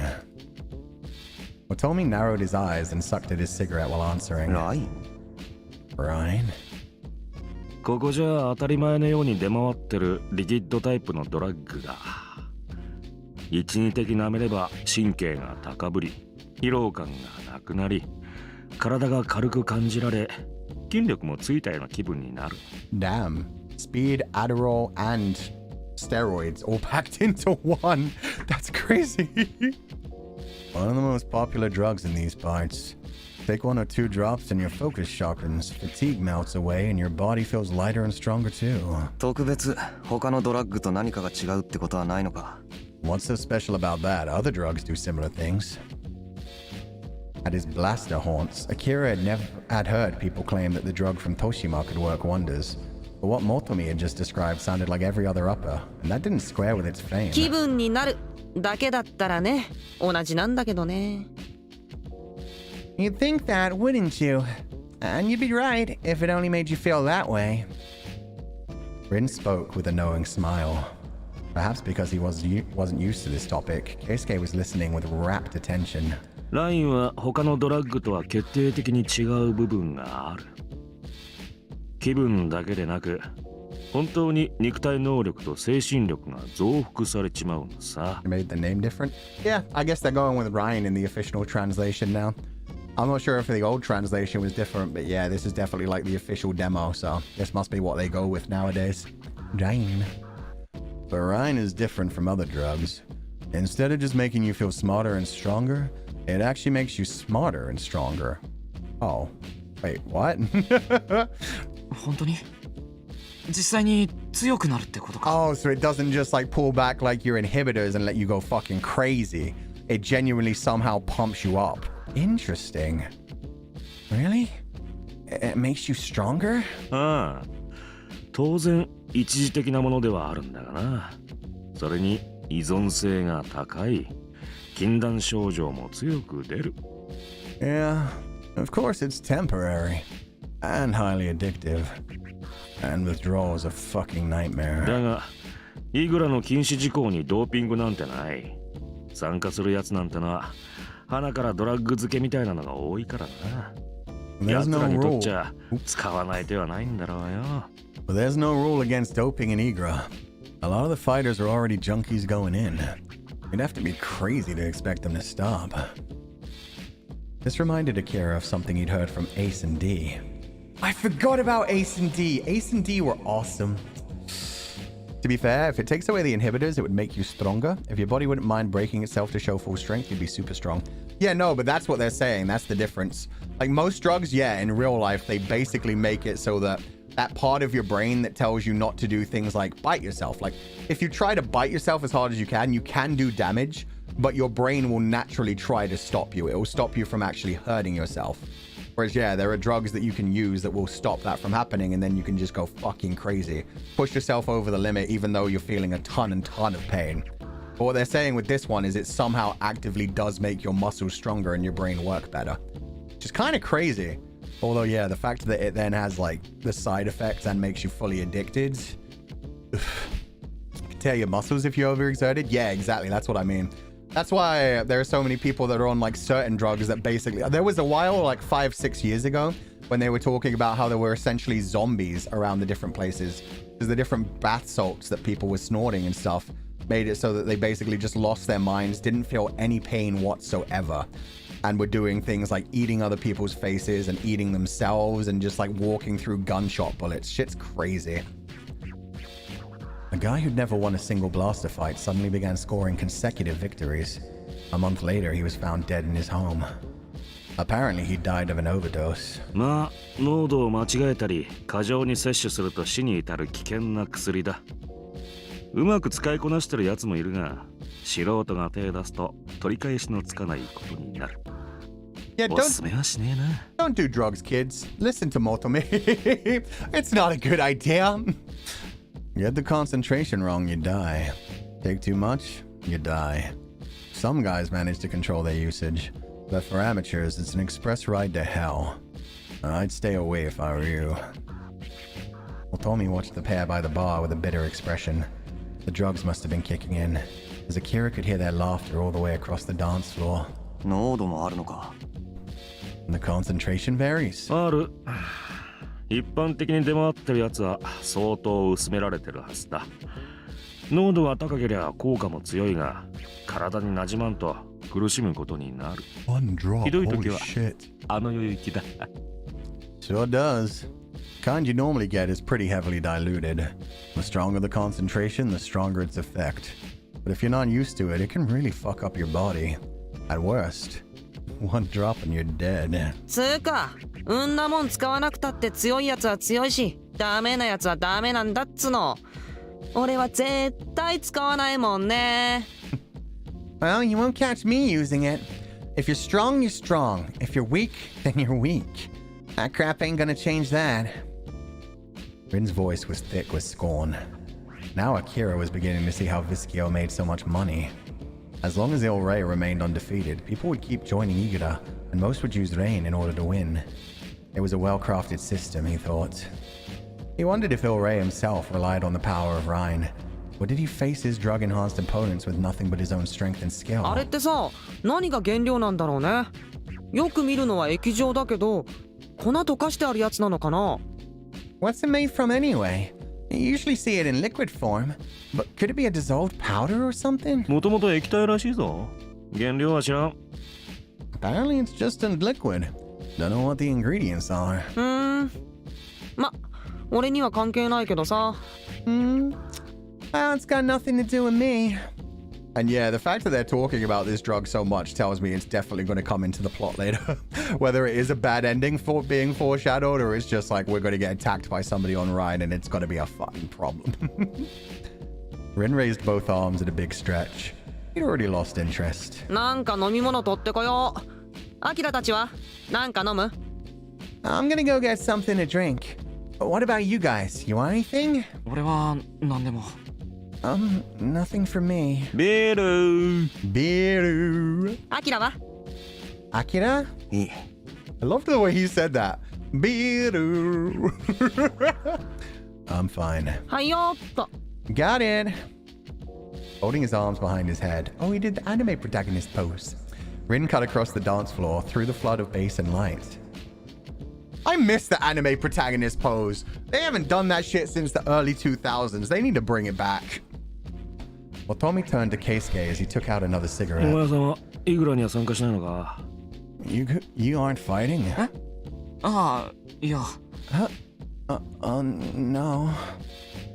Keisuke cast his eyes downward, clutching the bare neck of his coveralls. まだ迷い中ってとこか Still undecided, it looks like. Keisuke fell silent. After studying for a moment, Motomi turned away and exhaled a bit of smoke. どっから来たんだ二人は Where are you two from, anyway? CFC だ CFC, the... おお CFC っていやブラスター発祥の地だなやってたのか Oh, CFC is where Blaster got started. Are you a fighter? あ Yeah. ブラスターね Blaster, huh? Motomi rubbed his jaw as if considering this. Finally, he gave Akira and Keisuke a sidelong glance. ガキの遊びだなイグラとはまるで違う That's just a game, you know. World apart from Igura. ブラスターの延長のつもりで参加すると泣きを見ることになるぞ If you join Iguro because you think it's the same, you're gonna get your ass handed to you. And handed to someone else. まあお前さんアキラだったかもう参加してるようだが目当ては麻薬王の地位と名誉か Wait, like Lelouch? Nah, Lelouch does more of like a chuny, very like JoJo kind of pose. When I'm thinking like the anime protagonist pose is what they used to call like whenever like an anime boy would put like his hands behind the back of his head. It was like a big shonen thing. Ash Ketchum, the characters from Digimon, all of those kinds of like, yeah, Naruto as well would do it a lot. Like all of the shonen boys back in the early 2000s, 90s, even 80s used to do that kind of pose. And they do the whole thing where they like scratched their nose as well with one finger. There were like those two poses that if you did that, it was like, oh, it's a Genki anime protagonist every time. You knew exactly what their personality was going to be. And literally Genki from Monster Rancher, that as well. I missed that pose. It was a good pose. You. Akira, was it? Looks like you've already joined. You're looking to become a drug lord. いや飽きただけだ No. Just got bored. They still do that for most shonens? Oh. Maybe I just don't watch shonen anime anymore. Maybe I've moved up to like seinen and josei nowadays. I guess it has been a while since I watched a currently airing shonen. Fair enough. Akira left it at that. He wasn't about to reveal his true reason for being here. Motomi studied him quietly. You could feel that deceptively placid gaze watching for the slightest change in his expression. 飽きたね Oh, even mouth ブラスターは noises. 確か殺しは禁止だったな人殺しでもしてみたくなったが This voice acting is incredible. The fact that you even heard like the big opening mouth sound. God damn. Got bored, huh? Can't kill people in Blaster, right? Is that what you're after? Getting a taste of killing? His tone could have been interpreted as either mocking or provocative. When Akira looked askance, Motomi grinned and blew a cloud of smoke. ま参加しちまったもんはもう止めようがないがなリタイアはできんあとは死ぬか勝ち上がるしかない I think we have more variety nowadays. Yeah, we just have more of everything in nowadays. Production companies like took over in a big way, and so there's so many anime airing every season. Well, either way, can't quit once you joined.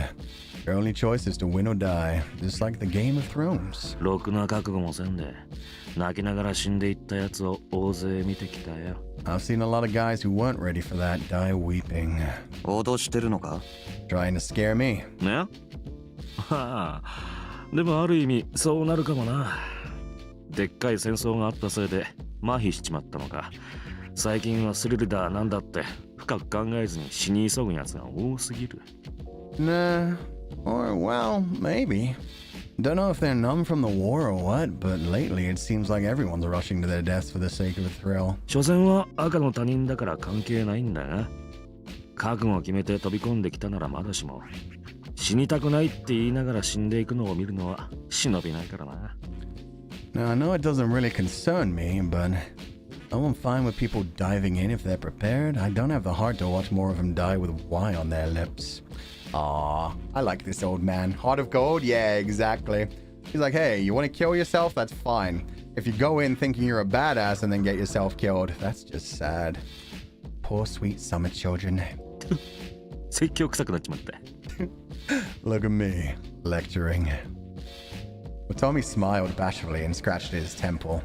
His eyes narrowed when he smiled, giving him a friendly appearance. とにかく参加するからにはそれなりの覚悟を決めろってこった。運が悪けりゃここ出て3秒後には襲われて殺されるかもしれないんだからな。Anyway, what I'm saying is to be ready, that's all. If your luck's bad enough, you could get killed within 3 seconds of leaving this place. そっちのお前さんも別に止めはしないかな。悩んでるならもうちょっとよく考えておけよ。Same goes for you. If you want to join, I'm not gonna stop you. But if you got any doubts at all, I say keep thinking. 生半可な気持ちで参加すると必ず後悔する。Join on a whim? I guarantee you'll regret it. Oh, he's probably thinking about his little baby boy, his little cat boy, Rin. Because, yeah, Rin clearly joined thinking, oh, I'm going to be a badass, I'm going to murder people, it's going to be great, then I'll join, I'll kill Il-Rei and become the king. And then he's just become bored of it, but he's still trapped in the game. You can't leave, you can't quit, you can't go home, so he's just stuck here, one of the fighters, bored of the fighting. Rin is pretty badass, though. No, he's badass, but he clearly, like, he's bored of everything. And he can't go home. It's not like he can leave now.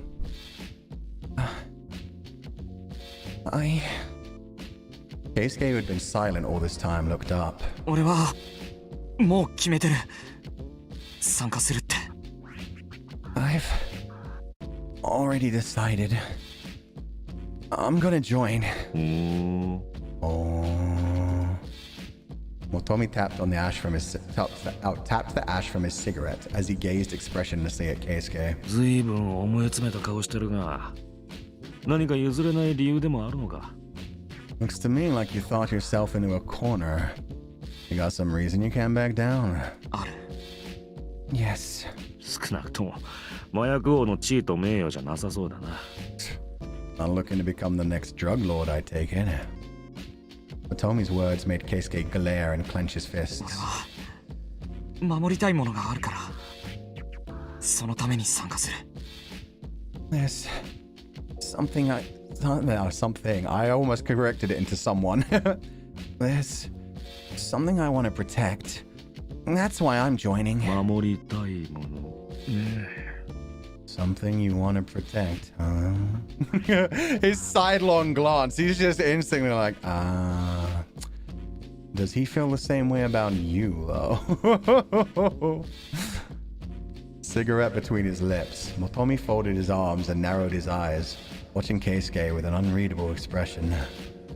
Keisuke seemed to be bracing himself for the next question. 何を守りたい？物か人か、それとも自分自身か。守りたいって気持ちは大事だ。だが、独りよがりになったら意味がないぞ。What are you trying to protect? Person, a memory, your own heart? Having the will is important, but it's pointless if you do it for your own satisfaction. 押し付けるだけじゃダメだ。それはただの意地でしかないからな。What I mean is, you can't just force your feelings on others. 相手も自分も望んで初めて守る守られるの関係ってのが生まれてくる。それが成り立ってなきゃ一人で気張っても何も守れんよ。No matter how much you want to protect someone, you'll never succeed unless they want it too. Protector, protectee. Takes two to tango. Damn, he really just straight up said to Keisuke, Simp. To be fair, Akira wants to protect him back, but yeah, I don't think Akira wants to be protected. He'd feel terrible if Keisuke got killed protecting him. Keisuke hung his head, his expression pained, and clenched his fists harder still. The conversation died there, and into the silence surged the waves of an upbeat rhythm that entwined with the deep chest-thumping bass. Out on the floor, beneath the lights, the dancers seemed to change color with each pulse of the beat. そうだったとしても、でも俺はだからってじっとしてるのは嫌なんだ。 Even so, even then, I can't stand by and just do nothing. His murmur was lost in the music. が、今日会ったばかりの俺が口を挟むのもなんだしな。とにかく腹だけはきっちりくくっとけってことだ。Well, we only just met, so it's not like I know your deal. All I'm saying is brace yourself for the worst. Yeah. That was when Rin returned, weaving his way through the crowd with drinks in hand. お待たせ Sorry to keep you guys waiting. おお、遅かったな。 Yo, what took you so long? バーテンのお兄さんと意気投合して話し込んじゃったよ。 Oh, that one gets the Onisan. I only get Nissan, huh? I see how it is, Rin. I hit it off with the bartender and we chatted for a while. After setting the glasses down on the table, Rin grabbed his own drink and raised it to his lips. The tinted lights made it difficult to distinguish the color of the liquid. Otomi took the glass that obviously held beer. なになにどうしたの？なんか深刻な顔してたじゃん。 Whoa, what's up, what's up? You guys look so serious. ケンスケがな、イグラに参加するつもりだっつうから、おいちゃんがいろいろと忠告してやってたんだ。Yeah, I guess so. Keisuke says he's gonna join Igra, so I thought I'd let him know what he's in for. Rin turned to Keisuke, eyes wide in surprise. あ、そうなの？やっぱ参加する気になったんだ。 Eh? Really? So you made up your mind after all? Keisuke forced a smile. まあ Yeah, kind of. おっさんに口うるさく説教食らったんでしょ。そういうのがおせっかいだって言うんだよね。 Guess you got an earful, huh? This geezer doesn't know when to butt out. お前に言われたくないよ。 You're one to talk. Otomi shook his head ruefully at Rin, then knocked back half his beer. Meanwhile, Keisuke gazed silently at Akira. It's so true, though.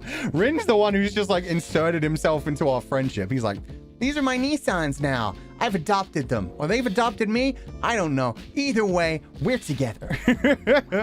Akira just standing emoji through this? Yeah. He's just like, what are these human emotions? I should be out there killing people. Was there something he wanted to say? Or was he waiting for Akira to say something instead? Uncertain, Akira held his tongue. He agreed with what Motomi had said. He himself had tried to tell Keisuke something similar. But after Keisuke had rebuffed his warnings, he'd resolved to say nothing more on the matter. Besides, this silent pleading act irritated him. If Keisuke had something to say, he should just come out and say it. Reading someone's expression was no easy task. いよいよ CFC と日光連の日本統一問題が深みにはまってきてるからな。内戦が始まるのもそう遠くはないはずだ。The reunification issue is really starting to heat up. Won't be long until war breaks out between the CFC and Nikoden. そうしたらビスキオは雲隠れするかもしれんが、イグラはまず間違いなく終わるだろうよ。I expect Viskio will go to ground until it all blows over. But before that, Igra's gotta end. And it will, no doubt about it. まあね。 Just vibing to this music at this point. No arguments here. Rin nodded as he slurped up the contents of his glass. 別に今が楽しけりゃいいじゃん。ほんのちょっとでも夢見させてもらわないとさ、やってけないよ、こんなご時世。 But what matters is that we have fun right now. Gotta be able to dream a little. There's no way to keep going. Not in this day and age. Rin's not drugging me, is he? I just realized I've stopped doubting Rin at some point, even though for a while I thought he was leading me into a trap or trying to kill me and steal my tags. And now I'm just like, am I just gonna drink this clear liquid that may or may not be dosed with something? まあ一理あるがな。いつ死んでも悔いは残さないようにしとかんとな。 He's gotten to you, Fu-chan? He has. He's wormed his way into my heart, and now I'm not doubting him, and that's how people betray you. You got a point there. You gotta live so you can die without regrets, no matter when it happens. そうそう。 Exactly. 忘れてた。 Oh, whoops, I forgot. Catching sight of a clock hanging on the wall, Motomi clicked his tongue. He drained his glass, stomped out his cigarette, and pushed himself away from the wall.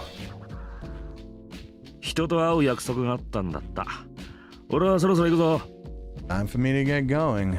I got someone to see. はいはい、まったね。 Yeah, later, old man. Rin waved a hand 俺は dismissively. 夜はよくここにいるから何か調べたいことや探し物があったら引き受けるぜ。相応の報酬はきっちりいただくけどな。That voice is so good. I'm here most nights to stop by if there's something you're looking to know. Of course. I'll expect appropriate compensation. Otomi smiled shrewdly and ruffled each younger man's hair in turn. He gave us all head pats. Ah, yeah. That's so cute. なでんなよ Don't touch me! じゃあな。 See you around. I love him.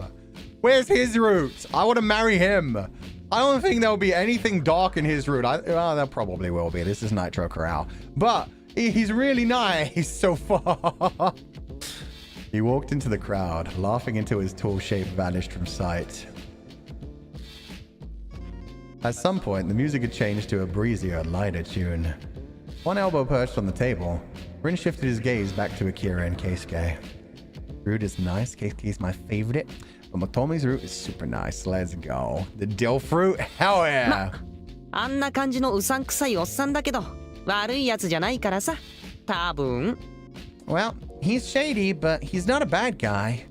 Probably. 確かにうさんくさくはあったかな。 I think shady is an understatement. ここじゃね人を信じる気持ちは 70% ぐらいにしといた方がいいよ平気な顔で嘘つく悪党とかゴロゴロいるからさ Oh, I know, Rin. でそんなのここじゃなくてもどこでも一緒か I know what you're up to, buddy. Better you don't trust anyone here more than 70% or so. There's tons of baddies who'll lie to you without batting an eyelash. Of course, that's true everywhere. He couldn't be more right. Which was exactly why Akira remained suspicious of him. There we go, Akira. Don't drink the drink. Oh yeah, he didn't ask for a drink. Akira said he was fine. They made small talk for a while afterward, then went their separate ways. 70% feels too high. In this location, I'd say it's more like, yeah, 20%. 20% even if you know somebody for like a couple of days. In real life, I think 70% is a decent number, but yeah, not in this place. Holy shit. Since nobody had cell phones in Toshima, getting in touch with somebody involved leaving messages at common hangouts, or else planning a meeting in advance. Akira didn't yet trust Rin completely, as Rin himself had said, here it was safer to doubt everyone. Which is why, though he'd mentioned where they planned on going next, he thought it better to make their way through the city without Rin. Tomorrow, they'd head back to Arbitro's place so Keisuke could join Ikura. But tonight, they decided to stay in the coffee shop on the main street. Oh, we're going back to our bedroom. And there's only one couch. Ever since speaking to Motomi, Keisuke had been brooding. He obviously had a lot on his mind, and Akira felt no need to break the silence. Fear, desperation, confusion, resolve. Akira could only guess at what he must be feeling. 少し寝ろよ Get some sleep. Yeah. After that, neither spoke. Oh, he's starting to realize maybe Akira doesn't feel the same way for me that I do about him. He's shown you lots of signs, my boys. He's not exactly trying to hide it. And thus, their second night in Toshima passed. Okay, we've met a few decent people. Ah, man, if I was going to play this game, I'd definitely go down the Orsan's route. Oh, flashbacks? Childhood as a child soldier, let's go. He heard a voice. Calling him? He couldn't say for sure. He didn't know whose voice it was, or if it was a voice at all. Perhaps it was merely a breath of wind. His chest ached. He couldn't see. He was adrift in a sea of emotion. When he tried to think, his thoughts burst into static. It was like peering through the keyhole of a door shut against him. He could glimpse only the tiniest fragment. Back then, if only... Back then? Back when? He didn't know. But the ache in his chest would not go away. Aw, more flashbacks to his sister. Akira woke to light streaming in through one of the doorless entrances. It felt like he'd been dreaming. It was probably the usual dream.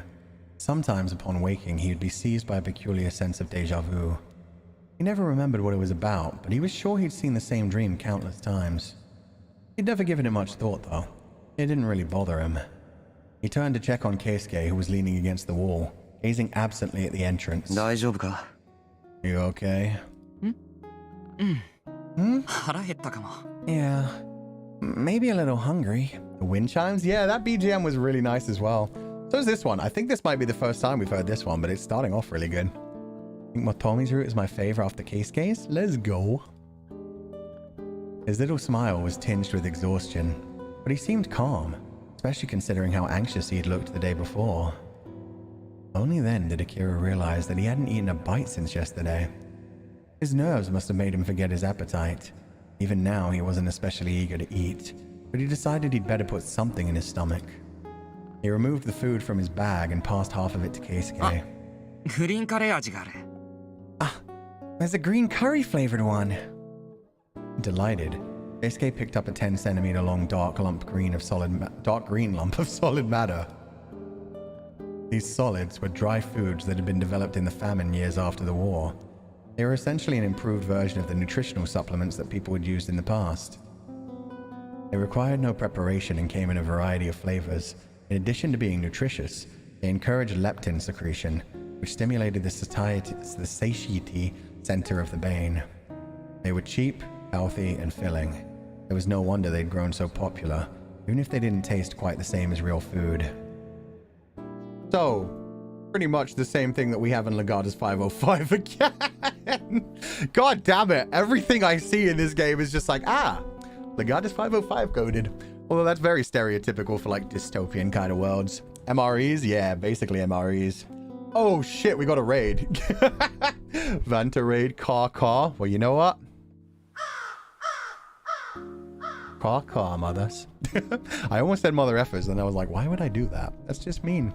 What up, Vanta crew? What up, Van? I hope you're all having a good day. How you guys doing? Pre-warning, please do read the description for this stream and also read the pinned message.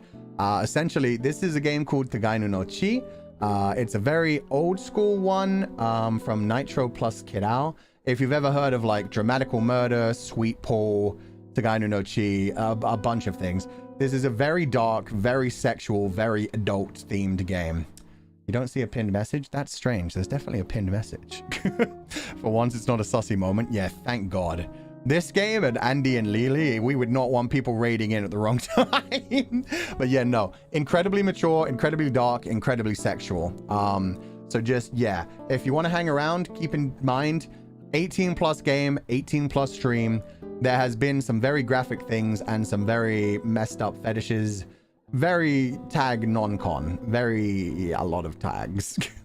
But thank you so much, Van. Hi, Futan. Have a good stream. What was Van streaming today? How did the stream go? Have you... Because I remember like a couple days ago, you did a stream where you thought you might finish Elden Ring's DLC. And I remember you played that one for like 13 hours. And then you did like another 10 to 12 hours yesterday. So damn. My man's been grinding. Oh, FF14 today. Let's go. FF14 and hand funds. Oh, awesome. Are you been playing Dawn Trail or is Dawn Trail out yet? I know people's characters have started being upgraded. Did FF14 trying to finish everything? Okay, so not Dawn Trail yet. Yeah, I don't know if it's the same for everyone, but from what I saw on Twitter, there's a couple of people who have noticed their characters, like the details have started being upgrading. So they've been seeing like on the little companion app where they could check their characters, they've seen them gotten pretty. Dawn Trail is out. I haven't started it yet. Got it. I kind of want to sign into my FF14 account just to see what my boy looks like now. Because I had like a big old dragon man with giant horns that looked pretty much like me, but even more edgy somehow. Giant dark eyeliner and eyeshadow and shit. I kind of want to see what he looks like with an upgraded graphics. Is this as messed up as that Eldritch dating game you did? Oh no, this is so much worse. This is so much worse. Do it. There's a benchmark too. You don't even have to download the game. Oh, sick. Okay, yeah, I'll just look at it. I'll take a picture and I'll put it on Twitter. Yeah, I just want to see how sexy my man looks. But thank you so much for the raid, Van. Thank you so much, Vanta crew, for being here. I hope you have a wonderful day. If you want to head out because this is like too dark, too messed up for you, don't worry. No shame whatsoever. No problem whatsoever. This is very, very, very bad. Worse? Yes. Okay. To pre-warn people, the storyline for this game, basically humanity had a giant war everything went to shit and got dystopian. Some of society has started coming back together, but they also had like a national service indoctrination kind of thing where all the children were taken away from their parents and raised to be child soldiers, but then the war ended. So like all of these like well, not young teenagers, they're all like 18 to 21. But all of the people in this generation have basically been raised to be like emotionless, fucked up robots bred to kill and murder and not have any qualms about that. But it gets worse from there. So where we are right now is an area called... I forget what the area is called. But it's a place like outside of society's limits where nobody is really in control except for a drug lord who rules over everything. And everybody is essentially trying to kill each other to collect enough items so that they can challenge the head drug lord and take control. And also, if you manage to defeat your enemy, you can do whatever you want to them. This is a very dark adult BL yaoi game. So when I say heavily non-con, I mean the game is all about you beat the shit out of your opponent and then you can smash them. So yeah, there's also slavery and force-induced drug, non-con, body modifications. When we started this game, the first time we got to this town, we found somebody doing adult things with a corpse. That was the first thing we saw when we got to Toshima, which is the area we're in now. So yes, this game is, yeah, dead dove. Dead dove, do not open. Yeah, so if you want to head out, absolutely no worries whatsoever. This game is definitely not for everyone. It's messed up. Characters are great though, the voice acting's amazing. I've been enjoying it, but yeah, if it's too dark for you, feel free to head out. It's too adult for you, feel free to head out. If you're just like not in the mood for it, feel free to head out. But yeah, thank you guys for the raid. I hope you all have a wonderful day. We're going to dive back into this. Where we are right now are two, well, main protagonists. One of them is actually a cute little puppy boy, so we're in actually a happy time right now. But we're about to go back to the person's house who has a bunch of statues of young naked men around, so I don't see that going well. So yeah, we're gonna have some cute moments. Just keep in mind it's incredibly fucking dark and dead dove, so feel free to head out. Thank you so much for being here. I hope you all have a wonderful day. I hope you had fun with Van's stream. Okay, we continue the story, but yeah, lovely to have you guys here. I hope nobody was asleep and got raided into this, because that's kind of terrifying. But have a lovely day. We do normally sweet stuff on this channel and calm and chill and comfy stuff, but we do some dark stuff too. They were cheap, healthy, and filling. It was no wonder they'd grown so popular, even if they didn't taste quite the same as real food. Akira wa? Dore ni suru no? What about you? Which do you want? 何でもいい。 I'm fine with any. でもさ、いつもオムライス味食べてない？ But don't you always have ones that taste like omelet rice? たまたまだろ。 That's just a coincidence. Akira really couldn't care less when it came to solid flavors.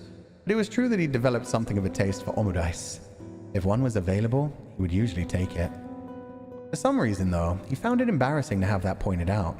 He chewed away in sullen silence. He's such a tsundere. That's so cute. もう結構 Aww. 長い付き合いなのに、俺、アキラの好みとか That's 趣味 so って cute. あんまり知らなかったりするんだよな。 I love how 今のは like なんか新しい発見って感じだった。 embarrassed Akira is to be like, so what? I like omurice. It's delicious. Leave me alone. God damn it. Are these two an item? They're childhood friends. Akira is like very, very emotionless. He's very stoic. He straight up, he joined this game because he wanted to feel something in his life. He was like, oh, a death game? I could finally actually feel something. Maybe I'll actually care about my life if I almost lose it. Keisuke, on the other hand, adorable big old puppy dog character. He literally followed Akira because he wanted to protect him. Even though he's weak and terrified and cannot be much of a help in a fight, he's just here for Akira. Akira is worried about him dying and is kind of embarrassed about the fact that he does actually care about him. So it's got that kind of energy. You got the strong, angsty badass and the puppy dog baby boy who just wants to protect him and really can't protect him. Akira's the MC. Oh yeah, sorry. This one's Akira. The very obviously angsty, grumpy looking cat. And this is Keisuke, the one who followed him into this death game, even though he doesn't like to fight. We've known each other for a pretty long time, but I still don't really know what you like.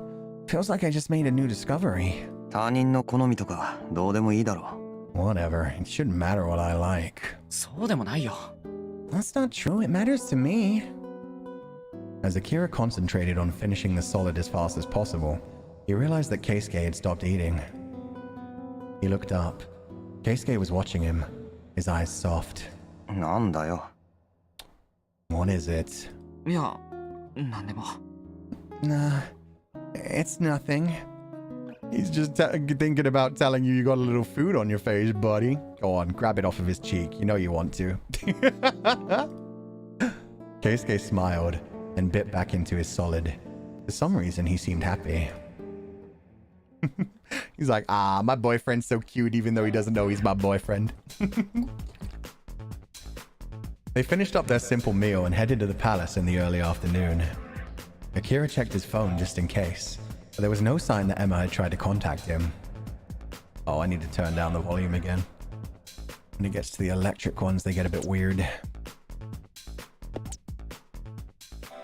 Boy! There we go. Going from memory, they walked down the same alleys that Rin had led them through yesterday. In the red light district, the corpse of the man killed by the executioners was gone, with only dry bloodstains still clinging to the asphalt. Yeah, I'm glad we didn't get a raid when we were dealing with the dog and the executioners. Oh, great! There's another crowd, which means another fight and or other things. So what is the goal? Everybody has 5 playing card kind of things, but they're dog tags. They're dog tags that have playing card designs on them. What you need to do is beat the shit out of people, either kill them, or you can also sell them into slavery if you feel like. So yeah, very fucked up world. You can also do whatever you want to when you defeat your enemy, as well as taking their dog tags. And you're trying to create like any kind of hand that wins. I think it's like a royal flush or a straight. There's a couple things you can get. But once you get like a good hand, you can then challenge the head drug boss of this area, basically the king of Toshima. And if you defeat him in a fight, you can become the king. So everybody's just murdering each other, taking each other's dog tags, and then trying to kill the big bad to become the big bad. I think it's poker rules. I think it's poker rules, but yeah, I think it's just like straights and flushes, essentially. I don't think full houses work, but maybe they do. Who knows? They noticed a small crowd forming in front of the palace. Is it a fight? Men with bloodshot eyes pumped their arms, jeering. A brawl was taking place at the center of the crowd.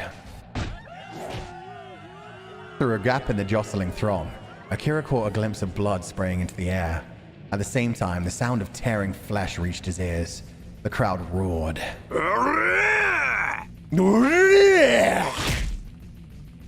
Fist clashed with fist, vying for dominance. The stronger smashed the weaker aside, continuing inexorably to its target, the enemy's nose. A dull crack rang out as bone and cartilage flattened beneath the blow. The man's knees buckled, and convulsing widely, he pitched forward down onto his face. Both fighters were drenched in blood. What Akira and Keisuke had witnessed was the decisive moment when the two men had flung their blades to the pavement and wagered it all on the power of their fists. The spectators were going wild, their eyes blazed with an unnatural heat. If this were Blaster, this was where it would end. Victory belonged to the last man standing. But Igura was different. Your back still ain't touching. The standing man picked up his knife and licked the blood off of its blade. The fallen man was on his stomach, unconscious. As far as Akira could tell. Fuck, so he can't even get on his back. Yeah, this is gonna be a murder. And possibly worse. So yeah, anybody still hanging around from the raid? There could be some graphic non-con going on in a second. R18 situations. But until his back had touched the ground, the fight wasn't over. The man who had all but one raised one heavily booted heel and brought it down hard on the fallen man's skull. Again and again. A horrible sound filled Akira's ears, like someone taking a bat to a melon. What the? As howls of approval went up from the audience, Keisuke looked away. Finally, the man kicked his enemy's lifeless body, flipping it onto its back, and tore the tags from the loser's chest. The tags glistened red in the sunlight. He raised them high, a proud hero displaying the head of a vanquished beast. That's a sexy arm, too. The veins are popping. I wonder if that means he's taking some of the line drugs. The Rhine drugs. Damn, that blood looks incredible, though. Triumph alone could not explain the glazed, bloodshot look in his eyes. Those were the eyes of a man on Rhine, yeah. Drugs like that lifted you into another world. A world empty of fear and conscience. Of everything but joy and pleasure. A world where stomping a man's head to a pulp came as easy as breathing. Akira had envisioned Igura as a battlefield where one had to fend off constant attack. But now, he was beginning to realize the truth. Igura was not a war, but a hunt, where predators lay in wait for prey to sate their hunger. And once the battle started, the hunt became a duel. There was no stopping until one or the other had been reduced to a smear on the pavement. This ritual was sacred here. The smell of blood filled the air around them, enough to numb his brain. Badass. Yo! The accessories are kind of cool. I want them. Yeah, I actually used to have a bracelet that looked like that thick looped one. It was actually a Final Fantasy VIII bracelet, so it had like the sleeping lion heart on like a tag in the middle, almost like a dog tag in the middle that was about half the size of my wrist. And then the rest of it was like that thick kind of coil of chains. It was really nice. I don't remember when I lost that, but I definitely lost that years and years ago. Definitely before I left London. Yeah, Matami's back. What's up, Osan? Yeah. As they passed the fountain heading towards the stairs, a voice called out to them. They turned to see Motomi, the information broker they'd met at the club yesterday. Akira had thought that maybe the darkness of the club was what had made him seem so scruffy and worn, but the light of day only confirmed Akira's initial assessment. Motomi-san だっけ? Motomi, right? Keisuke, who had been pale since witnessing that gory match, smiled in relief. A familiar face. イグラに参加するってんなら今日は多分ここに来るだろうと思ってな。用事のついでに立ち寄ったんだが、ナイスタイミングだったな。Nice timing. Had some business in the area, so I figured I'd hang out a bit to see if you stopped by to join up. Motomi's grin widened. He hadn't removed his cigarette. ずいぶんヘビースモーカーだな、あんた。You're a pretty heavy smoker, aren't you? Akira cast a look at Motomi's feet, where at least half a dozen cigarette stubs were scattered at the ground. Far too many for Akira to believe that this meeting was anything but planned. まあな。He caught on to him. Well, yeah. Motomi shrugged, letting Akira's biting tone slide off in like water. これから中に入るんだろ。俺もついてっていいか? You're heading inside, right? Mind if I tag along? 何か用があるのか? You got something to do in there? え? Oh God. あの悪趣味っぷりを久々に拝みたくってな。Just realizing I'm letting Akira's voice Motomi's voice turn into Akira's voice. Damn it. Nah, just felt like taking a look at that nutjob's collection. It's been a while. Indeed, the palace's decor was impossible to forget. But Akira couldn't shake the feeling that Motomi had some other purpose. Did he just like involving himself in other people's business? Or was he looking for some information? Akira and Keisuke were new here. Maybe he saw in them the potential for new leads. 正直ちょっと心強いです。 One of your favorite visual novels? Let's go the wave. I hope you're having a good day. VA is so good, Fuchan. Ah, thank you, Malia. I have fun doing voices, even if I'm not the best at them. Honestly, it'd be great to have your support, Keisuke said with an innocent smile. そう言ってもらえると来た甲斐があるね。You sure know how to make a guy feel wanted. As always, Keisuke's utter lack of guile was jarring, but Akira had written it off as a lost cause. Keisuke would never change. とりあえず中入らないか。さっきから警備員がおっかない目で睨んでるぜ。Anyway, let's go in. The guards are giving us the hairy eyeball. Ever heard that one before? Holy shit. Hairy eyeball. The what now? I know, right? I've heard whispering eye. That means something dirty. Indeed, Akira could feel the sharp stares boring into him. At Motomi's urging, the three of them walked up to the entrance. Fencer. We're gonna die here. He's gonna be pissed that I wasted his time twice in 2 days, and I'm gonna get murdered. You get the perms. Song of Sire is also great. I love Song of Saya. So does Ike. We are never getting the perms for that. There is not a chance in hell. Are you kidding me? Do you remember some of the scenes in that game? This we're only allowed to play the demo of. And this is the non-18 plus version. So it censors some of the imagery. But you still get all the voice acting and the storyline. Once inside, they were ushered down the hallway in exactly the same manner as before. Granted, this was only Akira's second time, but the decor still packed quite a punch. The sculptures of young boys in particular would no doubt make his skin crawl no matter how many times he saw them. No way with that game? Yeah. You actually, Saya no Uta, you straight up can't play on Twitch. Same for Dramatical Murder. Dramatical Murder is one of the few games listed on Twitch where it's just straight up like, you cannot play that here. There's actually a non-18 plus version. Oh my god. Wait, I didn't know that. If it's like this one though, it still wouldn't be allowed.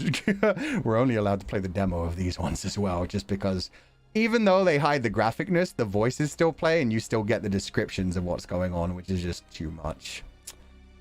Granted, this was only Akira's second time, but the decor still packed quite a punch. Oh, sorry, we read this one. When Keisuke put on some of the masks meant for new registrants, Motomi blinked at him and scratched his head, a wry smile playing about his lips. ああ、登録者はそれつけるんだったっけな。まあ、なんつうか、あいつらしいけどな。Oh, yeah. You have to wear those masks. Typical of him. Everybody knows how much of a pervert this guy is. あいつ Him? アルビトロ様だ。Arbitro. Motomi grimaced. 趣味が悪すぎるんだよ、ここは。 Damn it. 変だし。 What kind of place doesn't even let you smoke? Even as he said it, Motomi was lighting a cigarette. He tsked irritably as he surveyed his interior. A guard appeared to guide the three of them onward. Midway down the main foyer, the guard had to stop to scold Motomi for kicking one of the naked boy statues. God damn it, Motomi, you can't take you anywhere. As before, the hallway ended in a set of black doors, chained shut. What was behind those doors? Nothing good, Akira was certain. Keisuke stiffened slightly when the waiting room door swung open. There were several masked men inside, same as there had been yesterday. 緊張してどうする？参加するって決めたんだろ。決めたからには行ってこい。It is crazy to me that there's still so many people every single day joining this death game. Saya no Uta, written by Geno Debucci. Yeah, the Ura Butcher. We've talked about Saya no Uta quite a bit on this channel before. I'll be right back, by the way. I'm turning my air conditioner back on. It got hot again.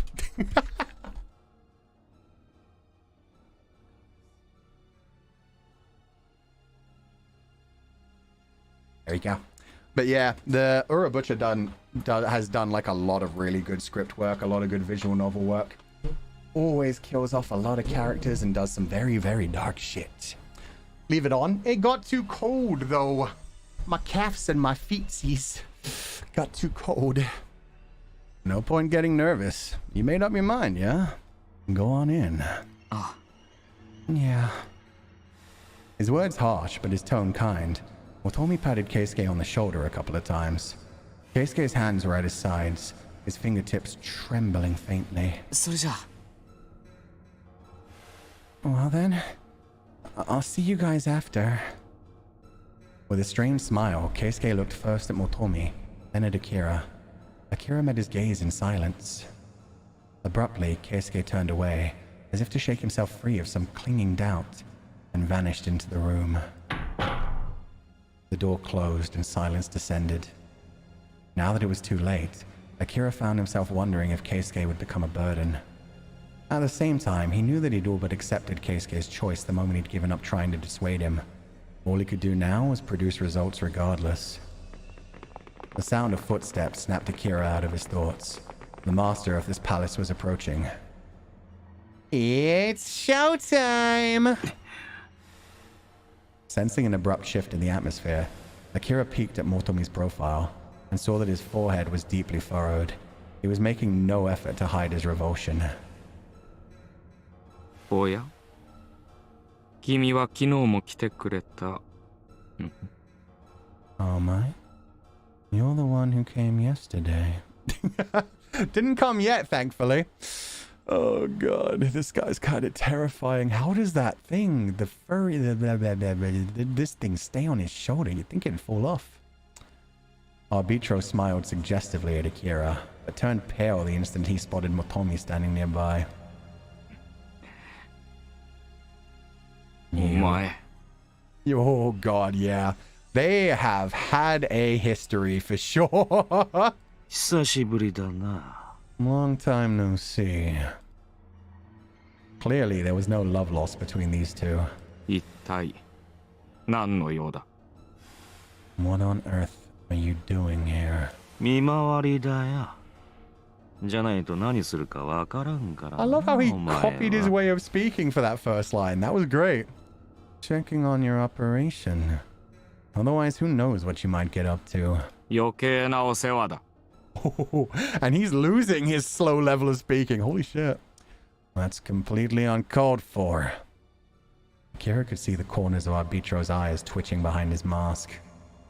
Motomi, meanwhile, curled his lips into a sneer.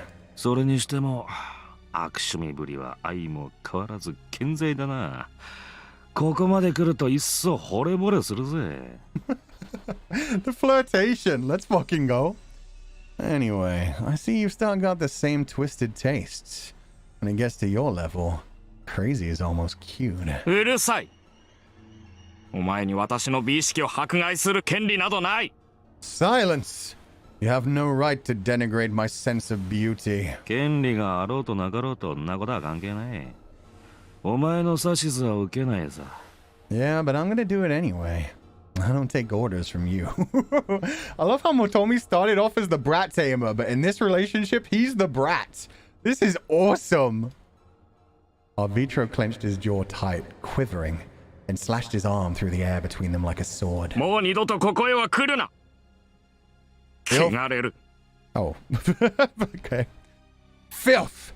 Don't ever come here again. お前が用いとマシになりゃな Sure, if you clean up your act a little. Wait! No. For a second there, I was like, what if Motomi is like Il-Rei?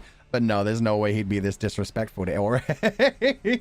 But maybe Motomi was like on the same level as this guy at some point. Maybe they were like, yeah, at the same level, and now Motomi's just like, I don't want to fight anymore. 失礼する If you'll excuse me. Think they're exes? They definitely have a history. I think they may have smashed. Not sure if they were ever actually like dating. They definitely hate. Oh, 100% Thurville. Arbitro stomped off toward the waiting room. His men followed behind him.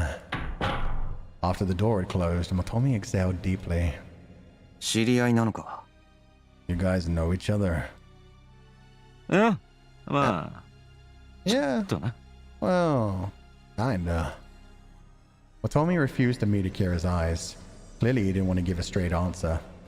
There's nothing straight about that interaction, my boy. His expression was difficult to read, his brows drawn together ever so slightly.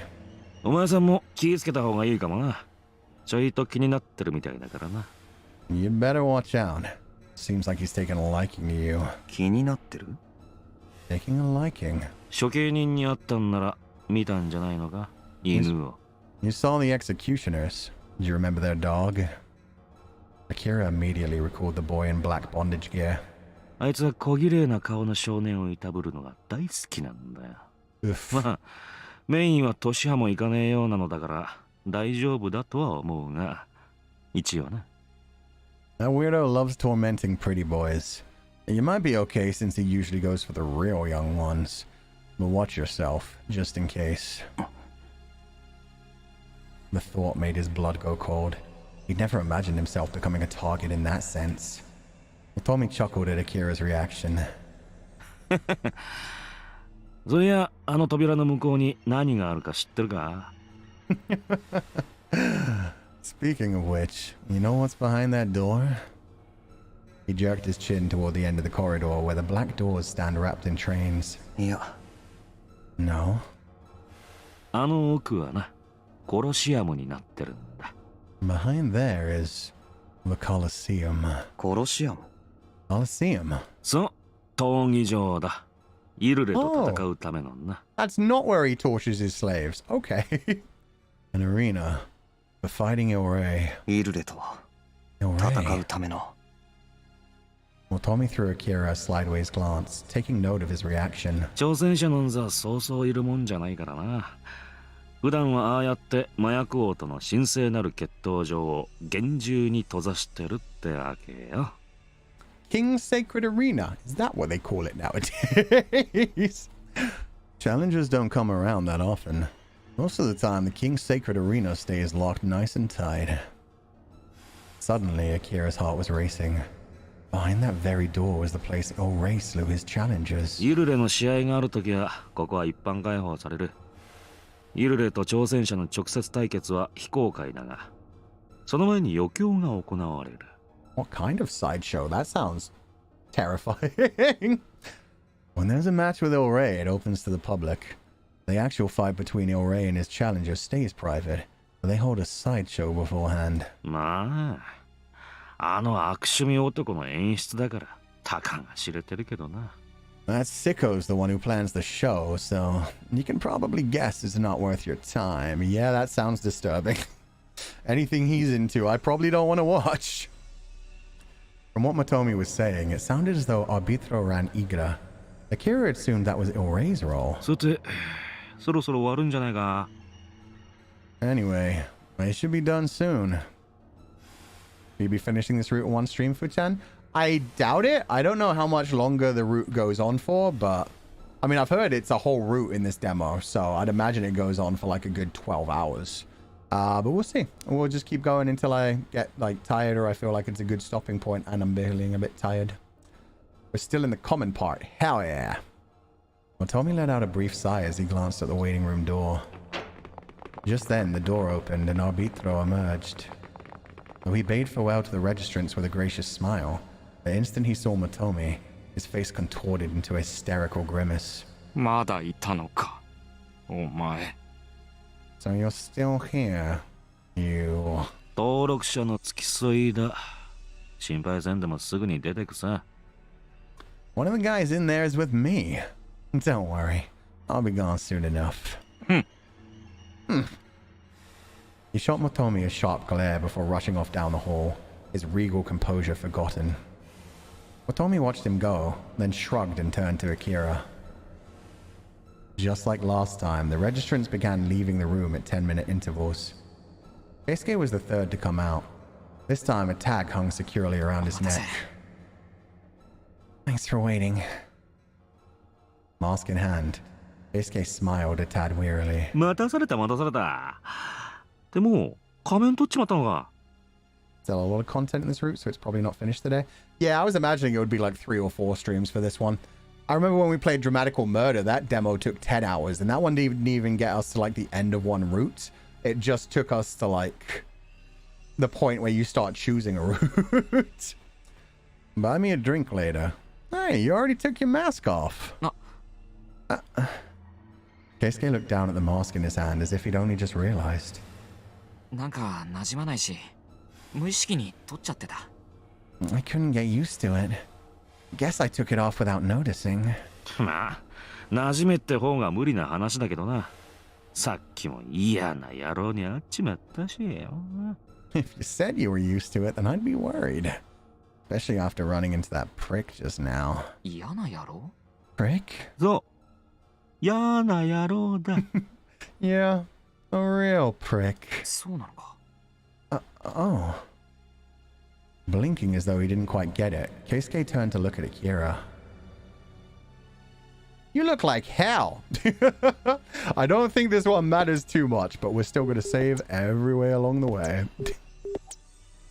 Boop, boop. Yeah, fuck it. You look like hell. ひどい顔だぞ。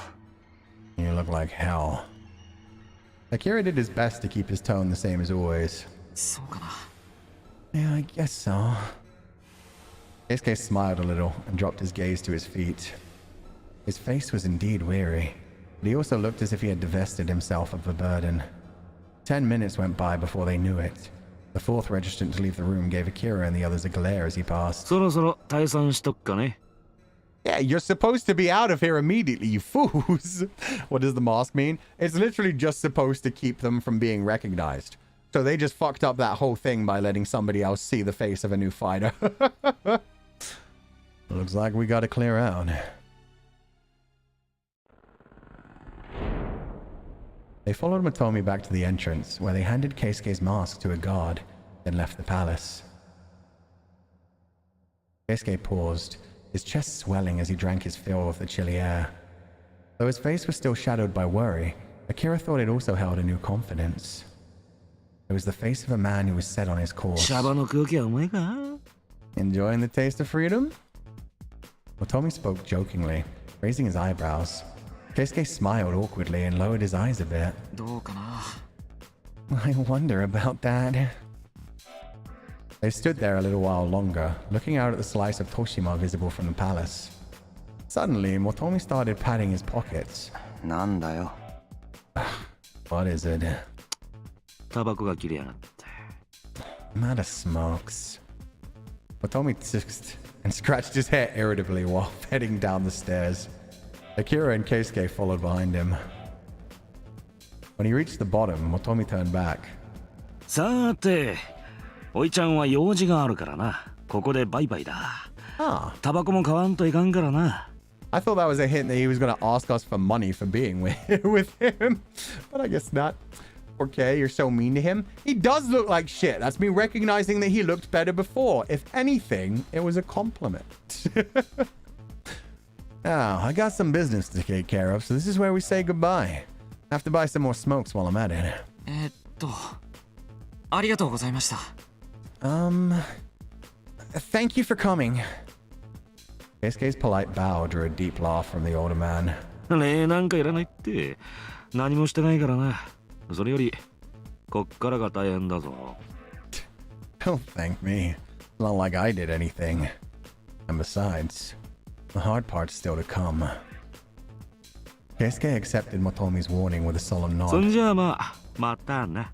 Well then, see you around. Motomi raised a hand in farewell, then ambled off down the road. After he'd vanished from sight, Akira turned to Keisuke. タグ見せてくれ。 Show me your tags.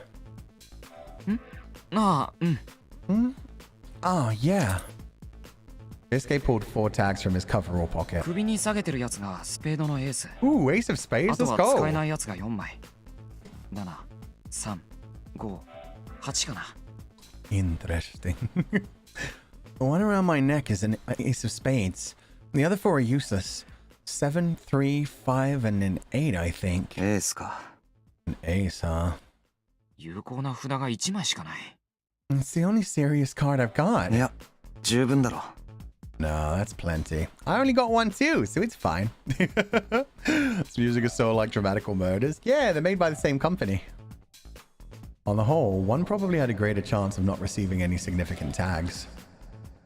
After stashing the bundle safely in his pocket, Keisuke stretched and looked up at the sky. イグラか。 Igra, huh? As though drawn in by Keisuke's murmur, Akira looked up as well. The murky boundary between sky and cloud seemed to reflect his feelings perfectly. There was no turning back now. Neither he nor Keisuke could leave Toshima until they defeated Iorei. Wonder if we're going to run into Rin again. What's Akira's tag again? I honestly don't remember either. Written by the same writer too. Let's go. You played the other Nitro Corral games, or was Dramatical Murder first? Dramatical Murder was the first. I only knew about Dramatical Murder and Togainu no Chi. I didn't even know they'd kept making games after that, because I heard about these like when I was a young teenager.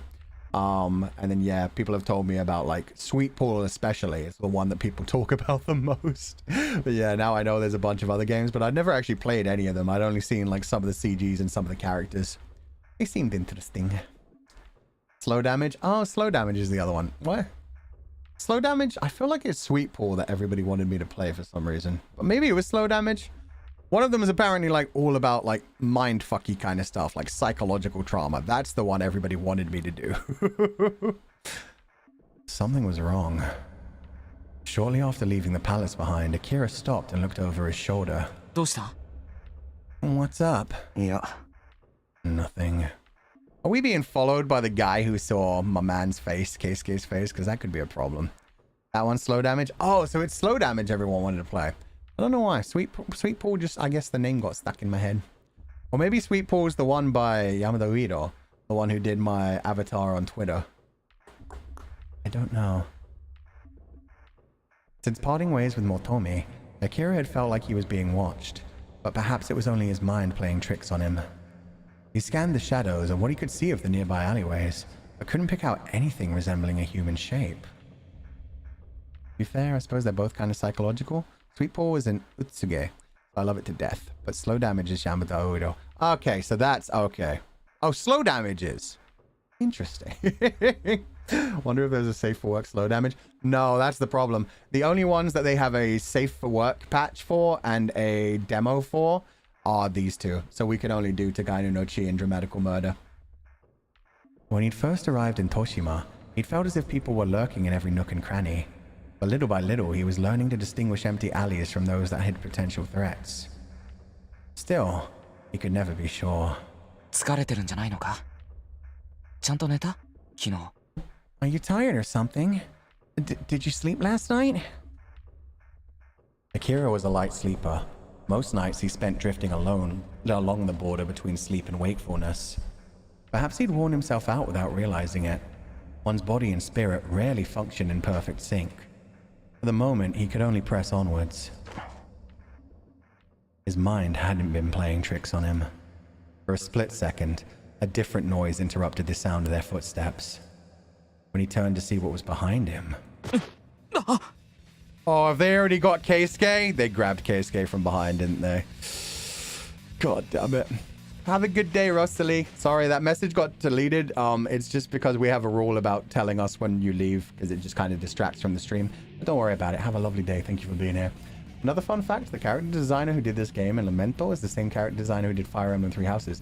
Oh, so they did this one as well. Somebody said that while I was playing Three Houses, but I couldn't remember whether it was Togainu no Chi or Dramatical Murder. So yeah, we're playing two games by the same character designer right now. Come to think of it, when you look at their faces, the way their eyes are shaped, you can kind of see it for sure. Utapri's artist is also Lamentos? Oh my god, a ton of them. Holy crap. Keisuke suddenly vanished from sight. Akira turned. There he was in the inky shadows that filled a gap between two buildings. Someone was holding his arms behind his back. Yo, that's a big old knife, buddy. The eye patch? You are chuny as fuck. All the spikes. Yo, this is so early 2000s grungecore. The first thing Akira saw was blue hair, then a garish yellow scarf, and flashy shirt. Finally, he noticed the man's skin-tight motorcycle jacket and eye patch. At first glance, despite his exotic appearance, he looked like any other wayward youth. Wait, is that a fucking... No, it's not a Union Jack flag. Okay, I was gonna say. He is very grungecore, like punk core, so I could see it if he was wearing a Union Jack shirt, but no, it's just similar colors. No comment on the huge knife, nor on the fact that he's got the dog tags as well, so there's a lot. Best and hottest character just dropped. Bruh, nah. This guy don't do it for me. But his eyes shone like those of a starving wolf, and a silver tag hung on his chest. As Keisuke struggled to pry the arm from his neck, the man drew his blade and pressed it to his cheek. Okay, so they just hadn't pulled out the blade yet. The blade was shaped like a machete, looked large enough to split Keisuke's skull with ease. Oh, he's got a really calming voice compared to what I expected as well.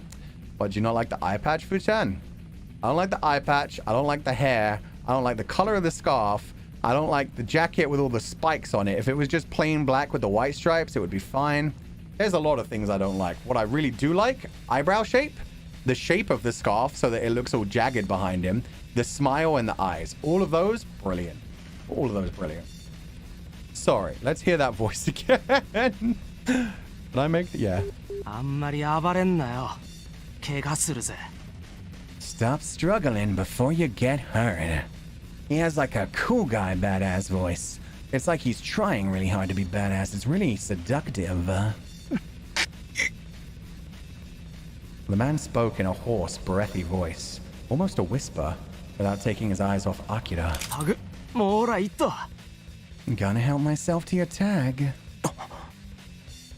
There was a dull metallic sound as he ripped the tag away from Keisuke's neck. He had his tag for all of what, 6 minutes? God damn it, Keisuke! As far as Akira understood it, Igura duels were meant to be fair. An ambush like this had to be against the rules. Akira had thought it strange at first that such rules could function in a city like this, but that was until he'd witnessed the brutality of the men charged with punishing offenders. 処刑人が喜んで飛びつきそうなやり方だな。 The executioners would love to get themselves a piece of this. 関係ねえなあいつらは違反者だろうとそうじゃなかろうと殺したいと思った時に殺すんだよ Who だ cares? ったらルールを守る必要なんてねえじゃねえか They kill whoever they want to kill, whether you've broken the rules or not. Playing nice doesn't get you nothing. He snorted derisively and glanced at the tag he'd taken. This needed to end, and fast, before the executioners showed up.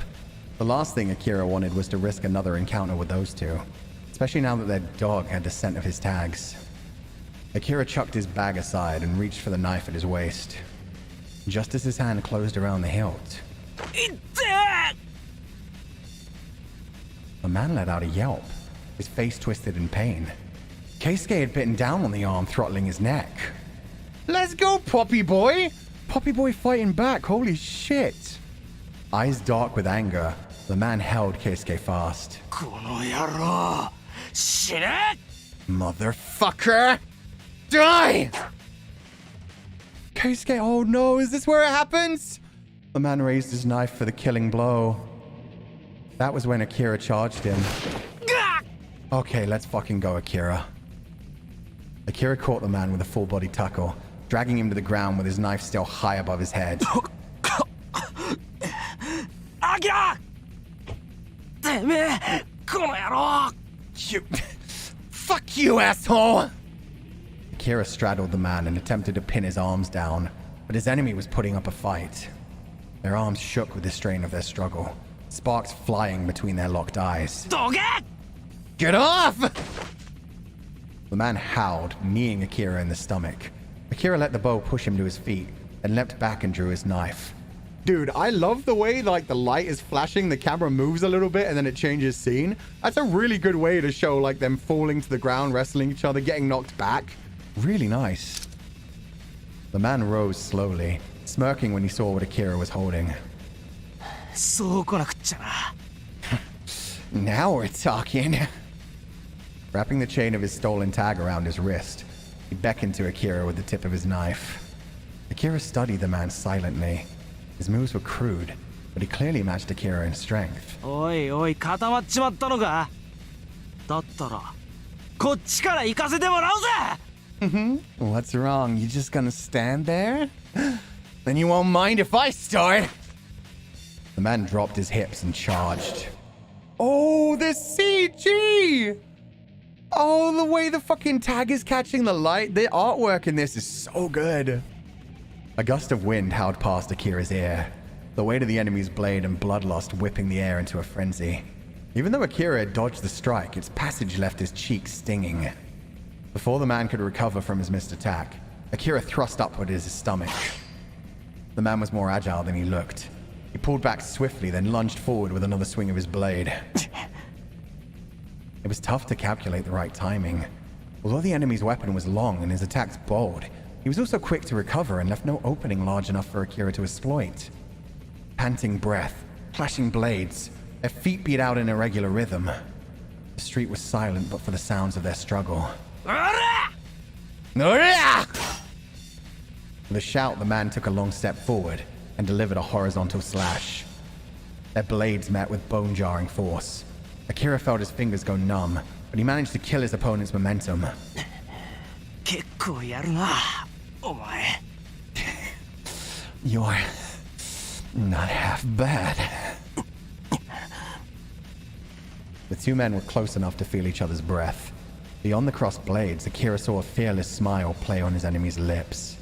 Unlike Akira, whose natural talent for exploiting his enemy's vulnerabilities made his movements smooth and precise, the other man's attacks were crude and unrefined. At the same time, however, he clearly knew how to use his raw strength to the fullest. A silver cross hung next to his tag, reflecting a dull light. Yeah. Sorry, I'm just doing those lines as well, just because they're fun to do. Oh, sorry. The man roared, pushing Akira back. The cross had distracted him, and his response was slowed. His enemy struck for the kill. Akira! Akira! The blade approached, filling his sight. Just before it could reach him, Akira extended his right hand and slashed at the man's chest. Something hard caught at the tip of his knife. The man froze, his eyes wide open. Akira's blade hadn't touched his flesh. Instead, it had snagged on the man's tag and cross, snapping their chains in the blink of an eye. The links filled the air with a sound like falling glass, transforming into silver crystals as they scattered. All three men on the scene stood petrified. As one, their eyes went to where the tag lay fallen beside the cross. The cross was plain, the size of a child's palm, its surface scratched and worn. Oh, is that important to you, buddy? The man seemed dazed. He hardly noticed when Akira cut Keisuke's tag free from his wrist. Little by little, however, his gaze shifted from the cross back to Akira, and his face contorted with rage. Damn, Akira really smart. Akira realized he really cared about that. Took it away from him to use it as a distraction. Let's go. You bastard! Raw hate burned in his eyes. Akira struggled not to flinch back in terror. Was he only now reacting to the loss of the stolen tag? But the man made no move to resume the fight. Instead, his knife sagged as he lowered his hand. His lips still tight with anger, he knelt to retrieve his cross from the ground. He raised it slowly to his face and stared at it intently. For an instant, a shadow of sadness seemed to flicker in his eyes. Then, he closed his fist around the cross and bowed his head, a pious gesture, as if sending up a prayer. Akira could hardly believe that this was the same man who had been trying to kill him a moment ago. Oh, he's just straight up religious? I did not expect that.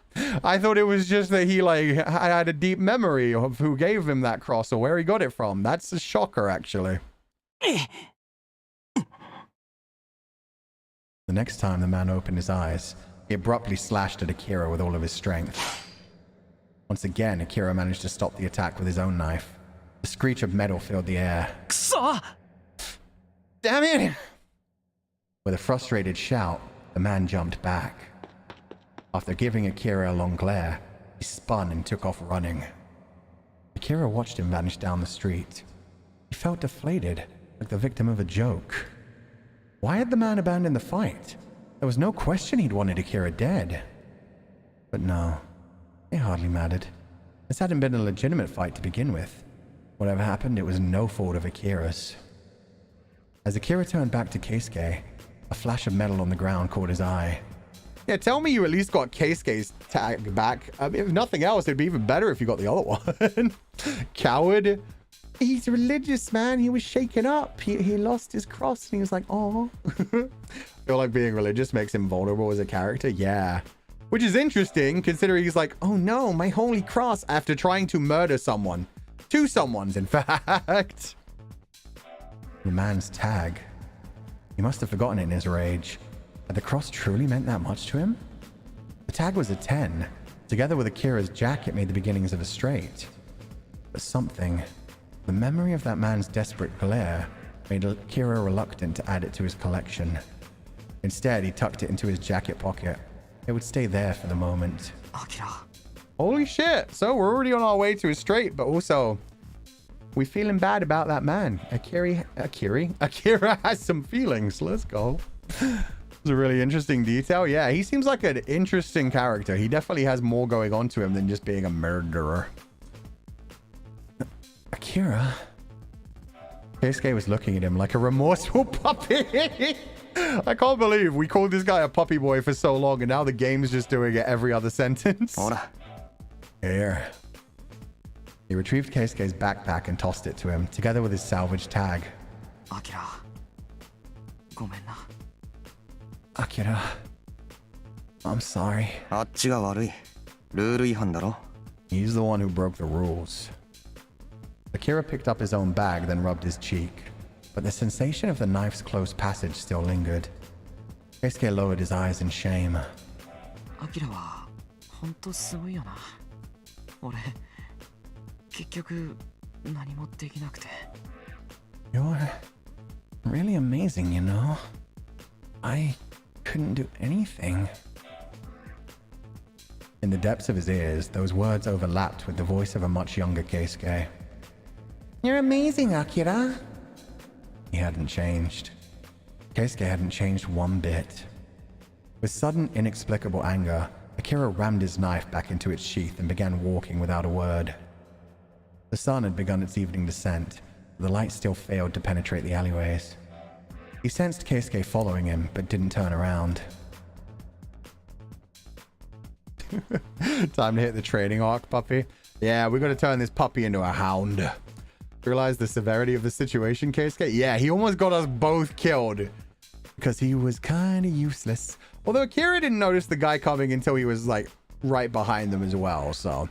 Akira may have just been stabbed in the back if he was alone. It's... The fight was over, but a trace of excitement still lingered in his body. As his head cooled, he recalled the euphoria that he'd felt each time their blades had crossed, as if nerves long atrophied had suddenly come alive. The man had been trying to kill him. Any one of those blows might have opened his skull. He'd been one step away from death. Little by little, that knowledge rose within him. It was a sensation he'd never before experienced, a numbness spreading through him like bubbles in a glass. What if he had stabbed his opponent? If he'd struck a vital area, then the man would have died, his blood gushing forth, his temperature dropping.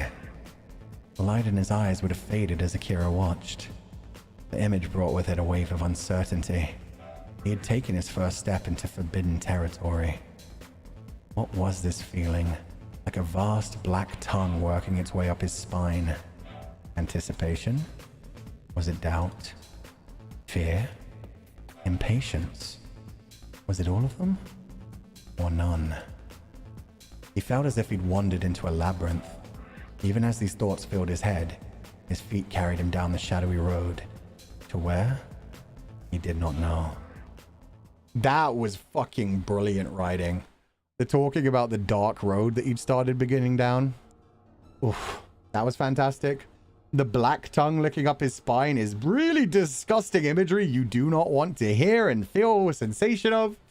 And yeah, the whole like bubbles spreading within a glass, that's fantastic.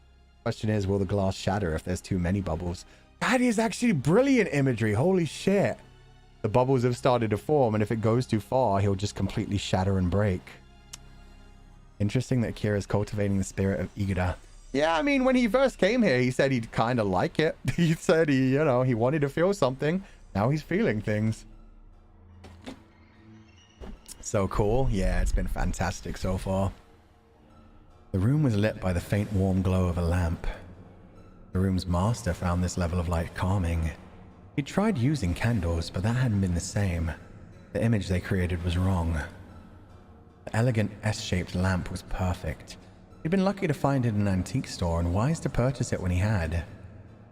I wonder if this is Arbrito again. This feels like an Arbrito kind of space. The statues, even if they are shattered and look more mannequin-like, they're still definitely young men. And the art as well, so yeah, maybe Arbrito. He surveyed his inner sanctum with a satisfied smile. Truly, he'd done well to assemble this collection.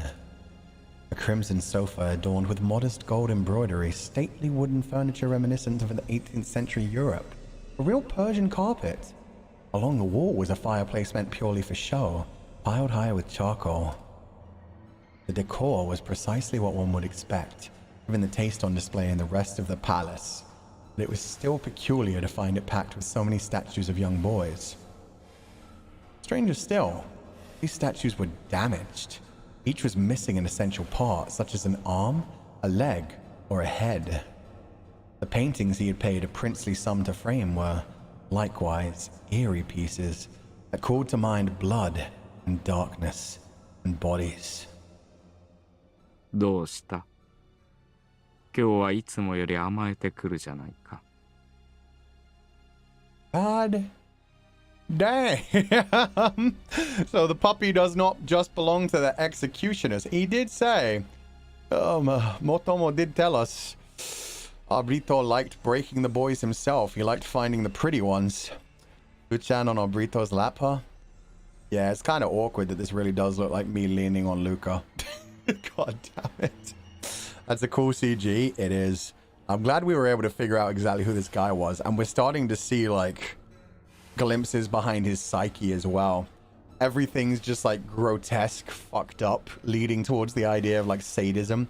The fact that even the statues of the young men, things that he likes, he makes sure to, like, remove an arm here, a head there, a leg there.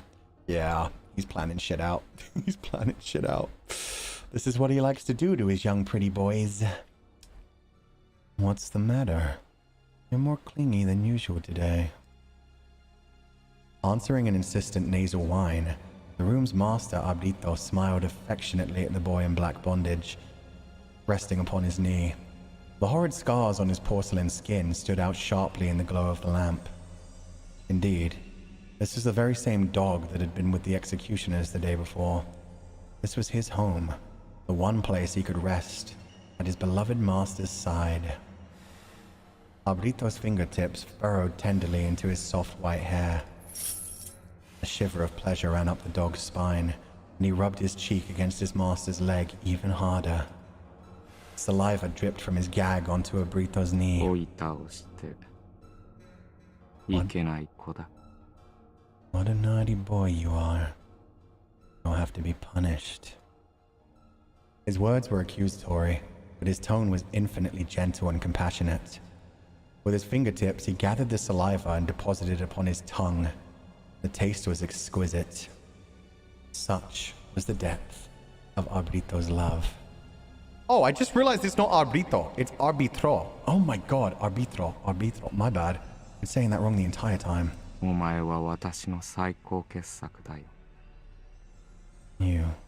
are my finest masterpiece, he whispered, giving an earlobe a teasing nibble. The dog jumped slightly and turned a longing look upon its master. Through his blindfold, Arbitro could tell that his eyes were moist with delight. Or would be, if he still had eyes beneath the fabric. Oh, he removed his fucking eyes? I mean, I guess... Oh, God. I thought it was just a blindfold. So he has to sniff his way around? Arbitro thought back to the day he had found this wonderful creature. It had been love at first sight. It had been before Japan was divided into East and West, during the period of chaos in the immediate aftermath of the war. This boy had been cruelly abused by his parents and left to die upon the roadside. Arbitro had found him and taken him in. His prepubescent body had been pitifully malnourished, with protruding ribs, unkempt hair, limbs like twigs, and skin so pale that Arbitro had nearly thought him a corpse. When Arbitro gave him a bath and warm food and wrapped him gently in a soft blanket, the boy had shown him a tearful smile. It was a beautiful sight, so fragile and fleeting that it made Arbitro want to embrace him to death. Surely, he would never find anyone more precious. There was only one thing to do. He would turn this boy into the ultimate work of art. Each cut Arbitro made into his soft white flesh had revealed another layer of beauty. The blood dripping from the incisions, the white fat oozing beneath his skin, his muscles, his bones, his ripe, pulsing organs. All of it. Beautiful. His feeble screams had made Arbitro tremble with pleasure. In pursuit of perfection, Arbitro had planned every step of the process in detail, right down to the shape and size of the scars. Even when he'd removed the boy's larynx, he'd been careful to produce the perfect wound to balance out all the rest. Few of Arbitro's subjects could withstand his love. Most were killed attempting to escape, or went mad and committed suicide, or died of shock on the operating table. But this boy endured to the end. His humanity had left him, true, but still, he remained at Arbitro's side, his most sublime and successful production. He adored Arbitro with his whole being. How could Arbitro help but love him? Even now, when he found the right material, he would carve it up to make one of his creations. When possible, he preferred unripe young bodies, but what mattered above all else was their faces be lovely. A dreaming smile played about his mouth as he caressed his dog's hair. 鼻の方はどうだ？調子はいいか？ What about your nose? Is it still working? He took hold of the dog's jaw and tilted it upward, scrutinizing his neatly shaped nose. The dog's sense of smell was the one modification that had not been inspired by Arbitro's personal tastes, but instead by the demands of his position. He needed a way to track the tags. As thorough as Arbitro was at keeping tabs on his fighters, they were, after all, a bunch of thugs. They'd always been fools who tried to steal tags instead of winning them in the ring. He didn't actually care one bit about foul play, but they wouldn't stop fighting altogether if he permitted it. And if they didn't fight, he would not need rain. All of this was pointless without a market for his drug. Hence, the executioners. From time to time, he had his dog accompany the executioners on their rounds. He thought it nice that the pet got a taste of the outside world while performing his duties. Sometimes he came back soiled or injured, but that was nothing. A brief stint on Arbitro's operating table and he was good as new. As he reminisced, Arbitro's fingers crawled towards the surgical scar beneath the dog's up-tilted chin. ここが一番美しいな。 This is the most beautiful part of you, Arbitro murmured, enraptured. He leaned forward and pressed his hot tongue to the spot. The dog's breathing grew faster and harder. Arbitro never grew tired of this pet, no matter how many nights he indulged. He knew that this was not a hobby that he could readily reveal. There had been times in the past when it had earned him scorn or condemnation. He understood why this was, but he also knew in his heart that he was doing nothing wrong. This was his purpose. Without it, life was meaningless. He loved dolls. Dolls with a warm blood in their veins. Dolls that belonged only to him. When he was young, he had witnessed his mother and father sneaking strange young boys into their bedroom. His parents had treated them like dolls, sometimes beating them bloody, sometimes raping them until the cries died away. Despite that, he could tell that his parents loved them far more than they loved him. He would own dolls of his own, one day. Surely then, he would not be lonely. Images of a past he did not care to remember rose in Arbitro's mind. Memories piled atop one another, shifting, warping before his eyes. In the end, they resolved into the face of the man he hated more than anyone else in the world. Motomi. Motomi. He spat the name like a curse. Motomi, the cause of his downfall. The man who had ground his shining future into dust. The face that floated in his mind's eye wore a smile. あの男さえいなければ If not for that man. 私は The instant he recalled his defeat, rage swept through him, turning his vision scarlet. He could feel sweat dripping from beneath his mask. It was only when he heard a desperate gasping in his ear that he realized he was wringing the dog's neck. The dog, struggling to draw breath through his gag, scratched feebly at Arbitro's hand. Arbitro immediately returned to his senses, the blood draining from his face. ああ、なんとしたことだ。怖い思いをさせてしまったね。許しておくれ。What have I done? I'm so sorry. You must have been scared. He released the dog's thin neck and wrapped him in a tight embrace. Shoulders heaving as he gulped for breath, the dog wound his arms around Arbitro's back. すべてはあの男のせいなのだよ。This is all that man's fault. Even as he buried his face in the dog's sleek hair, Arbitro's dark glare remained fixed on the past. Holy fucking shit. Wow, that was intense. That was interesting. His VA is perfect. Yeah, it is. I cannot match that level of unhingedness. He's not like going crazy. Like the only personality that I can kind of link towards that is like the purple haired guy in Tokyo Ghoul. The one who like sniffs blood and does the whole très bien. But he leans into like a different kind of crazy. He leans into like an unhinged, like over the top kind of crazy. Whereas the guy doing Arbitro's voice is just like, holy shit, he's actually terrifying. He sounds like he would murder you. And while he did it, he would be like, you're so beautiful.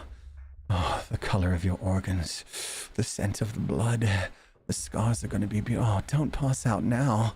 No, please, don't fail me. Don't fail me. That kind of shit. God, he's creepy.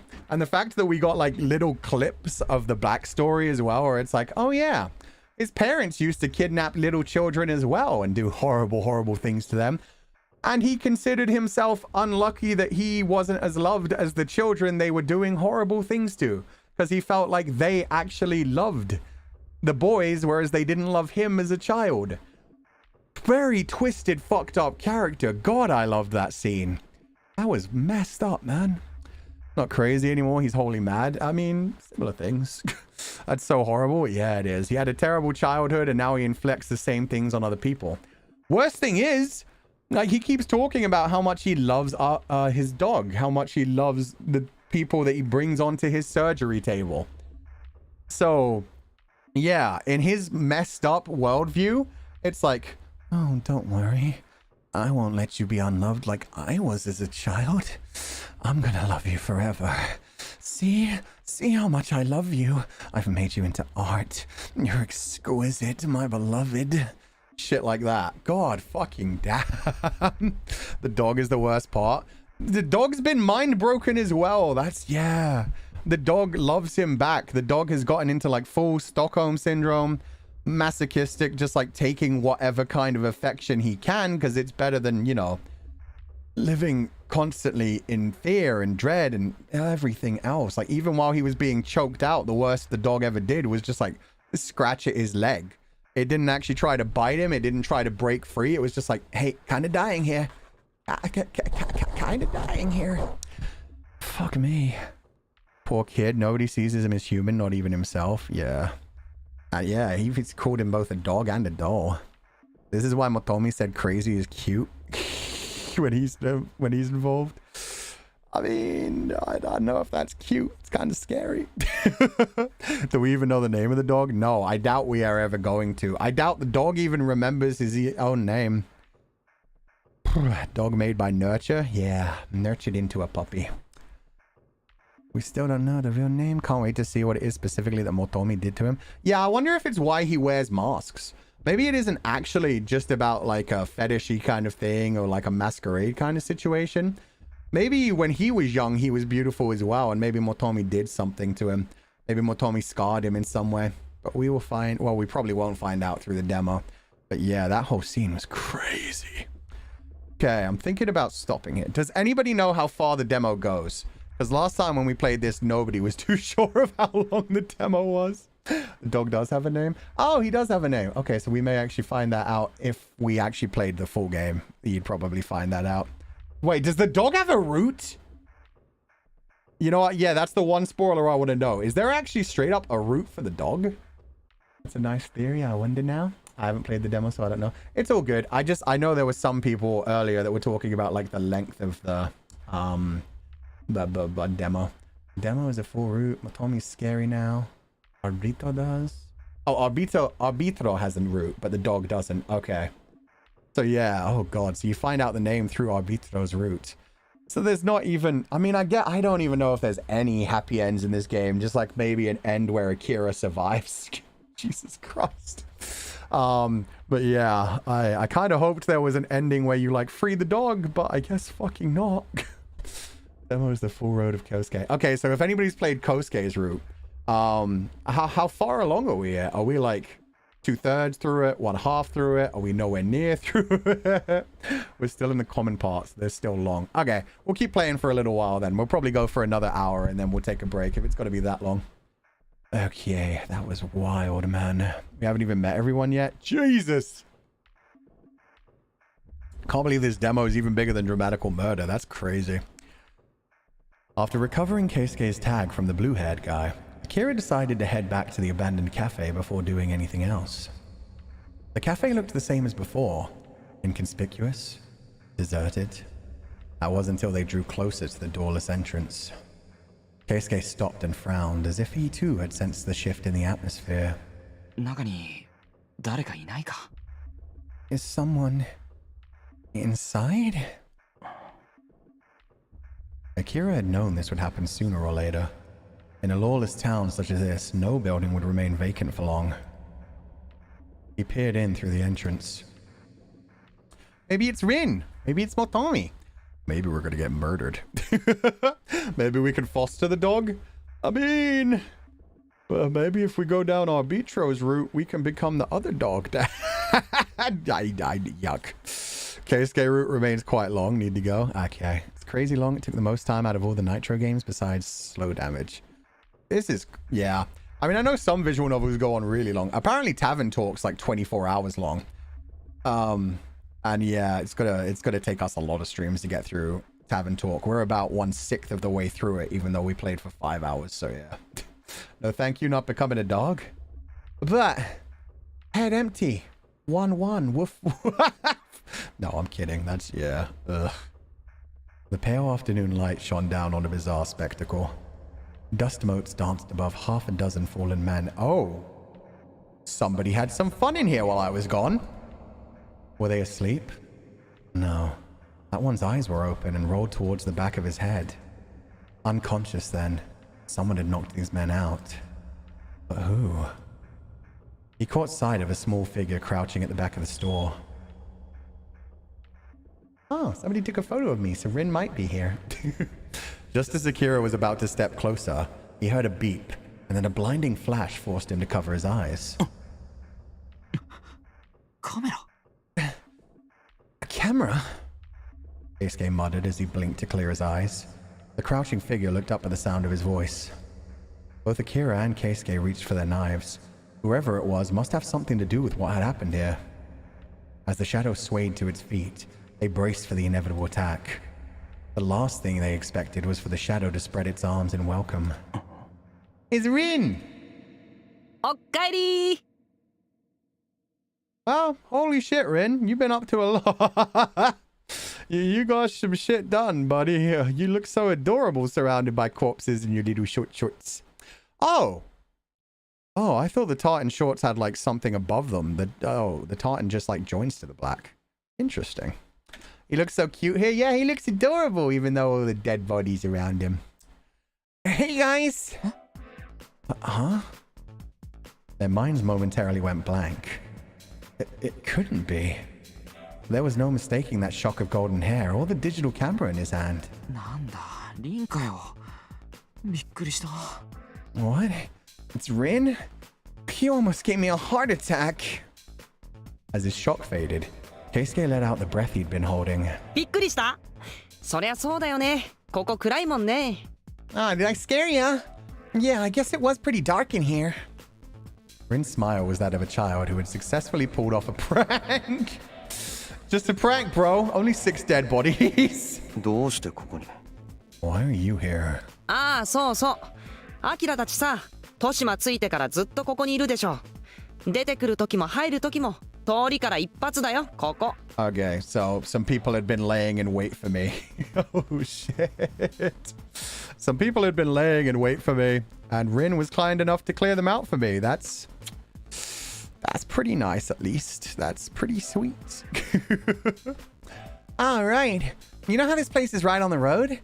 Anyone can see you coming and going. 一箇所にじっとしてるとさ、危ないから。それ教えようと思ってきたら、ちょうどっていうかナイスタイミングっつうか、なんか変なのがゾロゾロ中へ入ってくとこだったわけ。And seeing as you'd been staying here the last couple of days, I got worried, so I stopped by to warn you. and it just so happened that was right when this bunch of weirdos were heading in. もしアキラたちがまだ中にいたらまずいと思って慌てて入ったんだけどいなかったからさ。よかったんだけど、まあそんで I hurried in after them, hoping to rescue you. You guys weren't here.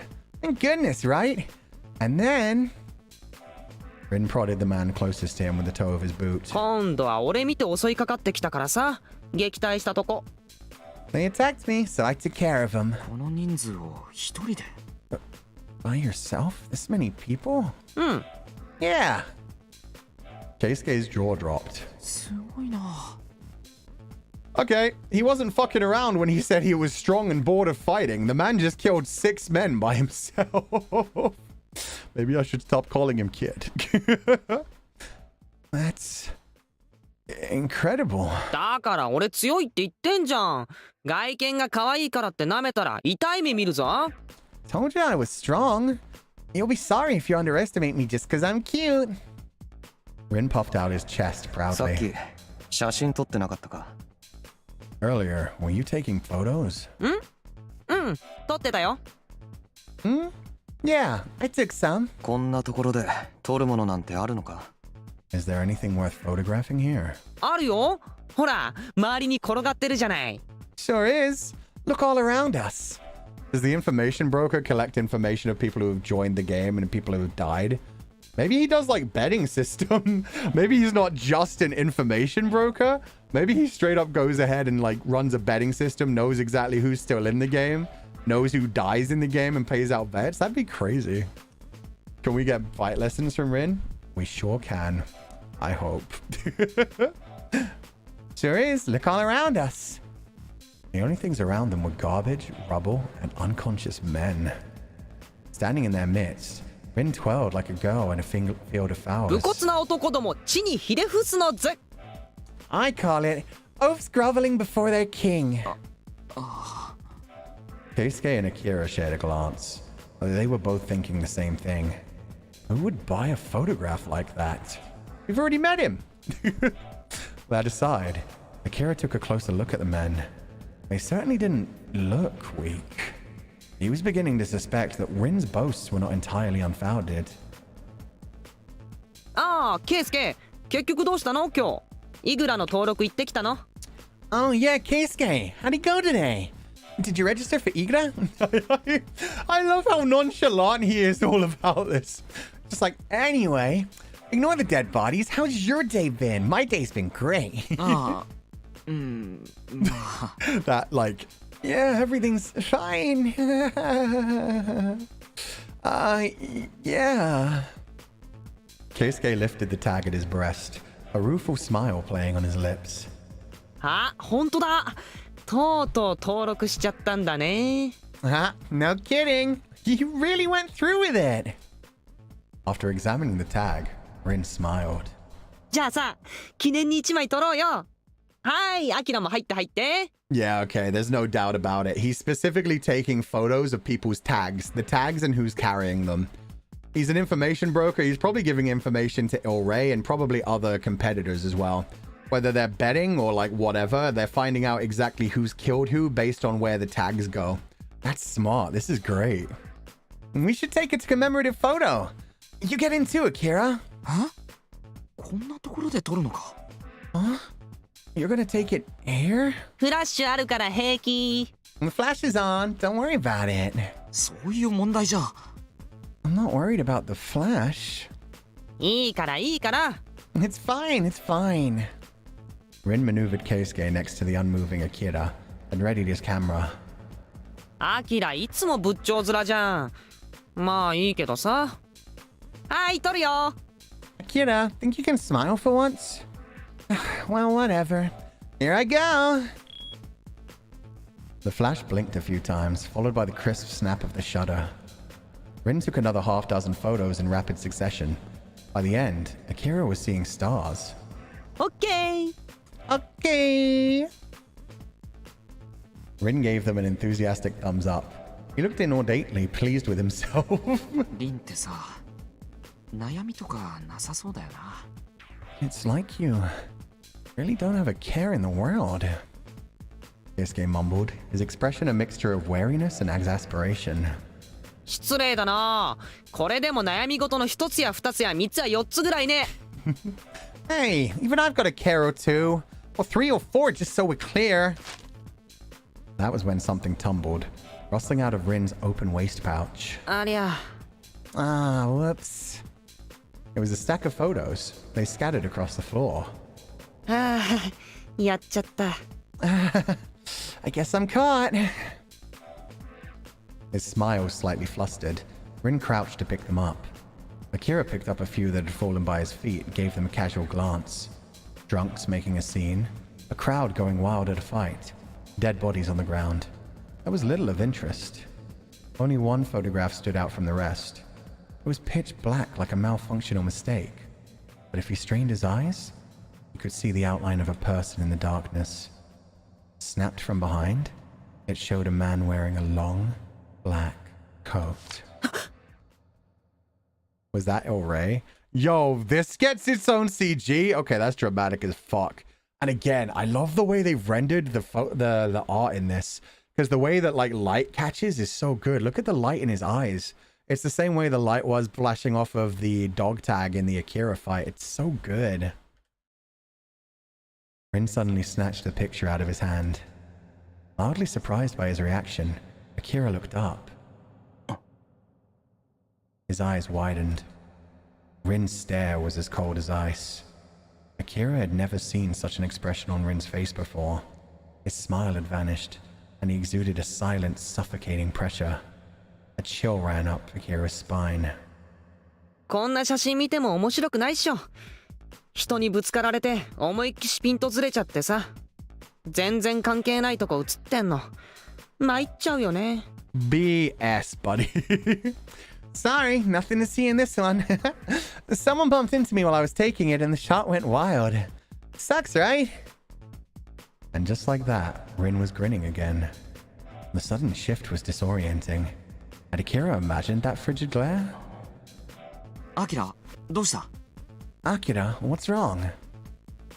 Keisuke, who'd also been picking up photographs, looked askance at his petrified friend. Yeah. Nothing. よーし、これでおしまいっと。ありがとう。Well, that's a lot of them. Thanks. Rin took the last one from Keisuke, gathered them all into a bundle, and tucked the bundle back into his waist pouch together with his camera. 本当に写真撮るの好きなんだな。You really like taking pictures, huh? まあね。 Yeah, I guess. Akira watched warily as Rin nodded and stretched. そんじゃあさ、こっから移動するんでしょ。あんまり人目につかないとこ教えてあげよっか。So you need to move, right? I can show you a place where you won't get attention. そうだな。そうしてもらえるとありがたいよ。 That's right. アキラ。 We'd appreciate ア that. キラ。 Right? Akira? Akira? Oh. Yeah. I wonder... I'm now thinking about all the flashbacks we've been having as Akira, and I wonder if he knew El Rey as a kid. Maybe they were connected on some level. Because they keep having us flashback to our childhood and think about people like calling out to him. And now he seems surprisingly interested in that photo of El Rey from behind. What I'm assuming is El Rey from behind. Could be anyone from behind, but still.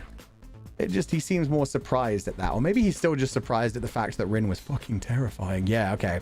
I should read the fucking screen, Fuchan. That expression, that stare.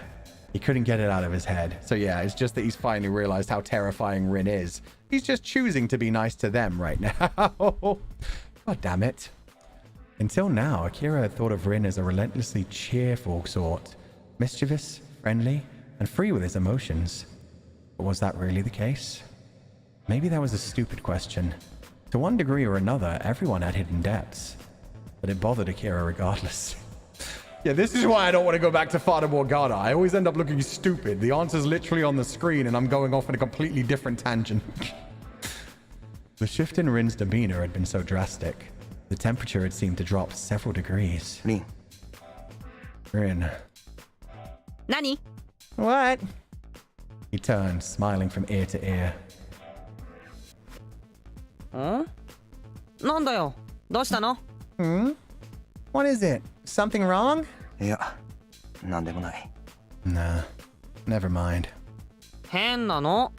ほらほら、行こうよ、早く。 You're being weird. Come on, hurry up. Rin laughed then went outside. アキラ、大丈夫か？ Akira, are you okay? あ Yeah. Keisuke peeked at him with a worried expression. Not wanting Keisuke to see his face, Akira quickly headed for the door. What he was feeling, it wasn't fear. He wasn't worried that Rin might betray them. If Rin's cheerful demeanor was indeed a mask, then there had to be a reason he'd chosen to wear it. Now Akira found himself wondering just what that reason was. Yeah, why does he like us so much? Why is he fine with us? What does Rin see in us? What does he think he can use us for? Really enjoy the theorizing though. Thank you. Yeah, it's really silly because I always press the thing on to like go to the next line. And when I'm sitting there like theorizing and the answer's like literally right in front of me, it's like, God damn it, Fu-chan, stop going on your crazy tangents. It was just that Rin was scary. They felt the air stirring when they emerged onto the road. A crowd had formed some distance away. なんだろう、バトルやってんのかな。それともまた奴らかな。 Oh, the executioners. Sorry. I don't know why this one song is so loud. There we go, that should be fine. Just saw this pop up on my recommended. Togainu is such a throwback. Welcome. I hope you enjoy your stay. This is my first time playing it, so please no spoilers. But other than that, yeah, we're having a fun time going through this. It's your Sixth Sense Ritter, Fu-chan. I don't know about that. I think it's just silliness. What's going on? A fight? Or is it those two again? Rin stood on tiptoe and tried to see past the throng of people. By those two, he must have meant the executioners. Suddenly, the crowd parted, and a man came running toward them as if hell itself were at his heels. あいつ。 It's him! It was the blue-haired man Akira had fought only a little while ago. 待てっつってんだろうが。 I said to fucking wait! 逃げんな、青猿。 Get back here, you blue ape! And behind him, roaring, were the executioners. So he'd caught their attention after all. Not surprising, given his admitted preference for foul play. ああ、始まっちゃったよ。知り合い？あの青いの。 There they go again. You know that blue-haired dude? I mean, yeah, I have his tag, actually. With an annoyed sigh, Rin glanced back and forth between Keisuke and Akira. いや、 No. The man had been looking frantically over his shoulder as he ran, but just then he turned to face them. His eyes went wide as saucers. You guys. His bloodshot eyes scanned the trio, then locked onto Akira. Without slowing, he reached out and grabbed Akira's arm. アキラ。 Akira! え、ちょっと。 Hey, hold up! The man dragged Akira along until he managed to regain his balance and match the man's pace. Akira tried to shake him off, but his grip was too firm. 話せよ。 Let go! うるせえ。いいから走れ。 It's okay, just shut up and run! おい。 Hey! てめえには聞きたいことがあんだよ。 I got something to ask ya. I mean, we can make a trade here. I can give him my smelly tag, which may keep him alive, and he can give me his main tag. And then I don't have to worry about the dog catching my scent, and he gets to live. That could be a decent trade. Bro got kidnapped? Yeah.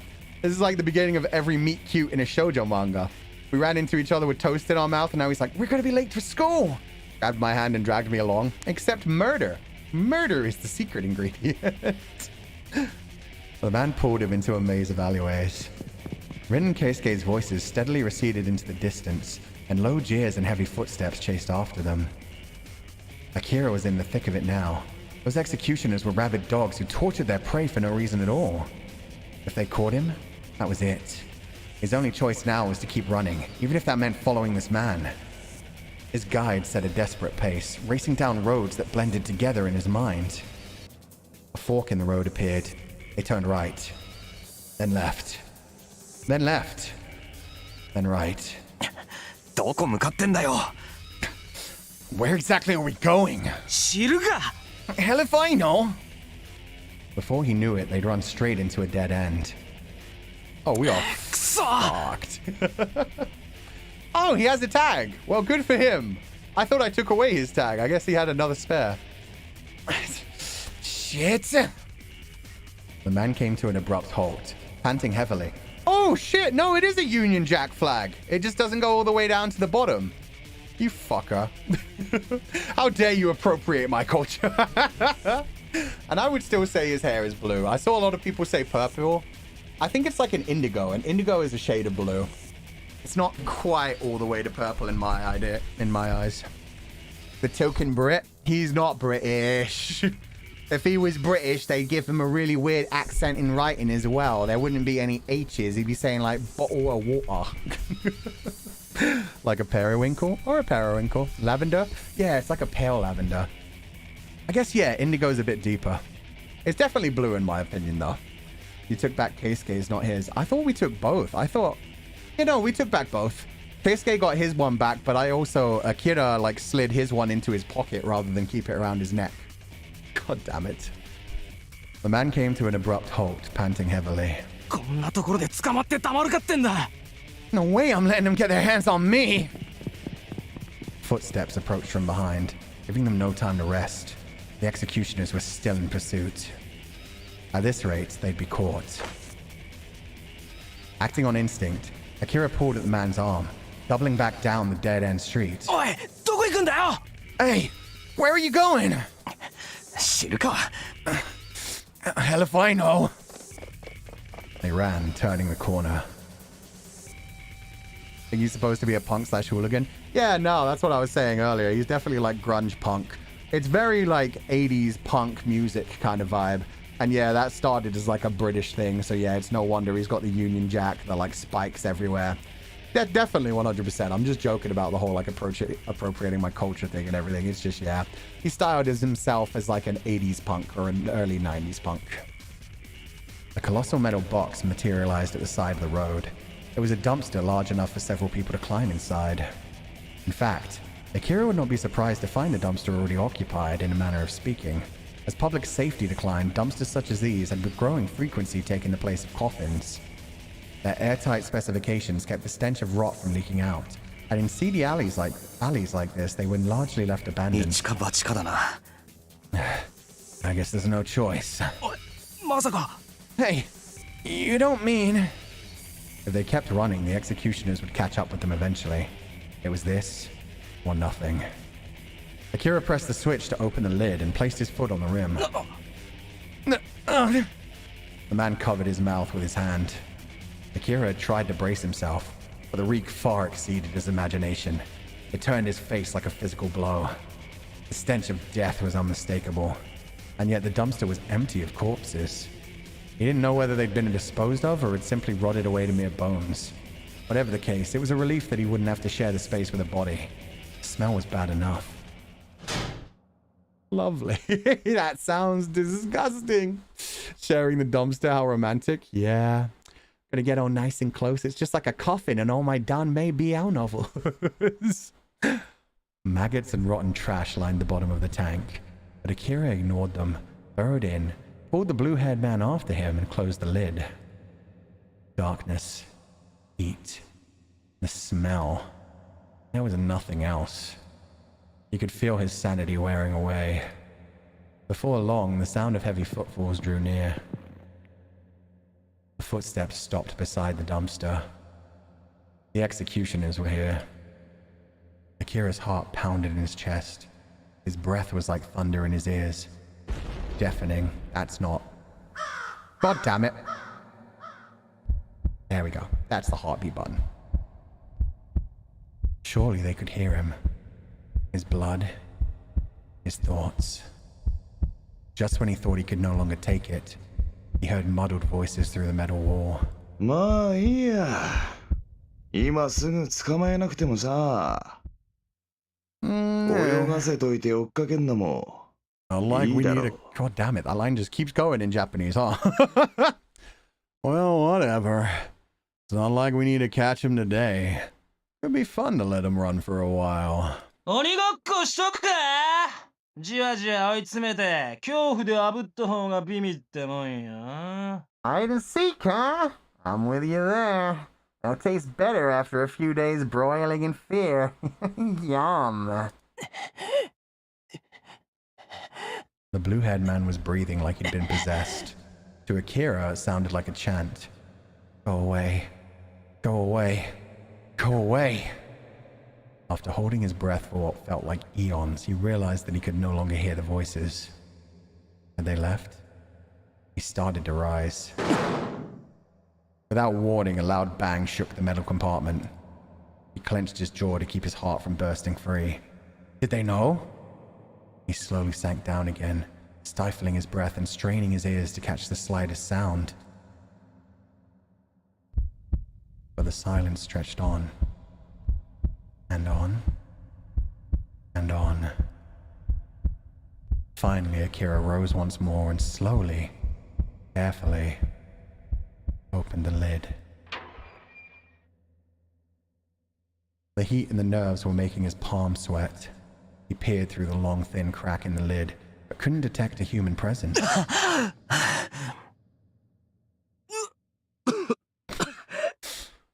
Yeah, fair. I'm surprised they didn't puke, which would have made it worse on themselves, but still. He flung the lid open, jumped out, and sucked in as much air as he could. The blue-haired man also dove out, then burst into a fit of coughing. For the first time, the stale air of Toshima tasted like a slice of heaven. While catching his breath, Akira brushed off the garbage stuck to his body and all but collapsed against the nearby wall. The other man dropped to his knees, deflated. とんでもねえことしやがるな、お前。 You're out of your fucking mind, you know that? お前に言われたくない。 Like you can talk. The man shrugged his shoulders a bit and let out a barking laugh. 理由は Well, why were you doing that? 何が What? 俺をここまで引っ張ってきた理由だ。 Why did you drag me all the way out here? ああ。 Oh. The man lifted his head lazily, ignoring Akira's glare, and silently held out his hand. タグ返せ。 That was such cute line delivery. He sounded like a puppy dog too. Give me my tag. There, Akira remembered that he was carrying the man's tag. He reached automatically towards his jacket pocket, but a thought stopped him short. Why did he have to return it? This man had caused him nothing but trouble. なんだよ。 What? 返さないって言ったら And if I say no? てめえ卑怯だぞルール違反だ You dick! That's against the rules! It was such an impressive display of hypocrisy. Akira couldn't even bring himself to be angry. The man started to rise to his feet, a vein pulsing on his temple. Akira braced himself for a fight, but the man suddenly seemed to wither. He dropped back down and hung his head with a sigh. 返せよ。それがどうしても必要なんだよ。 Just give it back. I need it. あれはそんなに大切なものなのか。 Is it really that important to you? あれ Huh? タグよりも先に拾っていっただろ。 Lacrosse. Isn't that why you forgot your tag? の For a moment, the man said nothing. Then, still looking down, he ran both hands through his hair and began to speak. 妹のだ。 It's my little sister's. 妹 Your sister's? あ、そうだよ。だから早く返せよ。 Yeah, that's right. So give me my tag already.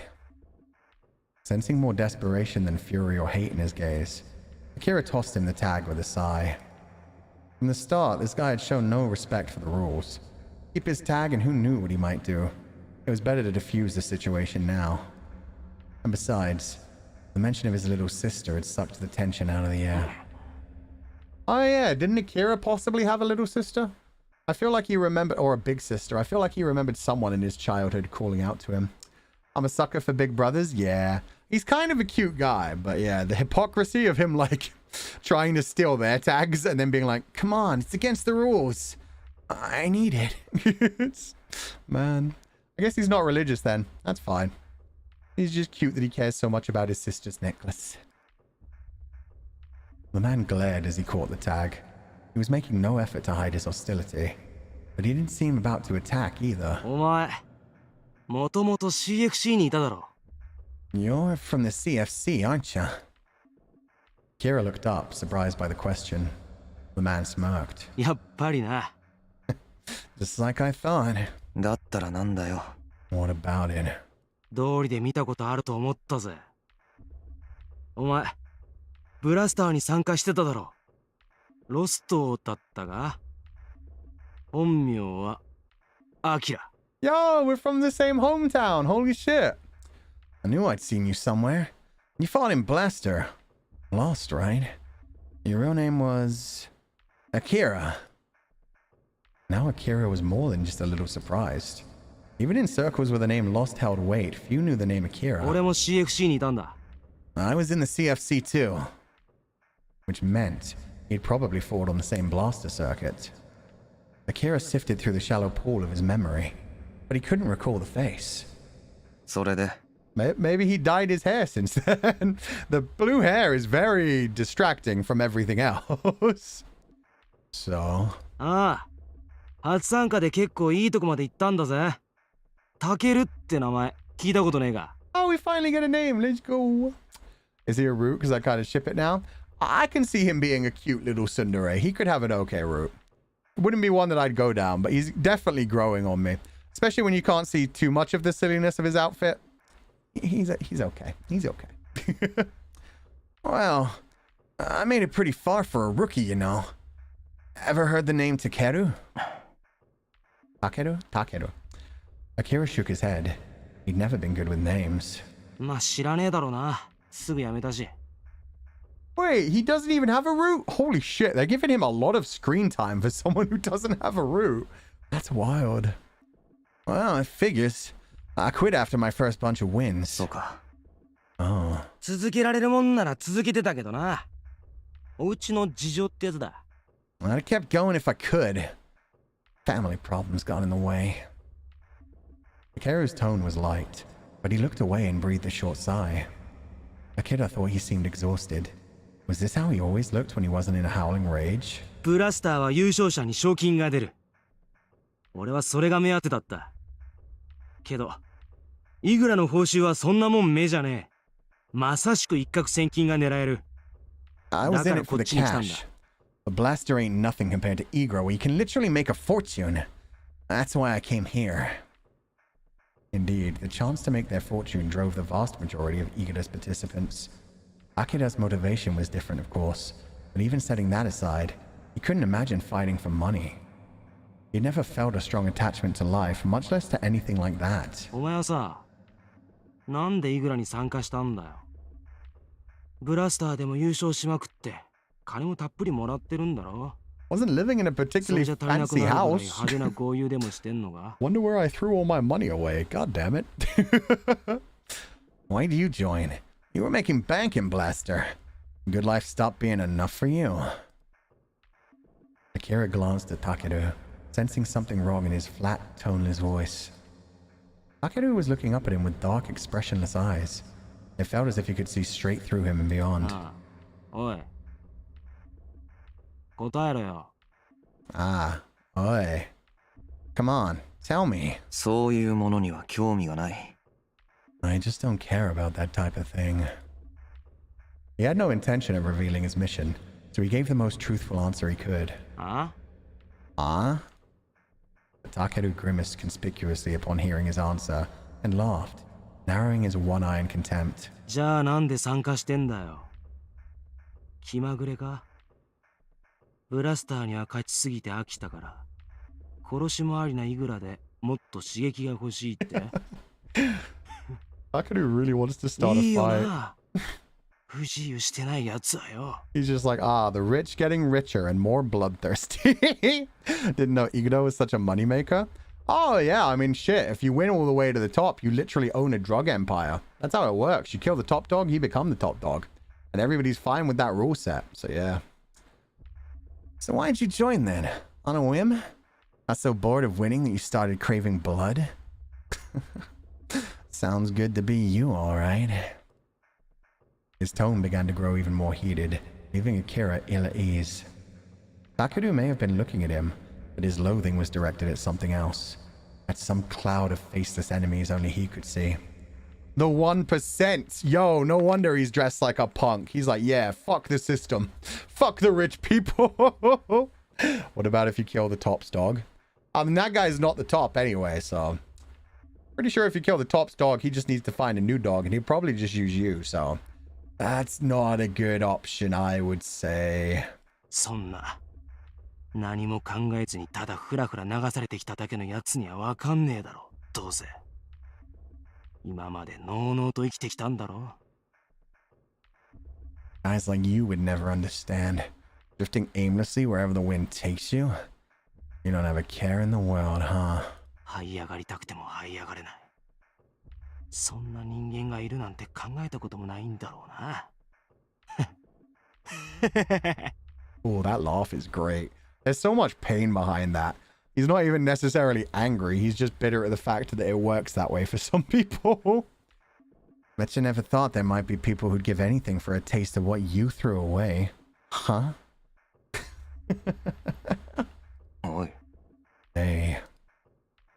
Shoulders shaking, Takeru laughed deeply in his throat.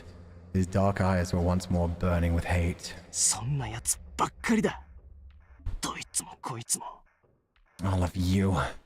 You're all the same. なんとなく生きてるくらいならなんとなく生きていられるくらいなら死ねばいいじゃねえか If life is just a game to you, if there's nothing you want to hold on to real tight, why don't you just die already? 俺はそんなやつには負けねえ絶対に I won't lose to someone like you. Not ever. Are we really going to start a fight at this point? Bro, I just gave you your tag. I saved your life. You dragged me into shit I wasn't supposed to be in. God damn it. This is the problem, man. This is the problem. I admire his spite. I admire it, but I mean, I was so nice to this guy. God fucking damn it. Takeru jerked upright and pulled his knife from the sheath at his waist. Rage and malice rolled off of him in waves. Clearly the time for talking had passed. Akira threw off his bag and grabbed the hilt of his knife. そう来なくっちゃな面白くね Yeah, now we're talking. Takeru cocked his head and flashed a taunting smile. Even as Akira prepared to fight, part of him wondered what had gone wrong. Why was Takeru so obsessed? Did he, like Akira, have a goal to fulfill? Some purpose that prevented him from backing down? One thing was certain. Takeru was nothing like the fighters at the club, whose dead eyes saw nothing but their next fix of Rhine. This man's passion was hot enough to burn. So I'm going to guess he's in this to try and save his sister in some way. Whether his sister needs like medical treatment and they don't have the money for it, or something going on in that, like maybe she was kidnapped and sold into slavery and he needs money to buy her back. Could be anything along those kind of sides, and he's just like, well, God, I have to fight every day just to bring my sister back. Meanwhile, this guy's winning, fighting, surviving just for fucking nothing. Takeru crouched, preparing to charge. At that exact moment, footsteps approached from the far end of the alley. Had the executioners returned? Shit! Catching himself just in time, Takeru slowly stepped back, glowering at Akira. イルレをやるのは俺だからな邪魔はさせねえ I'm the one who's gonna kill Ray. I won't let anyone get in my way. With that, he spun and vanished in the blink of an eye. Akira turned to make his own escape. He wasn't about to let the executioners catch him. Akira! But it wasn't the executioners. Oh, they're going to smell me and it's going to be embarrassing. Got to respect the grind. Yeah, I wonder, since he doesn't have a root, I mean, that's kind of spoilers. Sorry about that, everybody. But since he doesn't have a root, I wonder what kind of scenario he plays in this. Maybe he's like a bad end kind of character. Maybe he's there to show how fucked up things can get. Maybe the next time we see him, he's going to be a new dog. He isn't as pretty as Akira, but I mean, he's not bad looking. And he doesn't look super old, so yeah, maybe he'll be the next dog. Ugh. Akira! But the sound of his name brought him up short. He knew the voice. Akira let the breath out of his lungs, then sheathed his knife, picked up his bag, and began walking toward the approaching footsteps. When he turned left at the corner, Rin and Keisuke were there. Huh? Akira! Akira? They ran up as soon as they spotted him. アキラ、平気か？怪我とか、処刑人は？あと、あの変なやつ。Akira, are you okay? You hurt? The execution is gone. And that weird guy. A fit of coughing interrupted Keisuke's barrage of questions. He's so worried about me. 走った。I hate running. Rin, who had also been doubled over, panting, threw his head back and loosed a frustrated scream. 慌てて後を追いかけたんだけど、すぐ見失っちゃって。We chased after you as fast as we could, but you were already out of sight. 処刑人たちがブー撃たれてこの辺から歩いてくるの見えてさ。But never out of mind. And then just now, we saw the executioners head off whining and あい moaning. つらが獲物見失ったってことは、うまく隠れてやり過ごしたのかと思ったんだけど、 I ア figured キラ that を meant 連れ you'd てった given him 髪 the の青 slip. いやつ。あいつもすごい競争だったからさ。Jesus Christ, sometimes the Japanese is so much longer. I figured that meant you'd given the slip. That still left the blue-haired guy to worry about. そうだ、あいつはいないのか？ Yeah? What about him? He isn't here? ああ Nope. そうか。 I see. Keisuke, who had been scanning the area like a scared rabbit, finally seemed to relax. あいつ、どうしてアキラを？ Why'd he do that anyway? そうだよ。なんか鬼みたいな顔して、アキラのこと引っ張ってっちゃったじゃん、あいつ。Right? He had this crazy look in his eyes when he dragged you off. An image of Takeru cradling his cross rose at the back of Akira's あい mind. つが落とした持ち物を俺が拾ってたんだ。それを取り返したかったらしい。 I had something of his. He wanted it back. Keisuke getting jealous immediately, like, wait, what?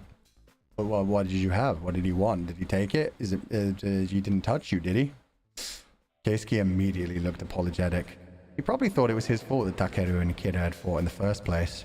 それで、返したの？ Well, did you give it to him? あ Yeah. そんじゃまあ、一段落か。だってさ、何も処刑人に追われてる時にあんなことしなくてもいいよね。巻き込むなっつーの。Guess that settles it for now. Did he really have to grab you while the executioners were after him? I mean, come on. Don't get other people mixed up in your shit. Rin scowled fiercely, swinging an arm like he wanted to hit something. Akira recalled the fire in Takeru's eyes. He'd said the cross belonged to his little sister and had seemed desperate to claim Iorei's fortune. Those eyes of him had not been clouded. He wasn't using Rain. Strange, for a man who seemed like he would do anything to win. But perhaps his reason for fighting Iniguro was also what kept him from turning to drugs. That's actually a good point as well. I didn't think about that. He 100% wants to save his sister. Possibly. I've just decided that's his motivation. But more than that, he wants to come back alive and himself.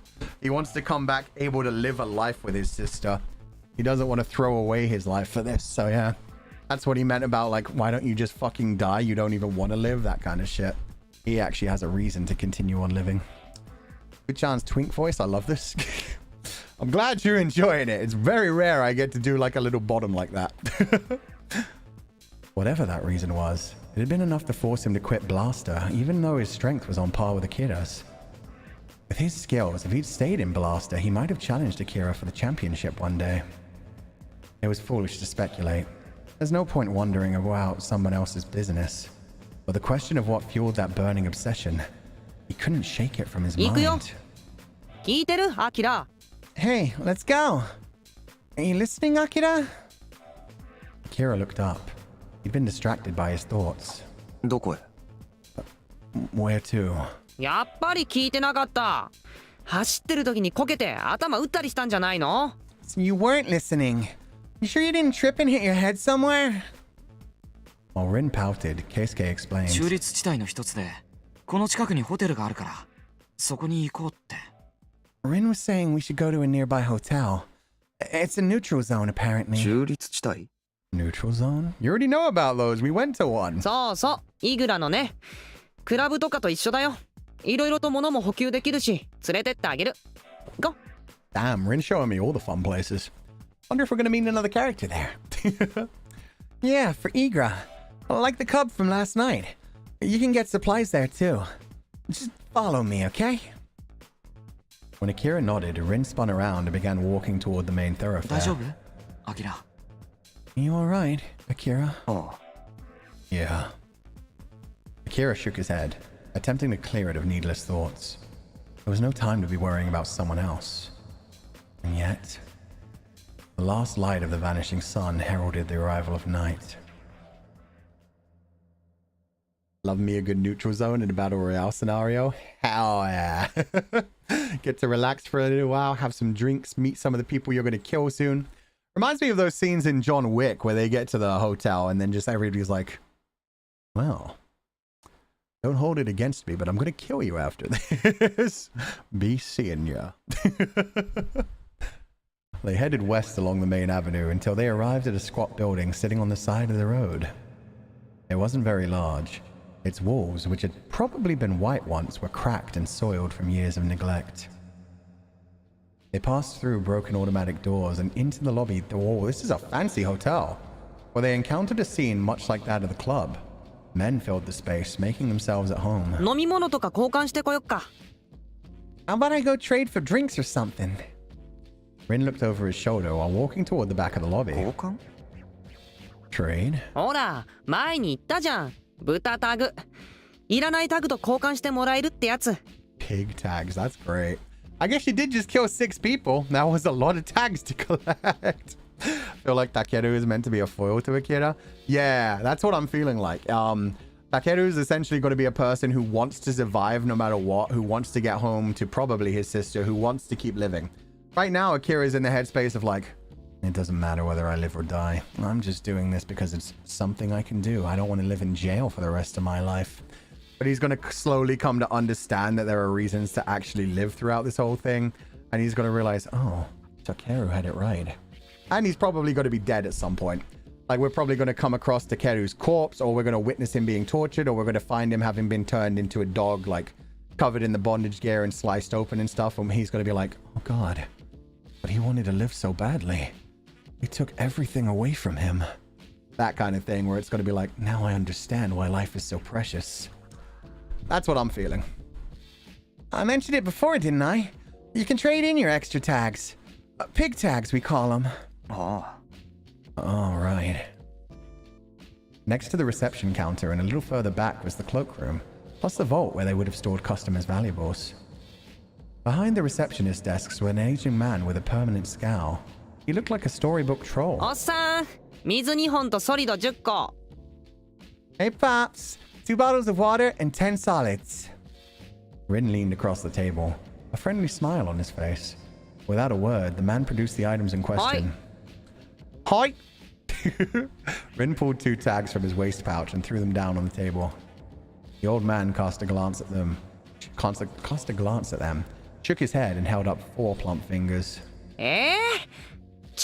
ボールな。 Really? Jeez. What a ripoff. Rin reluctantly added another 2 tags. The old man gathered them up without so much as a grunt. よし。 All right. I wonder if anybody ever trades in their rare ones, like the kings, queens, jacks, and aces. Surely those have to be worth more, right? Kira says he doesn't care about people, but he fixates on wherever people have something deeply personal to them. Yeah, he's always interested in why people feel like they actually have to live and why they have so much passion. He's constantly just like, God, it couldn't be me. I'm just too badass to give a shit. But I do get a little excited when I'm close to death, I guess. Also, I just realized I never turned up the volume.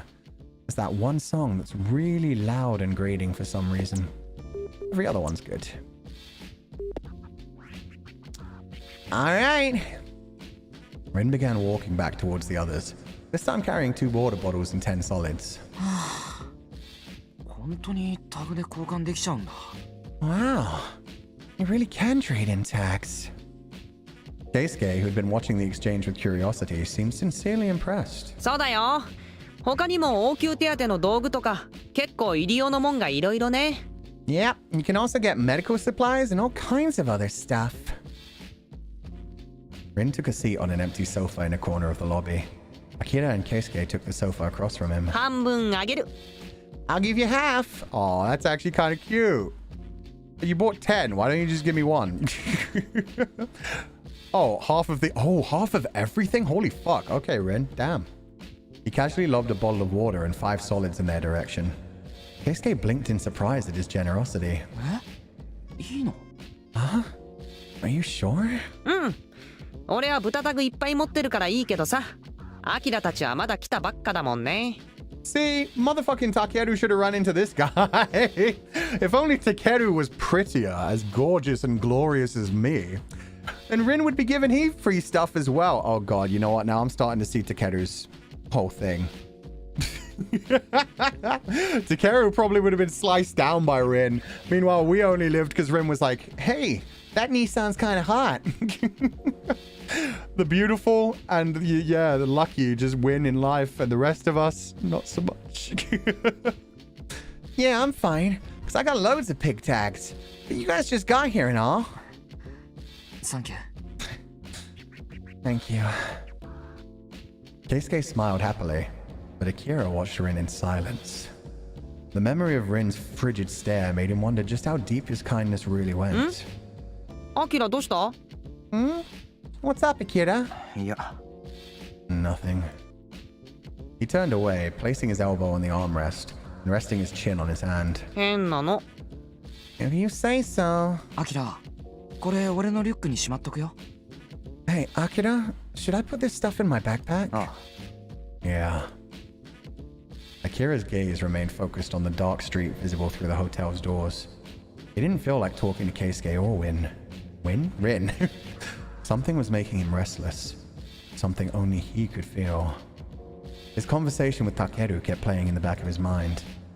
Most blaster participants fought for the money or as an escape from their dreary lives. It also served as an outlet for the frustration of youths who'd been raised as soldiers, then denied a chance to fulfill that purpose.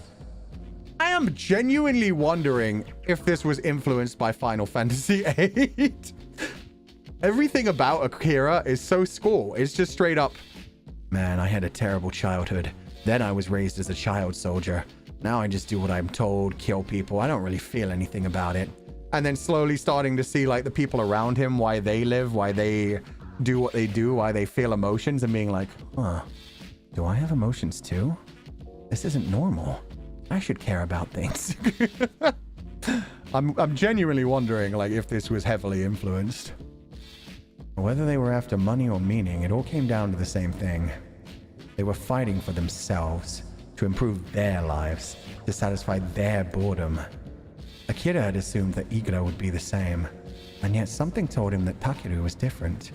He wasn't fighting for himself. What on earth was he fighting for then?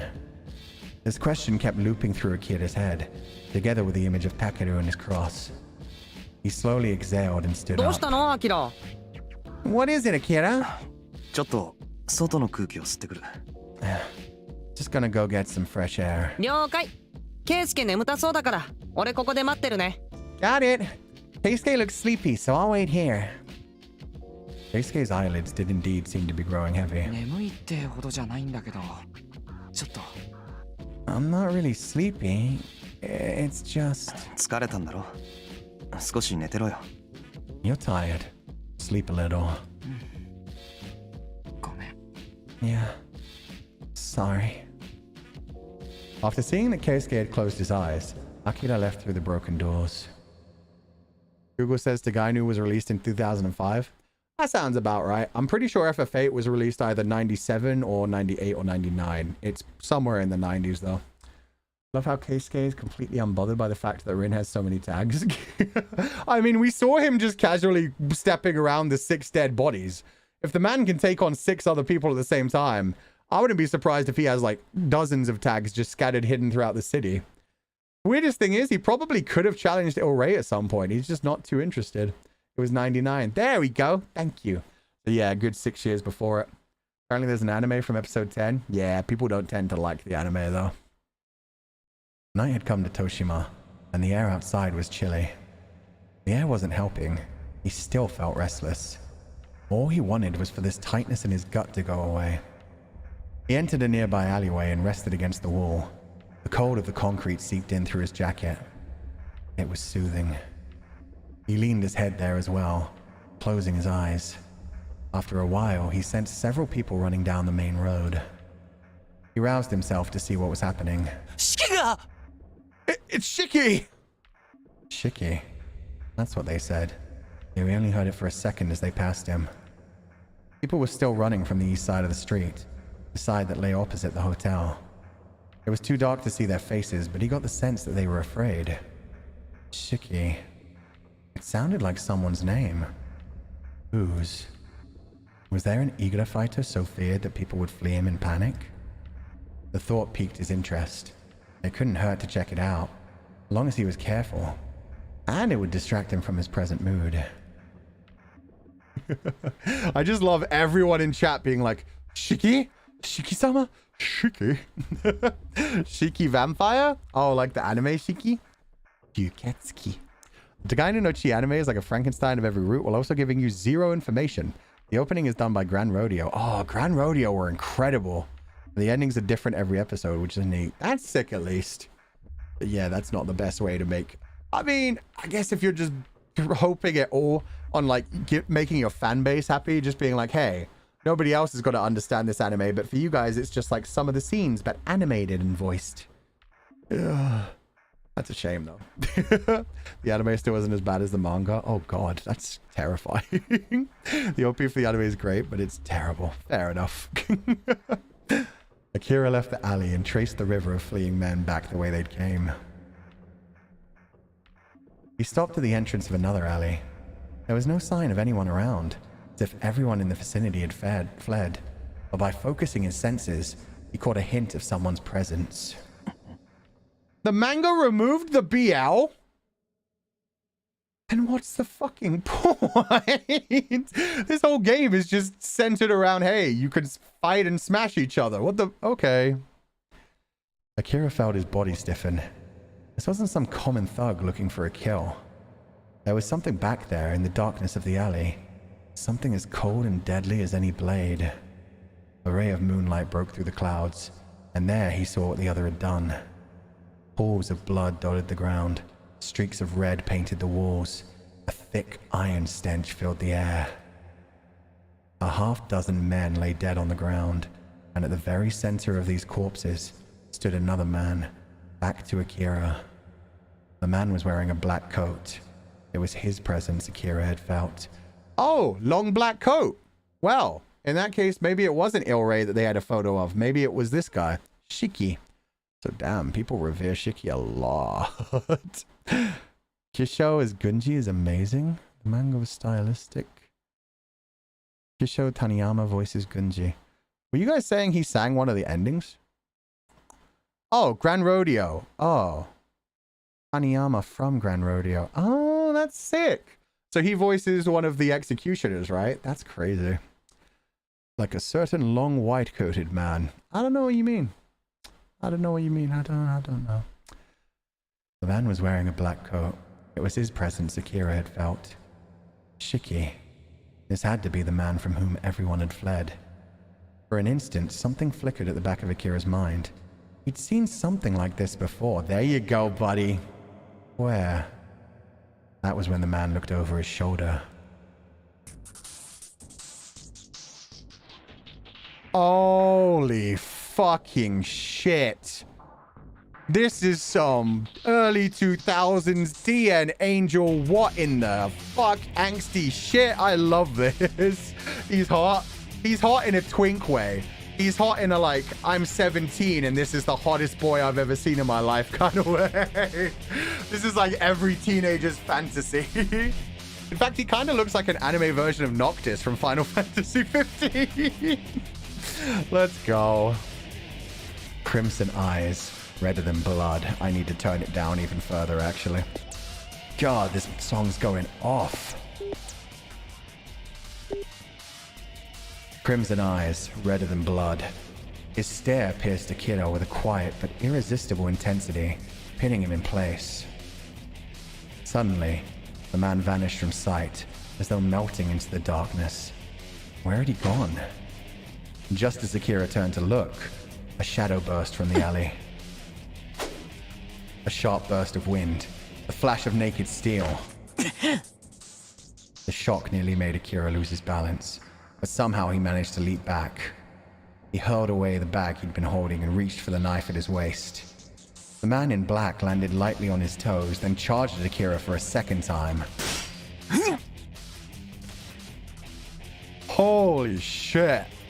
Look how many crosses the man is wearing. The red eyes, the expressionless face.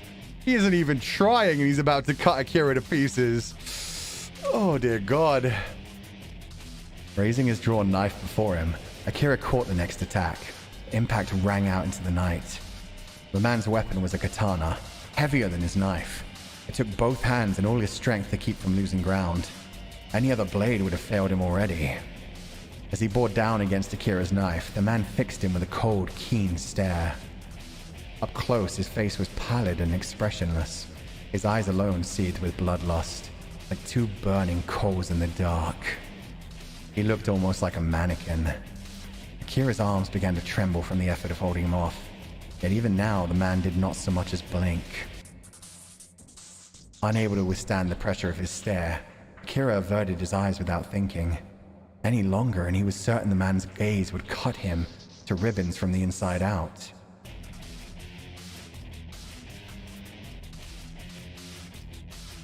Yeah. Okay, I get it.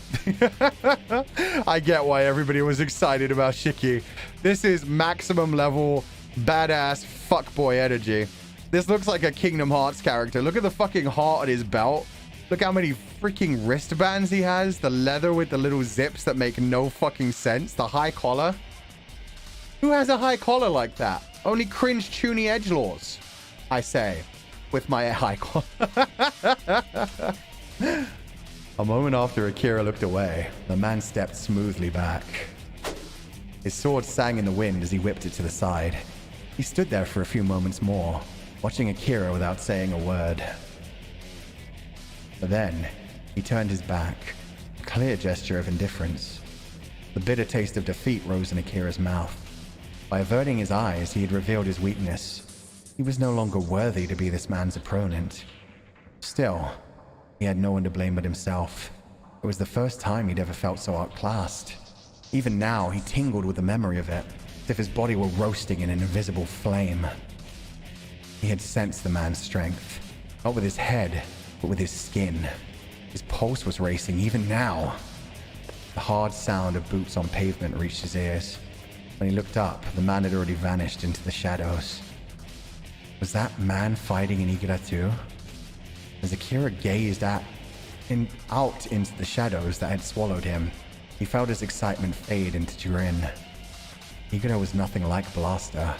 He'd understood this on an intellectual level. But now, the knowledge had been hammered into his bones. His successes meant nothing here. He'd never been one to take pride in his position, but the truth still left a bitter taste in his mouth.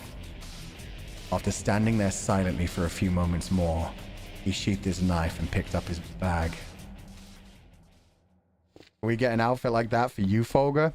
I wouldn't be bad for a Legatus outfit. That's definitely not an Archivist or Shepherd outfit. But it looks a lot like Pio-chan's door outfit. So, the high collar, the long black leather coat. Yeah. Not gonna lie, I imagine him a little more buff. You gotta remember the time this was in. Like, all the big buff men started disappearing in the 80s. And they were replaced by nothing but twinks in the 90s and early 2000s. Now we have a bit of a mix. Now we have a bit of variety. Nowadays, people like their twinks, but they also like their twunks. They also like their butters. You got like a little bit of everything going on, but yeah. Back then, everybody was just terribly skinny, man. Legatus is definitely a great grandson of this character. I think Legatus is more Akira-like. But yeah, that guy, damn badass. Akira's unpleasant mood had vanished during the fight. Thinking it was time to get back to the others, he started towards the hotel. I love how he got defeated with a fucking look as well. The man just glared at him so intensely that Akira couldn't even keep eye contact. That's wild. Reminds me of Jojo went from Baras to Twonks to Twinks in just a span of 10 years. Yeah. And unfortunately has never gone back. He barely made it out of the alley before sensing someone behind him. Footsteps. Not just one sect, but two. No, three. He quickened his pace, but they kept coming. They were chasing him. It didn't feel like much of a threat, but Akira wasn't keen on facing multiple opponents at once. Higura's basic rules required that fights be one-on-one with witnesses, but these guys weren't necessarily fighters. A man leapt out of an alley up ahead, blocking his path. He sprinted toward Akira, knife out thrust. His charge was clumsy and reckless. This was the best he could do. As the man stabbed at him again, Akira grabbed his wrist and pulled it toward him, using the momentum of his charge to throw him over his shoulder. This is what I mean. This dude's name is just Participant B, and yet he has a full-on character sprite. That's crazy. Motherfucker! As he relieved the winded goon of his knife, Akira felt another man at his back. He spun, snapping a roundhouse kick into the second man's stomach, and followed with a toe kick to the jaw. Nice. The man collapsed, knife skidding down the sidewalk. Yeah, you might want to run away, Participant C. Loving these mob designs. Yeah, all of these designs as well are very of the time. Like, you can tell these are early 2000s, like, gangsters in Tokyo. It reminds me of the live-action drama adaptation of Ikebukuro Westgate Park. All of the characters in that dressed like this.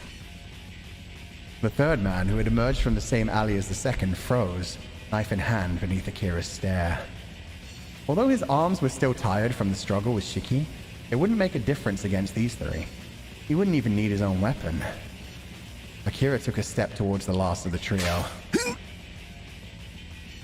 A sharp crack split the air, and pain like 1,000 white-hot needles blossomed along his back. For an instant, his body forgot how to breathe. The pain gave way to a numbness that spread all the way to his fingers and toes. He sank to his knees, unable to stand. The man behind him, the one he'd kicked in the stomach, was crawling towards him with something in his hands. They have a fucking stun gun? You absolute cowardly fucks. Weren't expecting that, were ya? A stun gun, yeah. As he tried to get up, the man grabbed him by the hair and pulled him to the ground. Ignoring the pain in his scalp, Akira flipped himself over to keep from landing on his back. If his back touched the ground, he would lose. Oh, 頑張るね。感電しても仰向けにだけはなりません。負けになっちまうもんな。Oh, what a trooper. Got shocked and he still won't let his back touch the ground. Must really not want to lose, hmm? The first man, and the one he'd thrown, crouched down and peered into his face. His hair had a peculiar shine, like it had been dyed silver. After a moment, the man smirked and stood up, then stepped past Akira's head and lowered himself onto Akira's hips. Kinda hot. Kinda hot. He pinned Akira's arms, which were still numb behind his back. 俺と遊ぼうか。ギャラリーもいるしさ。タグ奪い合っちゃおうぜ。This doesn't sound like a fight to me. If you want to have a fair fight, yeah, let me the fuck up and fight. But this doesn't look like a fight. This looks like a different kind of battle. Want to play? We've got an audience. How about we have ourselves a fair fight? And again, the shine in their eyes being different colors for each character is so sick as well. His tone was mocking. A low laugh echoed in Akira's ear. Get off. はあ？んなこと言われて毒バカがどこにいるんだよ。Huh? You think I'm stupid? Just gonna let you go. さっき腹蹴られた時マジムカついたんだけどとっととボコってタグ奪っちまえよ。My fucking jaw hurts like hell, man. Let's just waste this asshole and get his tags already. まあまあそう焦んなって。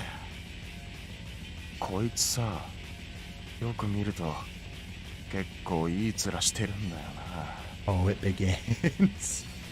Yeah. No need to rush. We've got ourselves a looker here. The man straddling Akira reached out from behind and forced his chin up. The second man who had used the stun gun on Akira was glaring at him while rubbing his jaw. The third man was standing a few steps away, still paralyzed with fear. 3 pairs of eyes, all clouded. These men were doped on Rhine. え、お前ってそっちの気あったんだっけか？勘弁してくれよ。Eh? Since when is that your thing? Give me a break. 差別は良くないぜ。まあ俺は顔が良くって突っ込めりゃ男でも女でもいいんだけどな。Hey man, I don't discriminate. All I need's a pretty face and a hole to stick it in. Fuck, yeah, yuck. ただの欲求不満かよ。At least, by pride, by representation. So you're just plain horny. The men laughed crudely. 話せ。Let go. Overcome with revulsion and anger, Kira tried to shake the man off, but he was at too great a disadvantage with his arms pinned behind him. おとなしくしてろよ。Settle down. The man grabbed another fistful of Akira's hair and pulled his head back as far as it would go. 負けちゃう前にいい思いさせてやろうっつってんだよ。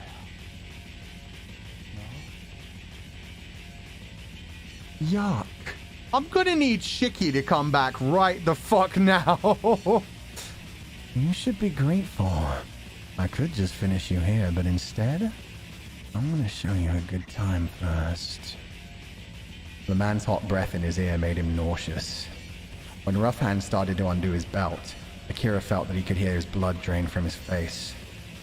He recalled the scene he had witnessed soon after entering Toshima, a man raping his defeated opponent. No matter what, Akira would not let this happen to him. Get off! Fuck, this bastard! Akira bucked with all his strength, trying to throw the man off. Perhaps the man had felt his position secure after Akira's last attempt, because this time Akira was able to free his arm with surprising ease. He started to rise on his elbows, but the man punched him in the side. おとなしくしろって言ってんだろうがよ! I told you to fucking behave! The blow made him dizzy, but he set his jaw against the pain and rose to his knees. There, cold steel touched his cheek. He froze. それ以上暴れると喉かっ切っちまうんだ。If you keep struggling, I'll slit your throat. The man slid his knife up Akira's cheek and waved at it in front of his eyes. ちょっとぐらい痛めつけてやんねえとわかんないんじゃねえの？ Maybe you ought to hurt him a little. That'll make him behave. そうだな。Good idea. The man seized Akira's right wrist and twisted it behind his back. His joints screamed. お前、利き腕こっち？まあどっちでもいいか。切り刻んでやるからさ。Shouldn't I farm? Well, not like it matters, because I'm gonna cut it to pieces. The man started poking at Akira's arm, looking for a good spot.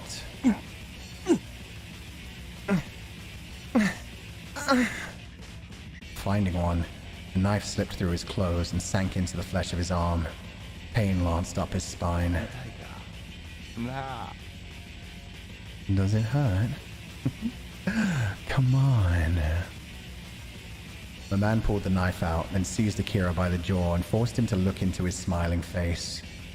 Akira could see the knife. Its tip dyed in the color of his blood. The man opened his mouth and took a lick. Disgusted, Akira squeezed his eyes shut. Well then, let's try that again, shall we? The blade went up against his arm once again. Akira braced himself for the coming pain. However, After a moment's silence, the man's knife fell to the pavement with a sharp metallic sound. おい Hey. The other two men gaped. Their friend was slumped against Akira's back, motionless. Akira took this opportunity to free his arm. As he did, the weight on his back stirred. The stab wound hurt, but he ignored it and got up, quickly putting some distance between them. Ah, you fucked up, buddy. You overdosed. Rescue? Nah, it looks like he's overdosed on the Rhine. He took too much. Well, good. That saved my life. We're just being introduced to more fun in this game. Also, yeah, that was a really fucking fun scene to voice. Holy shit. I got to do like the little grunts in like pain and the little moans. And I got to do like the seductive kind of side. Damn, whoever was voicing that bad guy. Did not like his face. His voice was great. Only he had a better looking face, man. The man threw his head back, scrabbling at his throat. His tongue protruded from a mouth wide in agony. It was almost like he was having a seizure, save for the strange discoloration of his skin.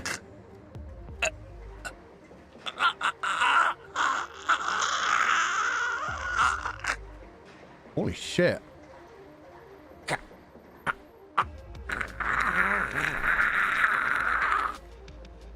The man slowly toppled backward. Akira could do nothing but watch in mute astonishment. What was happening here? Noticing a metallic scraping sound, he looked around to see a bundle of tags had fallen from the convulsing man's pocket. By this point, the man had collapsed and now lay face up on the pavement. His back was touching the ground. Akira had won. In which case... Heart racing, Akira reached for the bundle of tags. Damn it! Hey! The man with the stun gun shouted in protest, but made no move to intervene. Clearly he was shocked as well. Let's go. I made so much money. And I may even have enough to fight Ore already. Barely won that fight, though. Didn't really deserve to, but yeah, you lose. You use drugs, you lose, kids. Remember that. Free tags is free tags. Exactly. We legally won, even though they attacked me 3-on-1. And with a stun gun. He fell on his back. I win. Ba-boom, baby. Akira ripped the tag from the man's neck, shoved the whole bunch into his pocket, and seizing his abandoned bag, burst into a run. He ducked into the first alleyway he saw and kept running. Asshole! Wait up! Their voices pursued him for a while, but eventually faded into the distance. That was fun. So now we know what happens when somebody overdoses on Ryan. Luigi wins by doing nothing. Don't make me Luigi. Akira's so much better than Luigi. If they weren't doped up, he would have killed all three of them super easy. He had meant to run back toward the hotel, but the labyrinth of alleys had made him lose his way. Suspecting that he was headed in the wrong direction, Akira slowed to a stop and slumped against the wall. Oh, that's a good CG as well. I forgot he got stabbed in the arm as well. Shit. He panted hard, shoulders heaving. Now that he was no longer running, he could feel his lungs straining to draw breath. He closed his eyes until his breathing had relaxed, though his pulse continued to hammer in his throat. Hoping that his heart was not about to explode, Akira pried open his sweat-drenched hand to verify what he was holding. 5 tags. The ones he'd taken from the silver-haired man. There was no need to feel guilty. At the time, the man's back had been touching the ground. But then, how was he supposed to explain his leaden mode? Why wouldn't his heart stop racing? He couldn't shake the image from his head. The silver-haired man convulsing in agony, clutching desperately at his throat as he collapsed. What had triggered that sudden episode? Certainly nothing Akira had done. Had the man been sick? No. If anything, that had seemed more like poison, or some kind of allergic reaction. But all he had was baseless speculation. And besides, the man had been a drug addict. There was no telling what problems his use of Rhine may have caused. And yet, Akira couldn't help but feel something ominous at work. A disquieting sensation smoldered in the pit of his stomach, like the wailing of distant sirens. And the man's tortured expression was burned into his mind. Realizing that it was pointless to dwell on the matter, Akira took a breath and stuffed the tags into his pocket. There were other things to think about. Thanks to his curiosity, what was supposed to have been a chance to cool his head had led instead to a singular encounter. Shiki. Those dead bodies scattered around him had most likely been his handiwork, and his mere presence had been enough to make hardened eagle fighters flee with their tails between their legs. Akira didn't blame them. He knew exactly what they'd been running from. He felt it when he and Shiki had crossed blades. The pain in his right arm chose this moment to assert itself. He pulled the arm out of his jacket to examine the wound. The wound was on his upper arm. A rivulet of blood flowed towards his elbow, but the wound itself didn't seem that deep. Some basic first aid and it ought to be fine. Feeling a great deal more calm, Akira decided it was time to head back to the hotel. Fortunately, this alley seemed to be connected to the main road. He pushed himself off the wall and headed toward the avenue. Just as he approached the end of the alleyway, two human figures cut across his line of sight, accompanied by a dragging noise. Is this the executioners and him dragging along his big steel pipe? Fuck yeah. You didn't need to see their faces to know who they were. Their gait and towering stature said it all. The executioners. His heart suddenly racing again, Akira pressed his back to the alley wall and peeked out at the street. The short-haired executioner, Kiriwo, was dragging another man along by the collar. The man was limp, lifeless, dead. Akira barely stifled a gasp. He knew that man. Oh, thank God. Okay, I'm fine with it being the silver-haired man.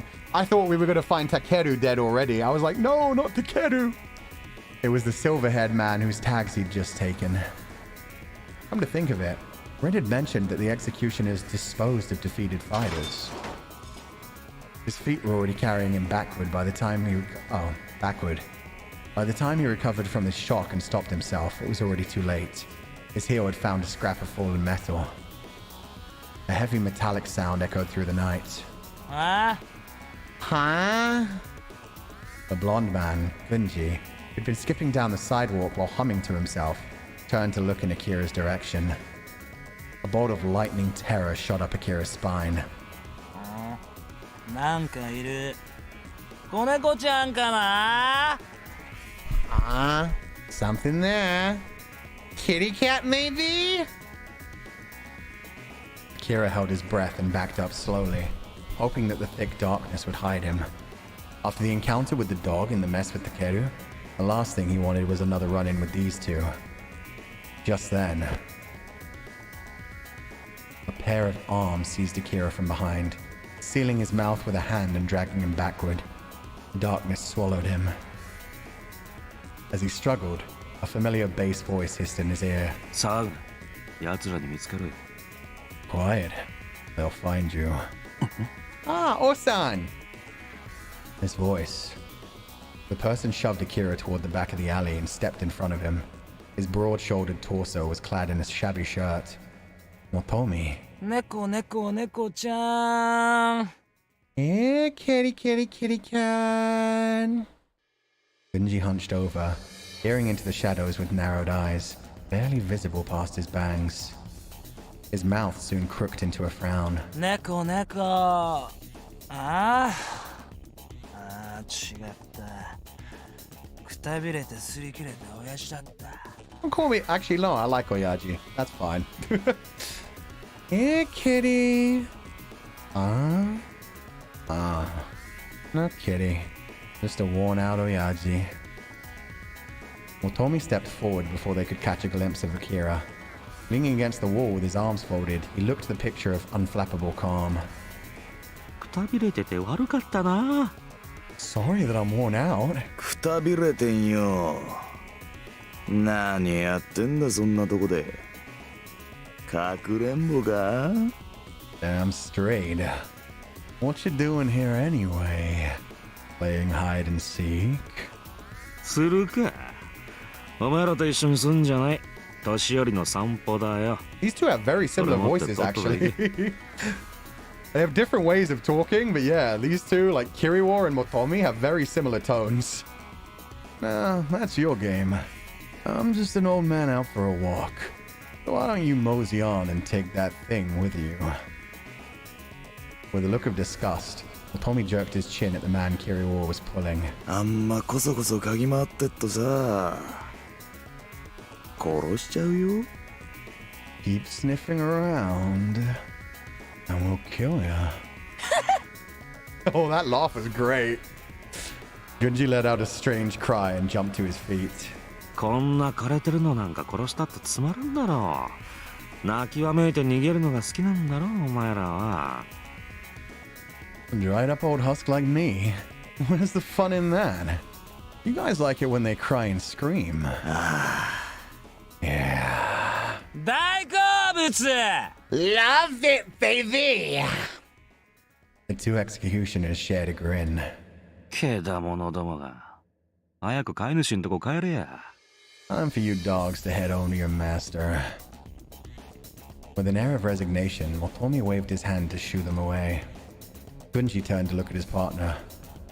そういや、ジジと親父で同類じゃねえかよ。仲良くやれよ。Aren't you guys like the same age? You should be nicer to each other. うるせえな。脳みそ足りねえひよっこは黙ってろや。Hey, shit for brains. Shut your fucking mouth. Oh, good. There's a dynamic between these two as well. Kiriwa's pipe met Gunji's skull with a satisfying thwack. Gunji stumbled back, clutching at his forehead. Jesus Christ, dude, I expected the stomach or the... Oh, god damn. この野郎。脳細胞いくつ死ぬと思ってんだ。 That hurt, douchebag. You trying to make me stupid? Kiriwa started off down the sidewalk, ignoring Gunji's screeching. Gunji ran up to catch up with his partner, and then the two vanished, shouting down the road toward the palace. After confirming that they were gone, Motomi turned around, sighed, and gave Akira an accusatory look. They're very violent. Yeah. They're like a Boke Tsukomi combo, like an idiot straight man combo, except he hit him with a fucking bat instead of a paper fan or a hand. Jesus Christ. They're perfect goons. They are. They're both sadistic, but in very different ways. There's the one who just growls and wants to do maximum damage. And then there's the one who's fucking crazy. It's a great combination. It's great. お前さんな、処刑人がいるときはもちーっと慎重に動けよ。Look here, kid. You gotta be more careful around those guys. 今はあいつらの機嫌が良かったからいいが、もし見つかったら死ぬまで、死んでも追っかけられるぞ。You were lucky they were in a good mood this time. If they'd found you, they would have chased you until you dropped dead, then followed you to hell and raped your ghost. あんたは平気なのか？ They don't mess with you. イグラには参加してねえからな、俺は。それにあいつらだっておっさんなんぞ追っかけても楽しくないんだろうよ。I'm not an Igra.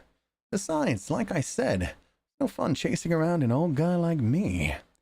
I don't know about that. If I had the full game, I'd be chasing you around, or son. Do what to your ghosts? You heard what they said. We're playing this game. Everything's about the R word. ってそもそもなんでこんなところにいたんだ？ Hey, what were you doing out here anyway? Akira looked away. He didn't want to explain. Instead, he responded with a question of his own. あんたこそ。What about you? 俺は四季がこの辺うろついてたって話聞いたから、ちょいと探りにな。まあ俺が着いた時にはもういなくなった後だったが。I heard Shiki was in the area, so I came hoping to get some info. He was already gone by the time I got here, though. 四季？ Shiki?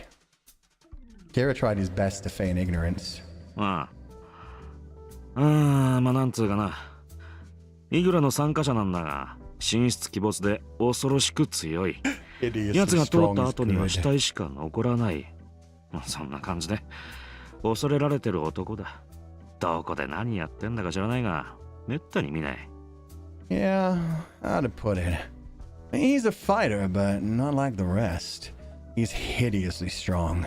Shows up out of nowhere and leaves only bodies in his wake. Everyone's scared shitless of him. Don't know where he usually spends his time, but sightings are pretty rare. 出てきたと思ったらすぐに消えてる。大抵誰か殺してな。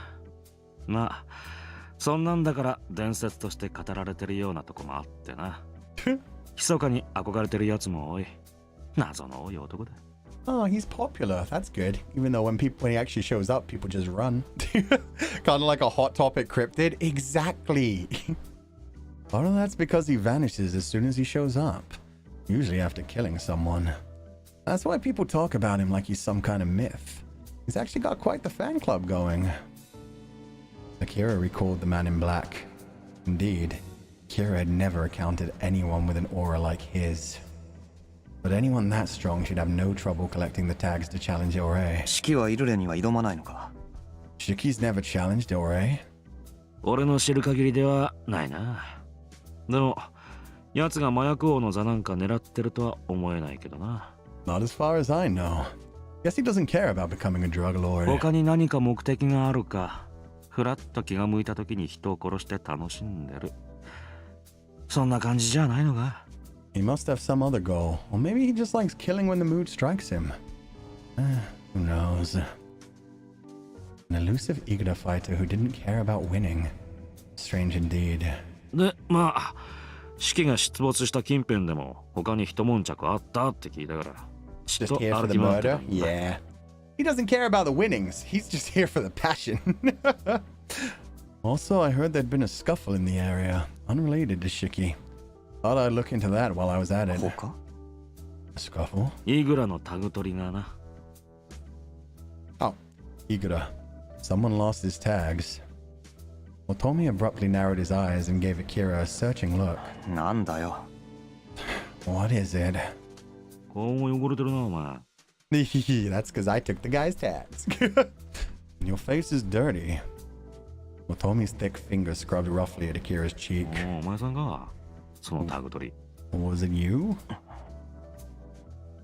Akira didn't have anything to hide. Fighting for tags was business as usual in this city.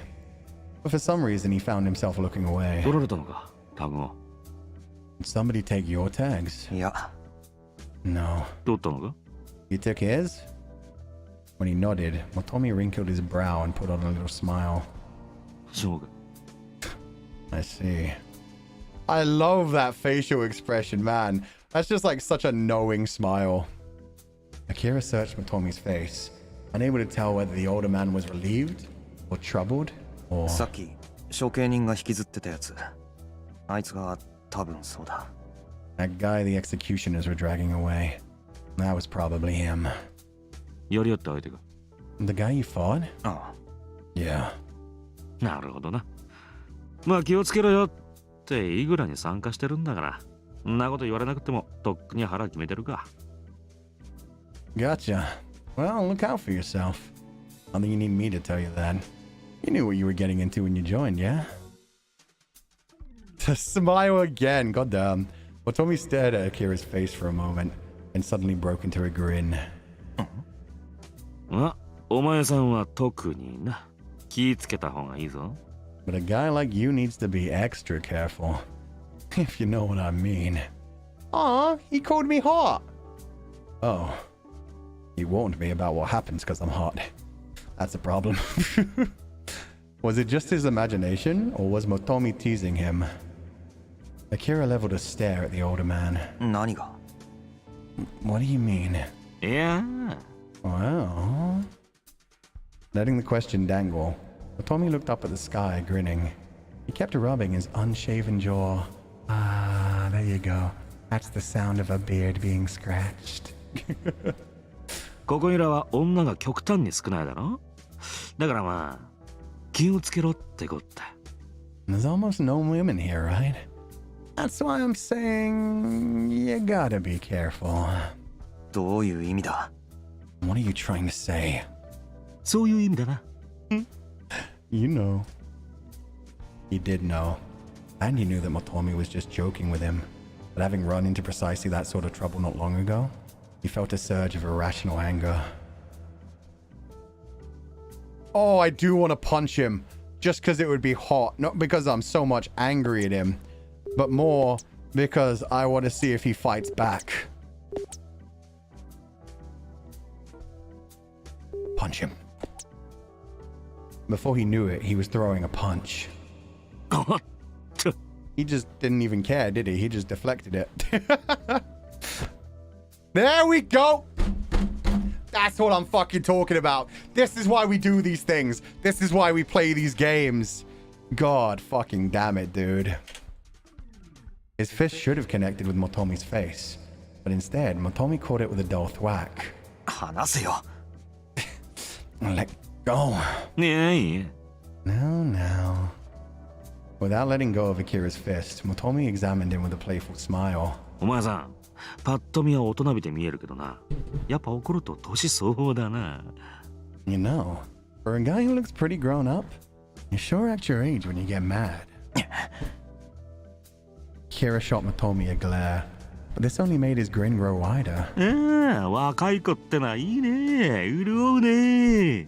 Ah, the taste of youth. Nothing quite like it. 親父か。 You old bastard. まあな。 That's me. Motomi laughed as if he found this hilarious. Annoyed with himself as much as with the older man, Akira yanked his arm away as hard as he could. That's a dangerous type of man. That is a man who has the power to overpower you, knows that he can do it, teases with the idea, but chooses not to. And at any point, that could turn really dark or just be really hot. Like, hopefully that would just be like a respectful, hey, this is the way I like it. Are you okay with it? Let's come up with a safe word and have a fun time. God damn. Seeing that Akira had had enough of his teasing, Motomi shrugged and put on a softer smile. まあまあ、冗談だ。マジになるなよ。 Oh, come on. It was just a joke. Lighten up. He patted Akira on his right arm. It was only a light touch, but Akira grimaced at the pain. Motomi's expression turned sober. どうした What is it? いや、 Nothing. 怪我してるのかこっちが。 You hurt? Here? Motomi gently turned Akira's arm to look. 破れてるな。刺されたか。 You're bleeding. Did you get stabbed? ああ。でもそんなに深くない。 Yeah, but it's not deep. うん。一応処置はしといた方がいいだろうな。ここからだとホテルが近いが。そういや、ケイスケはどうした Still better to treat it just in case.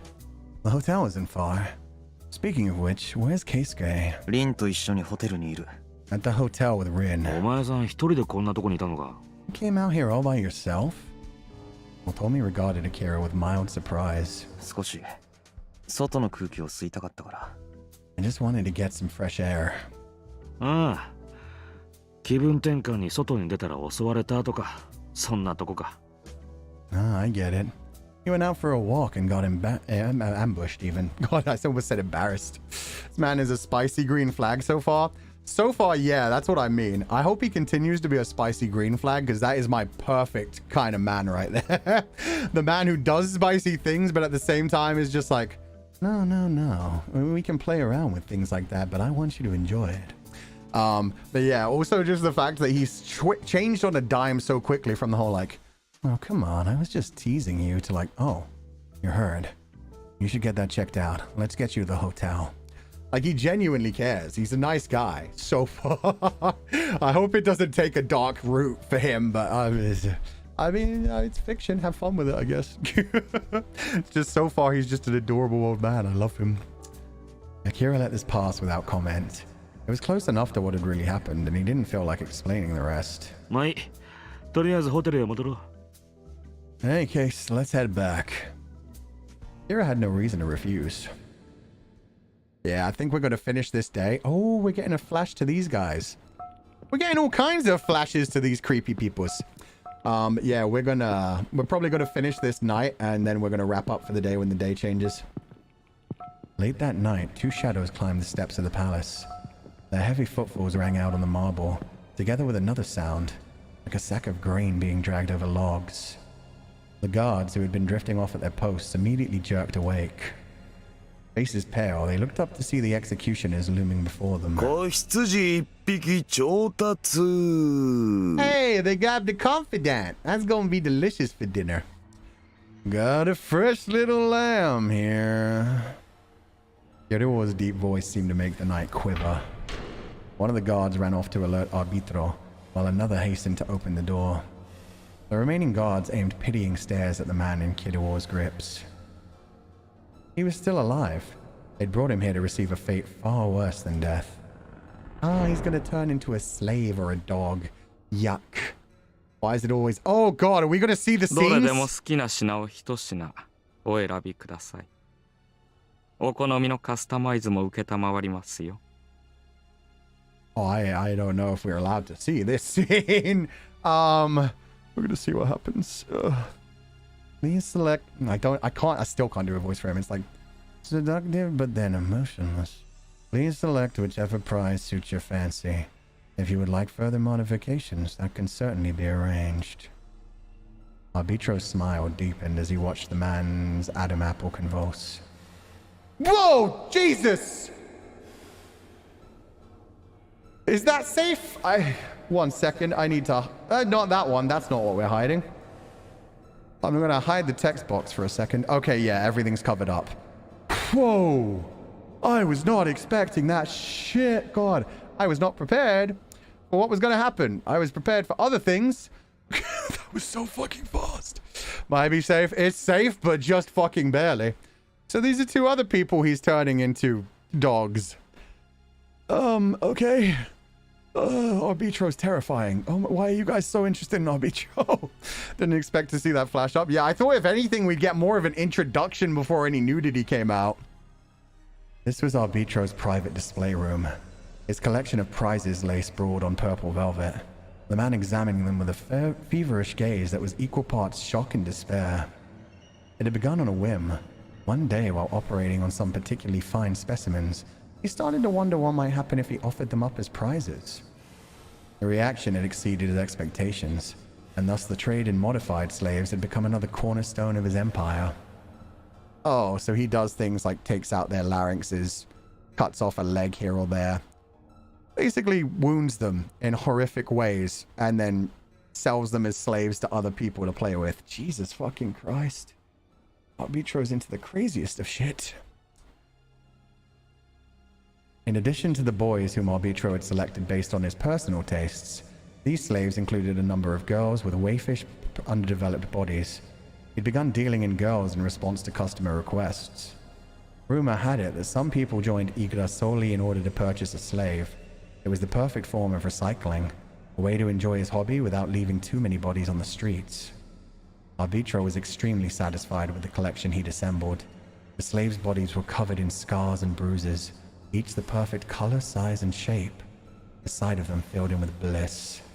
それじゃああの子 Oh, so it isn't even the thing. It isn't even the executioners trading in one body for another slave. It's just a random fucking person coming in. Jesus Christ. And I don't like that he said sonoko. Ko doesn't mean... Oh, god damn it. Then I'll take that one. The man pointed tentatively at one of the slaves. 彼ですね。かしこまりました。とても柔軟で肌のキメも細かい。良い品ですよ。You know what I do appreciate about this game? This leads heavily into extreme fucking sadism and fucked up scenarios. It's been a long time since we've been playing something on stream that I've actively been like, oh god, to. Andy and Lily got us close to there, but this is... Ooh. Him? A fine choice. He's very flexible, and I'm certain you'll appreciate the texture of his skin. そうか Oh. The slave in question was slumped against the slave beside him, his head on the other boy's shoulder. His eyes were glassy and dim, like the eyes of a corpse. He looked as though the supports were the only things keeping him from sliding to the floor. And yet, the boy was very much alive. It was simply that he had no will of his own. He never would again. オプションの指定などございますでしょうか？ Would you care to specify any additional modifications? Oh, option. Modifications? Well, okay, 1 second. This will probably be okay. I think he's about to describe a whole bunch of torture methods. Okay. はい。ピアッシング、イン Yeah, プラント、 okay. タト Okay, ゥ that ー、 wasn't as bad as I 生体や expected. 眼球の除去、各部位の切断、その他もろもろ。お好みのままに仕上げます。 Could have been worse. Yes. Piercings, implements, tattoos, removal of the vocal cords, eyeballs, limbs, and so forth. I take pride in ensuring that the finished product suits the customer's taste. いや、よくわかんからいいよ。No thanks. I don't really get that stuff. かしこまりました。それでは支度をいたしますので玄関ホールにてお待ちください。 Of course. In that case, please wait in the front hall while we get him ready for you. With practiced deference, Arbitro bowed low and waved at the door. The man left with an expression that was both unsettled and excited, like he couldn't believe what he had just done. As soon as the door had closed behind him, Arbitro rose from his bow with a sneer of contempt. Is he gonna be like, brah, how dare you not understand the beauty of my creations, of the modifications I do? I bet that's what he's about to do. Fuck me. Yep. これだから無知なバカは困る。せっかく作品を高める絶好の機会をあっさりとドブに捨てるとは。 This guy ain't geek shaming, he's vanilla shaming. Jesus Christ, dude. Plebeian scum. Thumb his nose at the chance to own a true work of art. He took the chosen slave by the hand and pulled him to his feet. The slave's gaunt, bony knees were quivering. さあ、お前の主人が決まった。可愛がってもらいなさい。私の愛すべき作品よ。 Come, you have a new master. Go and let him pamper you, my precious creation. He laid a soft kiss on the slave's cold cheek and guided him to a door at the back of the room. Behind it awaited the servants who would wash and ready the slave for his new owner. After watching the slave stumble his way through the door, Arbitro let out a sigh. His work here was done. All he could do now was hope that his creation would receive the care and affection it deserved. Okay, that's fucking creepy as well. The fact that the dude is like, Oh, disgusting. He won't let me create a true work of art. and then at the same time he's like, Oh, I do hope he will be loved by his new master. I love all of my pets. That is the only way to be living. You have to be loved by your master. he is 100% crazy villain. I fucking love it. Shortly after the slave had left, there came a soft knocking at the door. 失礼いたします。 Excuse me, sir. なんだ。 What is it? Arbitro snapped, unable to hide his displeasure. He hadn't had a moment to rest. 処刑人が敗者を連れてまいりました。手が空いておりませんので、扉を開けていただけますでしょうか。Bold of you. The executioners have brought another candidate. I'm afraid my hands are full, sir. Would you be so kind as to open the door? Arbitro's eyes instantly lit up behind his mask. わかった。待て。 I understand. I'll be right there. 恐れ入ります。 Thank you, sir. Well, okay. I thought the dude was going to get in trouble for interrupting him, but he's just like, Oh. Something new to work on. A new slave to be created. Of course. oh shit. Quivering with anticipation, Arbitro opened the door.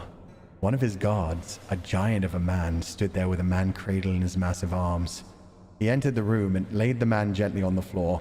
Okay, 1 second. I've learned my lesson. Let's see where this goes. 失礼いたします。 So far, so good. Excuse me, sir. I'm gonna have to keep doing this. I'm sorry, guys. Still good? With a perfect bow, the guard departed. Arbitro crouched down and began to assess his new subject. Heavy use of Rhine had left the young man looking haggard, but he was still attractive nonetheless.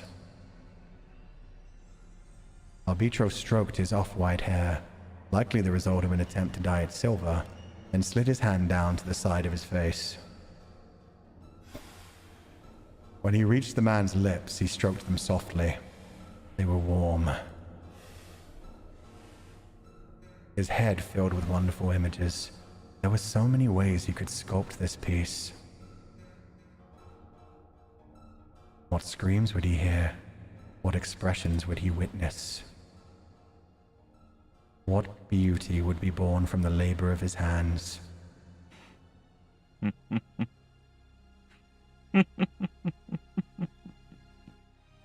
That's a nice subtle evil laugh. I expected him to go full crazy, but it's just a... I like this guy. The voice actor is putting on mad work for this. Like, this is a unique character. Most people, when they do an evil laugh, just lean into it. Everything this dude does is creepy in its own kind of way. Silverman? Yeah, it's totally the man that we took the tags from. Joy arose inside Arbitro like a frothing black tide and surged from his throat as laughter. Okay. We're good. We're safe. Jesus. I did not expect two barely covered men. Okay. The use of sculpt is reminding me of that one character in Penguindrum had to go through. Yeah, that's the thing. He keeps calling them like dogs, dolls. He genuinely believes he's making pieces of art, and he got offended at the man who was like, "Oh no, I'm not into that stuff." He was just like, "You fucking vanilla pussy ass bitch. You don't understand my art." You always get jump scared by the CGs in these games. Yeah, they just normally they have like some sort of warning beforehand. Like you start to hear like moans or like other sounds first. It was just like Arbitro chilling, and then suddenly boom, terrifying. Both Rin and Keisuke were shocked when Motomi appeared with Akira in tow. おっさん？アキラずいぶん遅いなと思ったら、なんでいんの？ Huh? Pops? What are you doing here? It's okay, there's no dick shown. Yeah, no, I know. I'm playing like the censored version anyway, so there definitely won't be genitals shown. It's just if there's graphic violence, that can be a problem as well. So for example, if somebody's like amputated leg is on the screen, that would be a problem.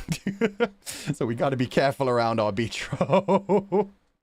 Motomi scowled. いちゃ悪いか。俺は見つけて拾ってきただけだ。Got a problem with me being here? Found this guy wandering outside and picked him up. アキラ、顔色悪い。 Akira, you don't look so good. Akira felt Keisuke's worried gaze on him as he tossed his bag to the floor and flopped onto the sofa. The springs were broken, making it quite uncomfortable. そういや、なんかそんな感じするね。おっさんも一緒ってことは、なんかあったの？ In a happier life, Arbitro would have been into Lego. Legos were just actually sculpting things rather than sculpting people. Oh my god. Yeah, you do look kind of pale. Did something happen? Is that why Pops is with you? 右腕を刺されてる。 You got stabbed in the arm. 大した怪我じゃないけどな。どれ、見せてみろ。 It's not serious. Come on, let's see it. As Motomi took the seat beside him, Akira shrugged off his jacket and presented his right shoulder. Now that he'd returned, Akira found that his outing had done little to resolve the ambivalence he felt towards Rin and Keisuke. Akira had never been much for talking, but right now he didn't even want to look them in the eye. Ever since taking that man's tags, he couldn't shake his tortured expression from his mind. It was like a dark fog filling his chest. Oh, I'm gonna think of it. If that's how he starts to sculpt his dolls, and he's also the one that sells the drugs to everyone. He's making money by selling drugs to these people to fight in his game. And then when they overdose, they get collected and brought to him so that he can make slaves to sell. I hate to say it, but he's a genius fucking capitalist. Disgusting and terrifying person. But man, that business, I mean, there's no waste. Recycling, they called it. They called it recycling, and they're not wrong about that. Wait, that's not what I wanted. I wanted the config. I want this music louder. There we go. That's a nice beat. Meta commentary? Oh yeah, baby. Oh yeah. We won't go into that. It's fine when we discuss it in fiction. When we discuss it in real life, it's like, yeah, let's not even go there. His inability to explain why it bothered him only made it worse. Keisuke, meanwhile, was staring at the wound on Akira's arm. His expression seemed clouded for some reason. 消毒液と包帯取ってきた方がいいよね。ちょっと交換してくる。Looks like we'll need disinfectant and bandages. I'll go trade for them. 頼む。Thanks. While Rin went running off towards the cloakroom, Otomi lit a cigarette and put it in his mouth. He grimaced as he examined Akira's wound. Maybe the smoke was getting in his eyes. The blood had mostly clotted, but it still looked painful when viewed beneath bright lights. ああ、そんなにひどかねえな。ばい菌さえ入らなきゃすぐ治るだろう。痛むか？ Yeah, that's not so bad. It'll heal pretty soon as long as it doesn't get infected. Does it hurt? Yeah. No. The pain wasn't as bad now. Perhaps he'd gotten used to it. そうか。なら大丈夫かな。Good. You should be fine. Rin came running back. The pounding of his feet almost drowned out Matomi's voice. お待たせ。はいこれ使って。Here you go. Here, use this. うん、悪いな。Yeah, thank you. Matomi applied the disinfectant and skillfully bandaged Akira's arm. His deft touch was surprising for such a rough-seeming man. 慣れてるな。You're good at that. ん？はあ。ちょっと経験があるからな。お手のもんや。Hmm? Ah, yeah. It's not my first time. He shot Akira a rakish grin. で、何があったのさ一体。Well, what the heck happened? Rin perched his elbow on the back of the sofa and peered at the two of them curiously. Keisuke watched in silence. 式が出たってんで、殺気立ってる連中にタグ取り挑まれたらしい。Oh, you can see that he took off his jacket. That's kind of sick, actually. They really pay attention to the details in these sprites. You could also see when Keisuke got his tag for the first time and had it out in the open. It's pretty sick. Some guys challenged Akira to a fight. I guess the Shiki sighting got them excited. 式 Shiki? ああ、あいつね。神出鬼没、レアモンスター天然記念物通り魔。Okay, that was interesting from Rin. Rin definitely has some sort of interest in Shiki beyond, like, anything we've seen. Because he freaked out when he heard Shiki and then he just, like, moved on as if it was normal. Oh, him. A rare monster, right? Shows up out of nowhere, makes off with your head. Heard they're looking to put him up in a museum. むちゃくちゃ言うな、おい。What the hell are you talking about? Rin shrugged indifferently. But Akira hadn't missed the change in his expression. There we go. For an instant, his eyes had been colder than ice. タグ取りって。 They definitely know each other in the past. They challenged you? Did they take your tags? ああ、逆に取ったらしいぞ。なあ。と、これでよし。Nope. He took theirs, right? There, you're done. Otomi finished taping down the bandages, then blew a cloud of smoke and leaned against the backrest. 嘘本当 No way. Really? ああ。Yeah. ってことは初勝利じゃん。おめでとう。 It's your first victory. Congratulations. You killed a man. Rin lavished him with an ear-to-ear grin, but Akira didn't feel like celebrating. He didn't know whether the man had been dead when the executioners had dragged him off, but now that they had him, his life was over either way. He knew that it was foolish to feel guilty. Ego was founded on the idea that defeat carried the ultimate price. But then what was this bitter taste on his tongue? He felt ill at ease, as if something somewhere had fallen out of joint. For quite a while now, his thoughts had been running in circles through what felt like an inescapable labyrinth. He hated this feeling, and not knowing what to do about it was only making it worse.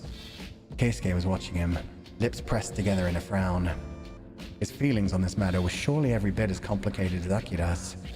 No, even more so.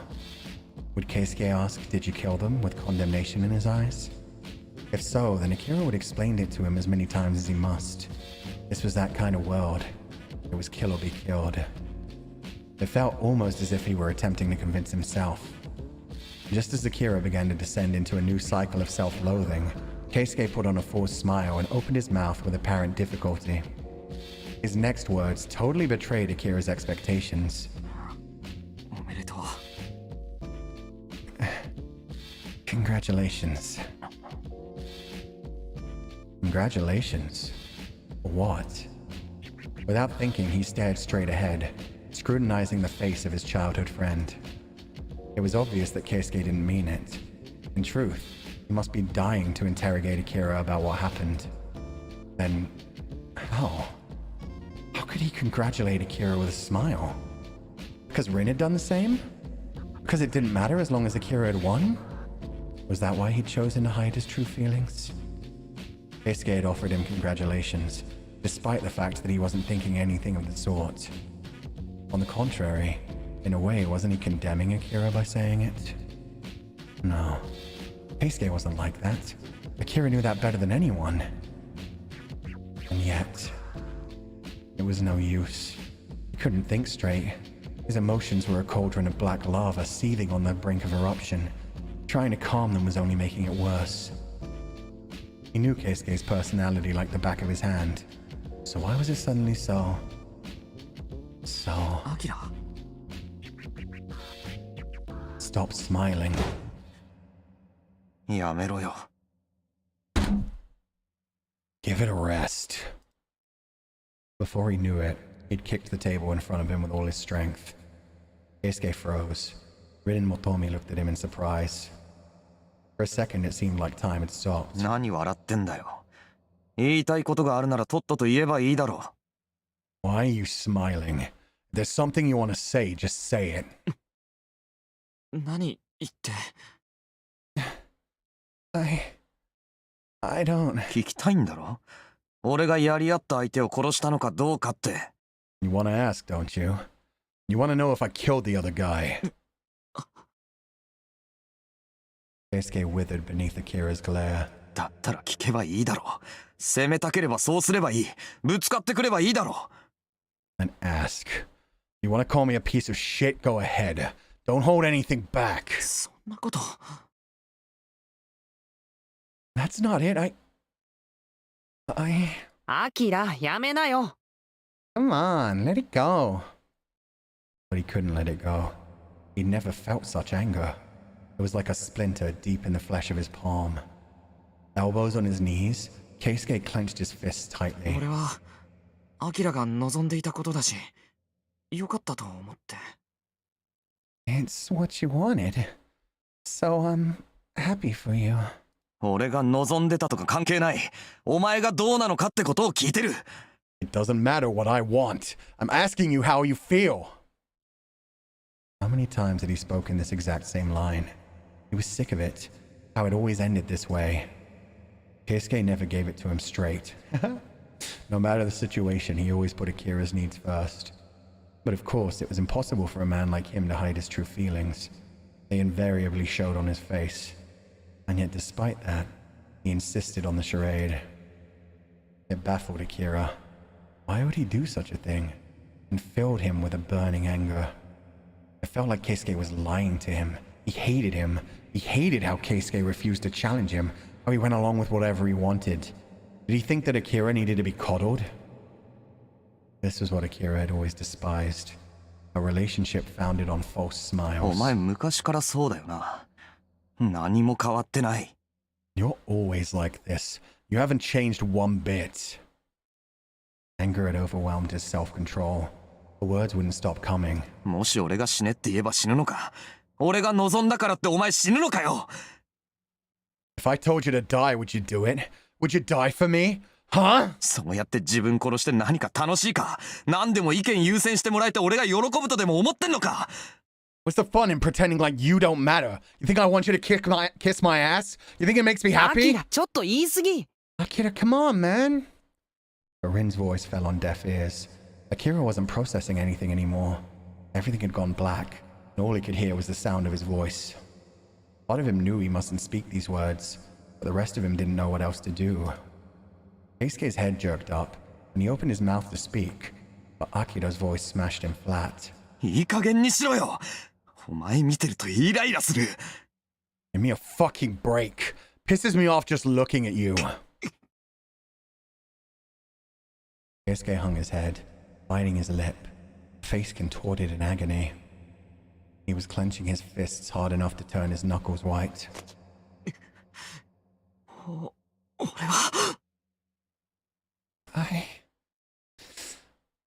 His words caught in his throat, and he rose to his feet. Kira could see his shoulders shaking. Keisuke dashed from the hotel. Hey!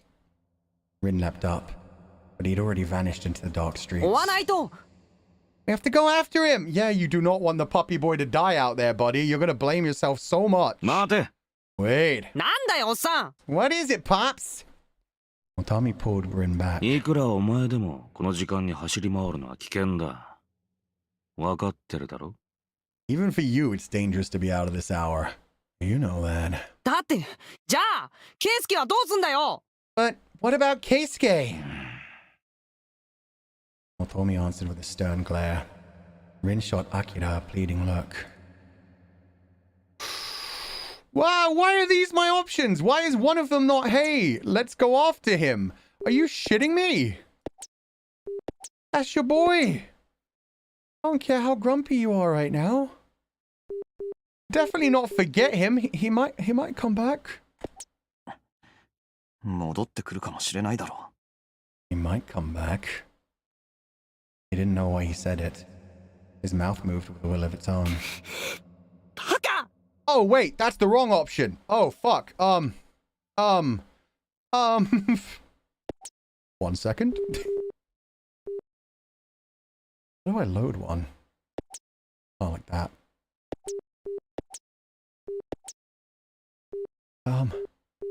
Wait, no, neither of these are good. I thought one of them was just ... Fuck. Oh, okay, that is actually the better option. Damn it, Akira. He's gonna die out there. 戻ってく Rin looked as if he were about to cry. But then Rin sagged like a deflated balloon. He bit his lip and looked away. Silence fell. Though the lobby remained as noisy as ever, it felt as though the world had gone quiet. Kira's head cooled rapidly. It hurt to swallow as if he had a giant knot in his throat. That wasn't what he'd wanted to say. He'd known it would hurt Keisuke, but he hadn't been able to stop. In the mirror, he mocked himself, tasting an acute sense of loss. Lashing out at Keisuke like that, all he'd done was relieve his own petty frustrations. What right did he have to lecture Keisuke when he couldn't control himself? とりあえず少し休め。疲れてるんだろ。夜が明けたらケイスケを探そう。Anyway, get some rest. You must be tired. We'll look for Keisuke in the morning. Motomi laid a hand on Akira's shoulder. The younger man's answering nod might easily have been mistaken for a quiver of self-loathing. Akira pressed his forehead down into his folded arms, then sighed, an attempt to expel the knot in his throat. But the knot refused to fade, no matter how hard he tried. Oh, shit. We lost our puppy boy. Do we continue this, or do we stop here? I guess the night hasn't technically ended. His lungs felt ready to burst. Each breath was like swallowing a handful of razor blades. He no longer knew where he was. Oh, Takeru. Damn it, I should have saved then. God damn it. Takeru was alone in the darkness. I thought this was Keisuke running around in the night. He tripped over something. Whether it was garbage or a body, he couldn't say, and his tortured leg muscles gave out. He collapsed against the wall of the alley. A concrete chill spread to his cheek. Slipping onto his back, he opened his mouth wide and groaned as he gulped down air. Fuck. This was all because he'd tried to steal those tags. This was all because he'd tried to steal those tags from the man who'd bought him. Oh. Huh?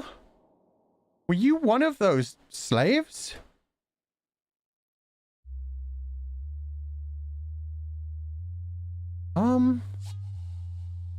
Okay. This may get dirty, but we're getting Takeru's background.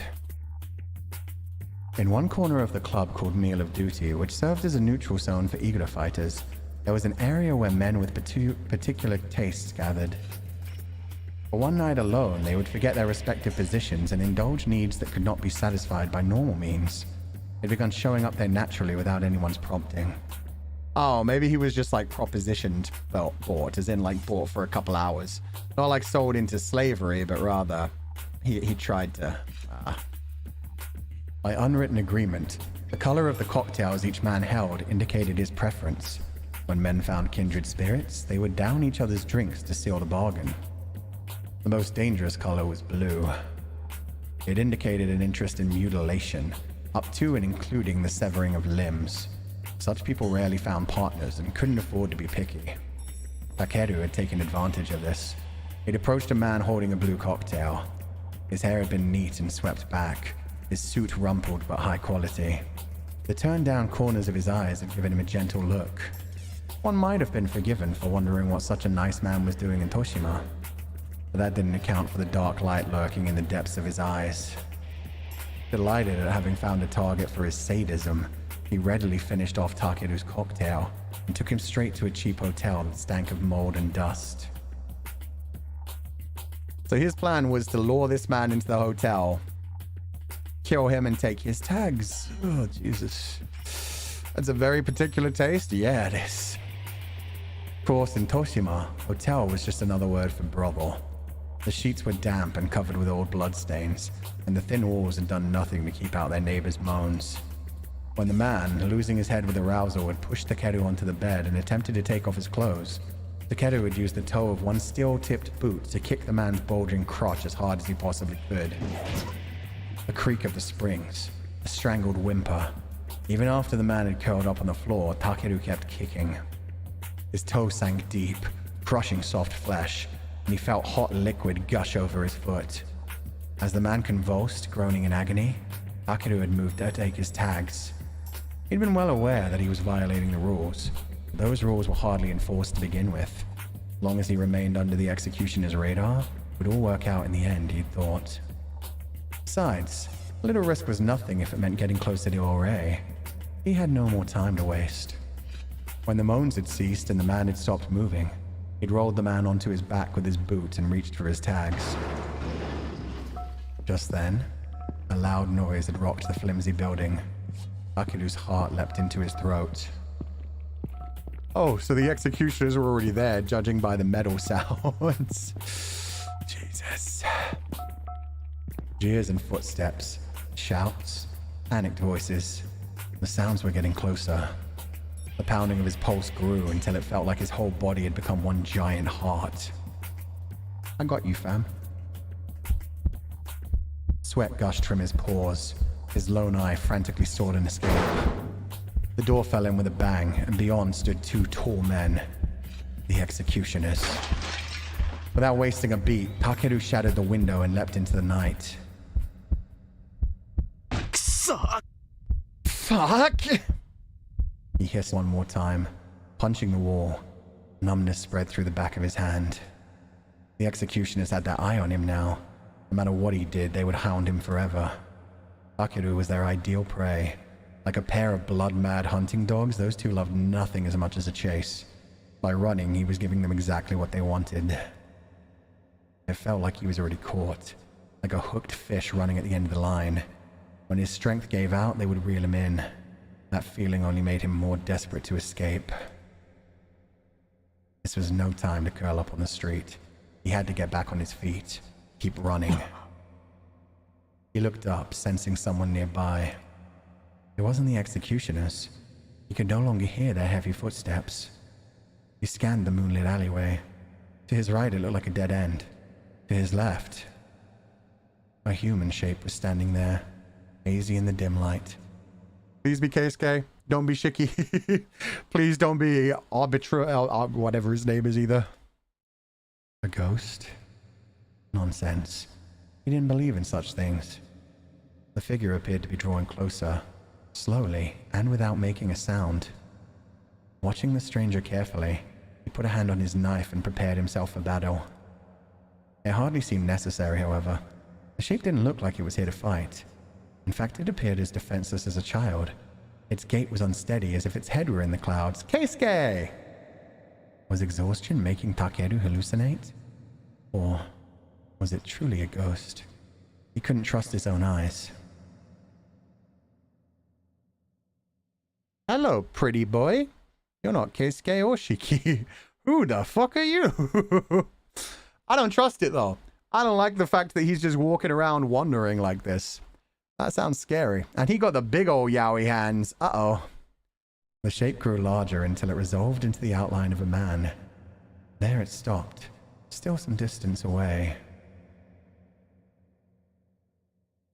The man's pale face was faintly visible, though the darkness kept the details hidden. His lifeless eyes gave him an otherworldly air. Who the hell are you? Takeru growled in a tone thick with warning, his eyes never leaving the man. He felt that if he didn't speak, he might start to doubt his own existence. The man gazed back at Takeru in silence. This proved too much for Takeru's frayed nerves. 何なんだよ。俺になんか用でもあんのか? Hey! You looking for trouble? Takeru shouted, hoping to provoke a reaction, but his voice vanished into the night. Sweat ran down his face, cold and clammy. 辛いだろう。 Oh, that is an emotionless voice. That's terrifying. Such pain. At last the man spoke, his voice as soft as a breeze. Was he calm? Empty? It was impossible to tell. For some reason, Takeru's heart skipped a beat. ああ? 何言ってんだよ。意味わかんねえよ。 Huh? The fuck? You high or something? 気ばかりがせいている。こんなことをしている場合じゃないのに。こんなところでうずくまっている場合じゃないのに。You're desperate. No time to curl up on the street. You have to keep running. Keep running. The man spoke as if he's read Takeru's mind. A cold tendril of fear crawled up his spine. てめえ。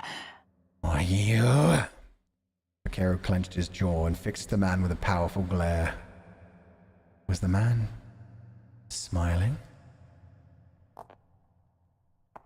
The man took a single step toward him, and another, the same unsteady gait as before. 来るな。 Stay away! The words fell from Takeru's lips. They sounded like a plea. The man drew closer. A shapeless terror seized him, smothering his will to fight. But his back was pressed to the wall, and the dead end to his right prevented him from escaping. He squeezed his eyes shut. Fear gripped his throat like a vice. Something soft and cold touched his petrified cheek. He forced his eyes open just a crack. The man was gently cupping Takeru's cheek in his hand. A small smile played about his mouth. He regarded Takeru with pale blue eyes. 怖がらなくていい。 There's no need to fear. His deep, rich voice seemed to fill Takeru's soul. もう疲れたんだろう。 You must be tired, right? He caressed Takeru's face. Though his hand was chilly, Takeru thought he sensed warmth. His fear dissipated, and for some reason, a sense of utter peace welled up to replace it. It felt like the soothing embrace of sleep.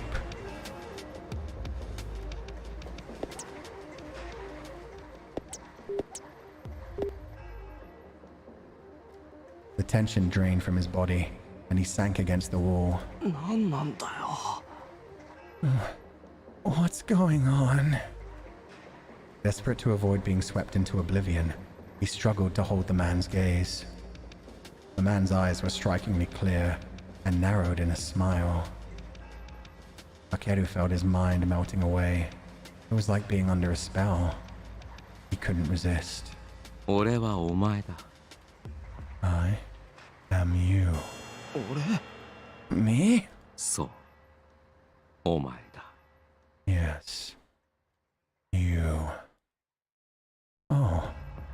So that was why he understood everything. Strangely, this felt right to Takeru. The man's words carried an irresistible power. They were close enough for their lips to brush. The man exhaled as he murmured, もう楽になりたいだろう。 You desire peace, don't you? Kind, knowing eyes studied him. Peace? What did that mean? With fading thoughts, Takeru reached for the answer. 死ぬのはごめんだ。 I don't want to die. The man's long eyelashes moved slowly, blinking as if to ward off Takeru's fears. 死ななくてもいい。ただ、もう少しだけ力があれば、楽になれる。解放される。すべてを凌駕する力。You do not need to die. All you need is the strength to defeat any foe. Strength will grant you peace. Freedom. The spell word sank deep into his brain. Yes. Strength. That's what he needed. With enough strength to fight off the executioners, he'd soon reach Il-Rei and claim Vischio. After that, running the drug empire would be child's play. If only he was stronger. 力が欲しいか。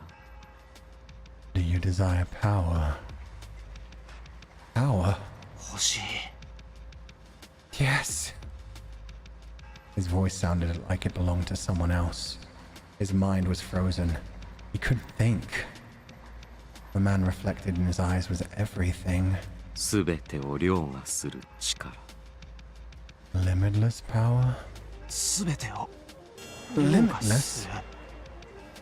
The hand stroking Takeru's cheek gradually slid down his throat. It was like being touched by soft ice. The hand crawled lower, across the chest of Takeru's motorcycle jacket, then traced its way down his arm until it met Takeru's hand. Long fingers slowly closed around Takeru's. お前を見下す者、見返してやればいい。 Make them pay for scorning you. The final spell. Now he's got some Ryan in his hand, huh? Oh shit. Smiling, the man released his hand and stepped back. Takeru followed him with unfocused eyes. The man's silhouette grew blurry in the darkness. At last he vanished as if melting away. In the silence, all that remained was the afterimage of his smile. Time itself had come to a halt. After what seemed like 1,000 years, Takeru returned to himself with a gasp. Sweat broke out all over his body. What had just happened? It felt like a dream. Feeling something hard in his left fist, Takeru spread his fingers and looked down. A glass ampoule was resting in his palm. Ryan. His sweat doubled. Where had it come from? When? Who placed it? The answer was as plain as day. The man had placed it there moments ago when he held Takeru's hand. If you have been breaking rules multiple times today, you've been timed out multiple times, please read the channel rules. I'm going to time you out one more time for 5 minutes to give you time to read the channel rules. No adding people. It hadn't been a dream. Head throbbing, Takeru pressed a hand to his temple and squatted in place. Rhine. He'd never considered using it before. It was the one thing he wouldn't do, no matter how desperate he became. Takeru's mother had succumbed to the temptation of drugs, seeking an escape from their life of property. He knew all too well where that path had led. He covered his face with a hand and took deep breaths, trying to get himself under control. 腐ってやがる。 This fucking place! He pulled the now chainless cross from his jacket in a pocket and pressed it to his lips. Though they hadn't been related, Takeru's foster parents had treated him with warmth and affection. After him, they had welcomed a second child, the girl who would become his little sister. Even poor, their life had been happy. In the CFC, however, it was impossible to receive any support without money.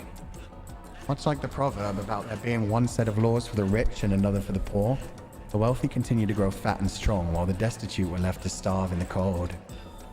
It was all about money. Money, money. From the CFC's perspective, the poor were something to be ashamed of. The sooner they died out, the better. Eventually, growing pressure from the government had destroyed what peace Takeru's family had found. His mother had turned to drugs, while his father fell into desperate depression, reduced to a lifeless creature who slaved all day for crusts of bread. There was no more talking around the dining room table. Takeru had briefly joined the blaster circuit, hoping to win enough to support his family. But as his mother's addiction grew worse and she became a danger to herself, he was forced to abandon that dream. The police officers who'd responded to reports of a deranged female had laughed as they watched his mother cut into her own flesh. They had the eyes of spectators at a freak show. He'd lashed out at them. It's your job to help her, he'd said. But the officers had gone on laughing. And so Takeru had joined Igra. He would defeat El Rey, take over Vischio, make all of them pay for what they'd done to his family. He'd made it this far on his own. It was just a little farther. All he needed was a little more strength. Takeru closed his fist around the ampoule. Ryan might make his wish come true, but if he went down that path... My boy, no! That's what destroyed your mother! You're trying to go against the drug empire! Oh, fuck me. When he opened his fist again and looked at the ampoule, the number on the label leapt out at him. 50%. The concentration of the drug within. Most of the Ryan on the market was 10%. Anything higher was almost impossible to attain. Higher concentrations were more effective, but also carried a greater risk of rejection. Limitless power. His hand around the ampoule grew clammy with sweat. The man's words echoed in the back of his head. Make them pay for scorning you. Who had scorned him? A face immediately leapt to Ryan. The face of a man who'd never known defeat. A blaster champion who took significant prize money. He would not need to fear starvation or the government's boot on his neck. He and Takeru were matched in strength. The sole difference between them was the burdens they carried. Heat bloomed at the base of Takeru's skull. It made his blood boil to think that such a man with nothing and no one to fight for, stood on the same field as him. His impotent rage had at last found a target. The man who'd made him feel lower than dirt. This time, he would be the one to taste how it felt to be dragged through the mud. Takeru would wipe that cool look off his face. He'd see the man he hated break down in despair. Perhaps the men would even beg for his life. Goosebumps rose on his back. His lips curved into a smile. He took the ampoule up in his fingers. The man who'd left it, who had felt as insubstantial as a ghost. Who in the world was he? Takeru no longer cared to know the answer. If his body failed to accept the drug, it would kill him. But now that the executioners had marked him as their prey, they'd pursue him until they had their taste. Either way, he was as good as dead. Squeezing his cross in one hand, he snapped off the ampoule's tip with the other. His heart was racing, his breathing ragged. Sweat dripped from his chin. With the dropper, he could take it in small doses. But of course he didn't have one on him. The transparent liquid shook. Takeru's hand was trembling. His heart seemed ready to burst from his mouth. He closed his eyes firmly and took deep breaths. Then, he put the tip of the ampoule to his lips and tilted it all the way back. The cross fell from his hand. That was well set up. Holy shit. We're really getting a Tsukiwa Kurai desu ne, huh? That was fucked up, man. His sister, yeah, he dropped the cross. He's forgotten his entire crusade from the past. The whole thing being to take down the people that sell the drugs. Now he's just like, I want revenge. He's not even getting revenge on the right person. Yes, Akira challenged you. It was because you tried to attack him. And he let you go. He gave you your fucking tag back. Are you kidding me? Fight the executioners if anything you... Oh, man. That sucks so much. Ah, I wonder who that guy was. How he managed to like hypnotize him so damn quickly. That was crazy. I wonder how much further this scene's gonna go. We should really be wrapping up. Well, fuck it. We'll keep going for now. It's still nighttime. I said when the day started. Hopefully this will just be Keisuke and then it will fade to the daytime and we'll be back as the main guy. The moon had been awfully lovely that night. Oh, we're getting backstory. Okay, yeah, we're definitely continuing this then. Takeru. Takeru turned to look over his shoulder. It was past midnight. His little sister Yukari, who should have been fast asleep, was standing in the doorway. 眠れなかったのか。明日起きられないぞ。早く戻って寝ろよ。 Oh, he sounded so much sweeter then as well. He wasn't like growling and stuff. Didn't fall asleep. You'll be tired tomorrow. Better hurry on back to bed. どこ行くの? Where are you going? She trotted up to him and clung to his knees. The hem of her favorite pink nightdress trailed along the ground. 汚れるぞ。 Oh, is this when he left to try and go and join Ingra? Oh, man. You'll get your clothes dirty. He crouched down and dusted off her hem. お母さんも病院に行っちゃって、お父さんとゆかりだけになっちゃうよ。お兄ちゃん帰ってくるの? Mommy's in the hospital. If you go, it's just Daddy and me. Are you gonna come back? Their mother had been taken to a rehab facility. At least that's what they called it. In truth, it was a place to store undesirables. Nobody ever returned alive. But he couldn't tell Yukari that. He told her instead that their mother was in the hospital. Now the kind lady next door had agreed to look after Yukari. She'd always been fond of his sister, and Yukari was too small to be much of a burden. Takeru would not have to worry about leaving her alone with a zombie-like father. There was nothing left to keep him from joining Ikura. Except this. He'd meant to leave Hiroshima without catching his little sister's notice, but now, innocent eyes looked up at him, begging him to stay. Unable to bear it, he hugged her tight. 兄ちゃんとゆかりと母さんと父さん。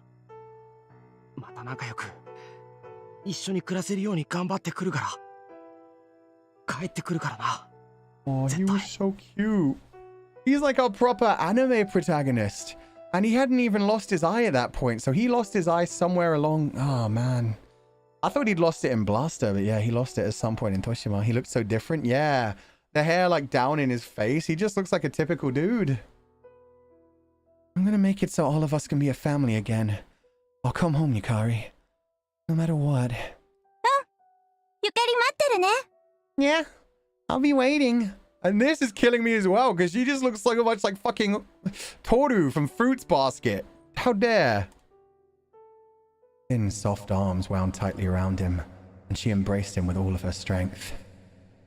A tiny warmth brought tears to his eyes. お兄ちゃん、これあげる。 Oni-chan, take this. Holy water! You don't belong in this. Sorry. She pressed something into his hand. お前、これ。 But this is... It was a simple silver rosary their mother had given her for her birthday. She wore it day and night. あげる。 Take it. 大切なものだろ。ちゃんと持ってろよ。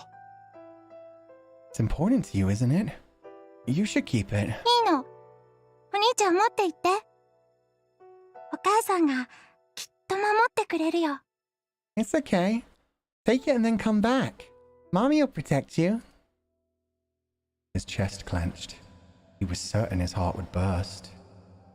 Swallowing the lump in his throat, he accepted the rosary and kissed the top of her head. ありがとう。またみんなでどこか遊びに行こうな。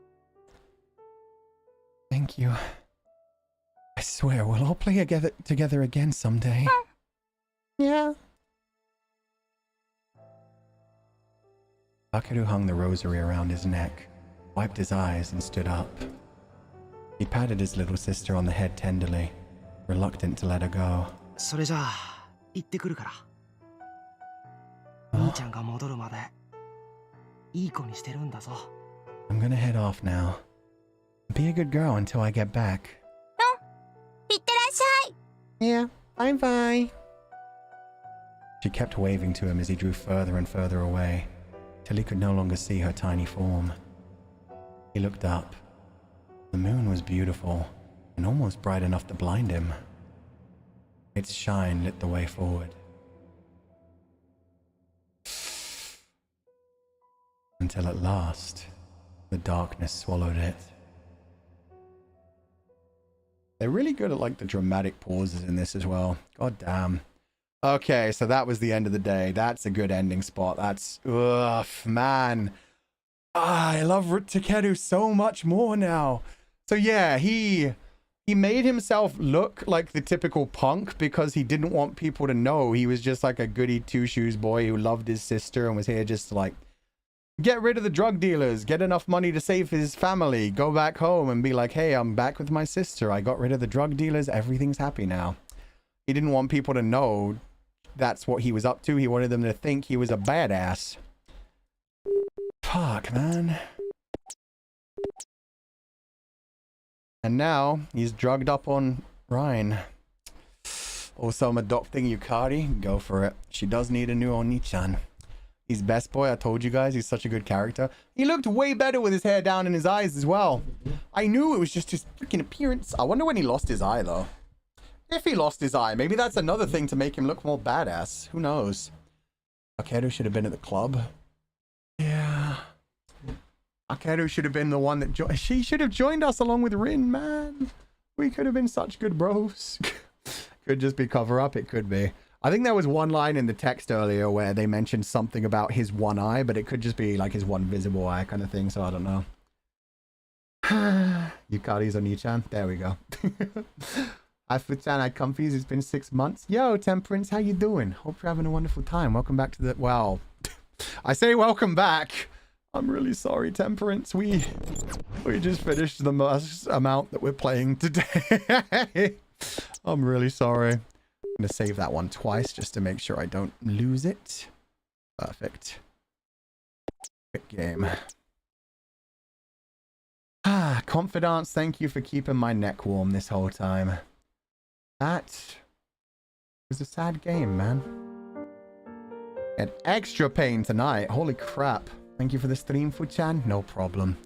Love this jacket so much. Yeah, I feel like the Confidant hanging around the thing really boosts it a little bit. I feel like yeah, I mean, it was designed to be cosplaying Squall, but it works for this game as well.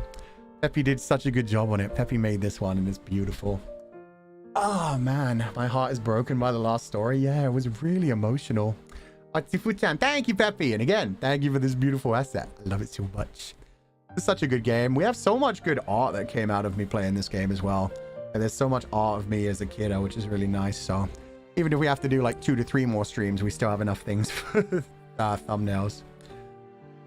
Your VA was popping off his stream as usual. Thank you so much, HH. I had a lot of fun. There are some characters I feel like I did okay. There are some characters that blended together. I cannot do Arbitro. And I saw people saying that Arbitro's VA is the same as the guy who was walking around. I was kind of disappointed about that because I did think he looked like Arbitro. And I was thinking when he first appeared, wait, is this like, does Arbitro like make himself out to look so flamboyant so that people don't notice him when he just walks around at night by himself? Like he takes off the mask, he takes off the suit, he makes himself look as common as possible, and then people don't know him as Arbitro. It's just some gentle guy walking around at night. But I don't know, it could be anything. It could be like a twin. It could be, he felt like kind of unhuman. So I don't know what's going on. Okay, The Wave, you are now permanently banned. Good job. Different characters, thank you. You have spoiled something to me. Fuck me, man. How, every time I warn you, you got like 4 warnings today. That would have been fun, but probably not. Yeah, but still. Thanks for the VA, no problem. I had a lot of fun with this game. This was great. Surprised there are so many famous voice actors in this game. Toriumui, Sugita, Fukujun. Yeah, there's a lot of really good characters and voices in this one. Especially since it was so long ago as well. The fact that they're still doing amazing roles at this point is fantastic. This makes me want to play my own copy of the game, despite me being busy with other games like Slow Damage and Woowa. Oh, you're playing Slow Damage as well. So you're playing something very similar anyway. But yeah, I hope you have fun if you do play it, because yeah, I'm only going to be able to do the demo We won't see nearly as much. Was the Arbrito one the same as Dio? No way. Really? The video was amazing as always. Thank you so much, Marineth. Got to pitch things up with K-Man. Yeah, I don't know what's up to Keisuke out there. I thought we were going to see Keisuke when it faded to like a different viewpoint at night. The fact that we got so much of Takeru's backstory is crazy. Because yeah, they really did that just to make it even more painful when we're clearly... Yeah, I mean, he's coming for us. He wants to murder us, so... We're going to have to kill him even though we now know he's such a freaking cute dude. My theory is that the man is the Dying personified at this point. I saw a few people saying that while the scene was going on as well. That's not a bad idea. Especially with the things it was saying, the whole like, don't you wish for strength? Don't you wish you could do anything? Come on. Like, yeah, it had that kind of feel of like, it is the drug itself. It basically was like a way of expressing what drugs do to a person, how it makes it feel like you need them for your strength, for what you want to achieve, for all of that. Those were the kinds of the lines he was saying, to the point where, yeah, it was basically the drug speaking to him anyway, but who knows? Wanted to tell you during Dramatical Murder, I think there's a version where everything is like kissing. Just felt you should know. If there is, I can't find it. Like, this Steam, like, oh, no, I know which one you mean. You mean the PSP one. Yeah, we can't get that one, unfortunately. But yeah. Hope you aren't sore, Fuchan. I am actually incredibly sore. We are not going to be doing Super Chat readings today or other Streamlabs readings today, because, yeah, we're going to head out pretty damn quickly. But yeah, we will wrap this up. We'll hopefully finish this next week. I don't know how long it is, but I mean, this was a long stream. We did 7 hours of just pure gameplay. Take care, Fuchan. I'll be good. I don't even have to stream tomorrow morning. Tomorrow we're just playing Chained Together in the evening. So I've got all of tonight and all of tomorrow morning to recover. It'll be good. Can't wait for the next stream. Me too. Can't wait to see where the story goes. But I will read memberships on the way out, because yeah, those just disappear when you do ignore them. So okay. Thank you guys so much for being here. Let's see if we can raid anybody on the way out. It's late enough that people should be starting the late night streams. I call them late nights. Oh god, there's still no one streaming. That's fine. It's fine. We don't have to raid anyone. But anyway, okay. We'll head out for the evening. We'll be back tomorrow. I am planning on having a POV, so we'll be playing Chained Up later on. Yeah, that'll be good. Chained Up, Chained Together. I was thinking of Only Up and Chained Together.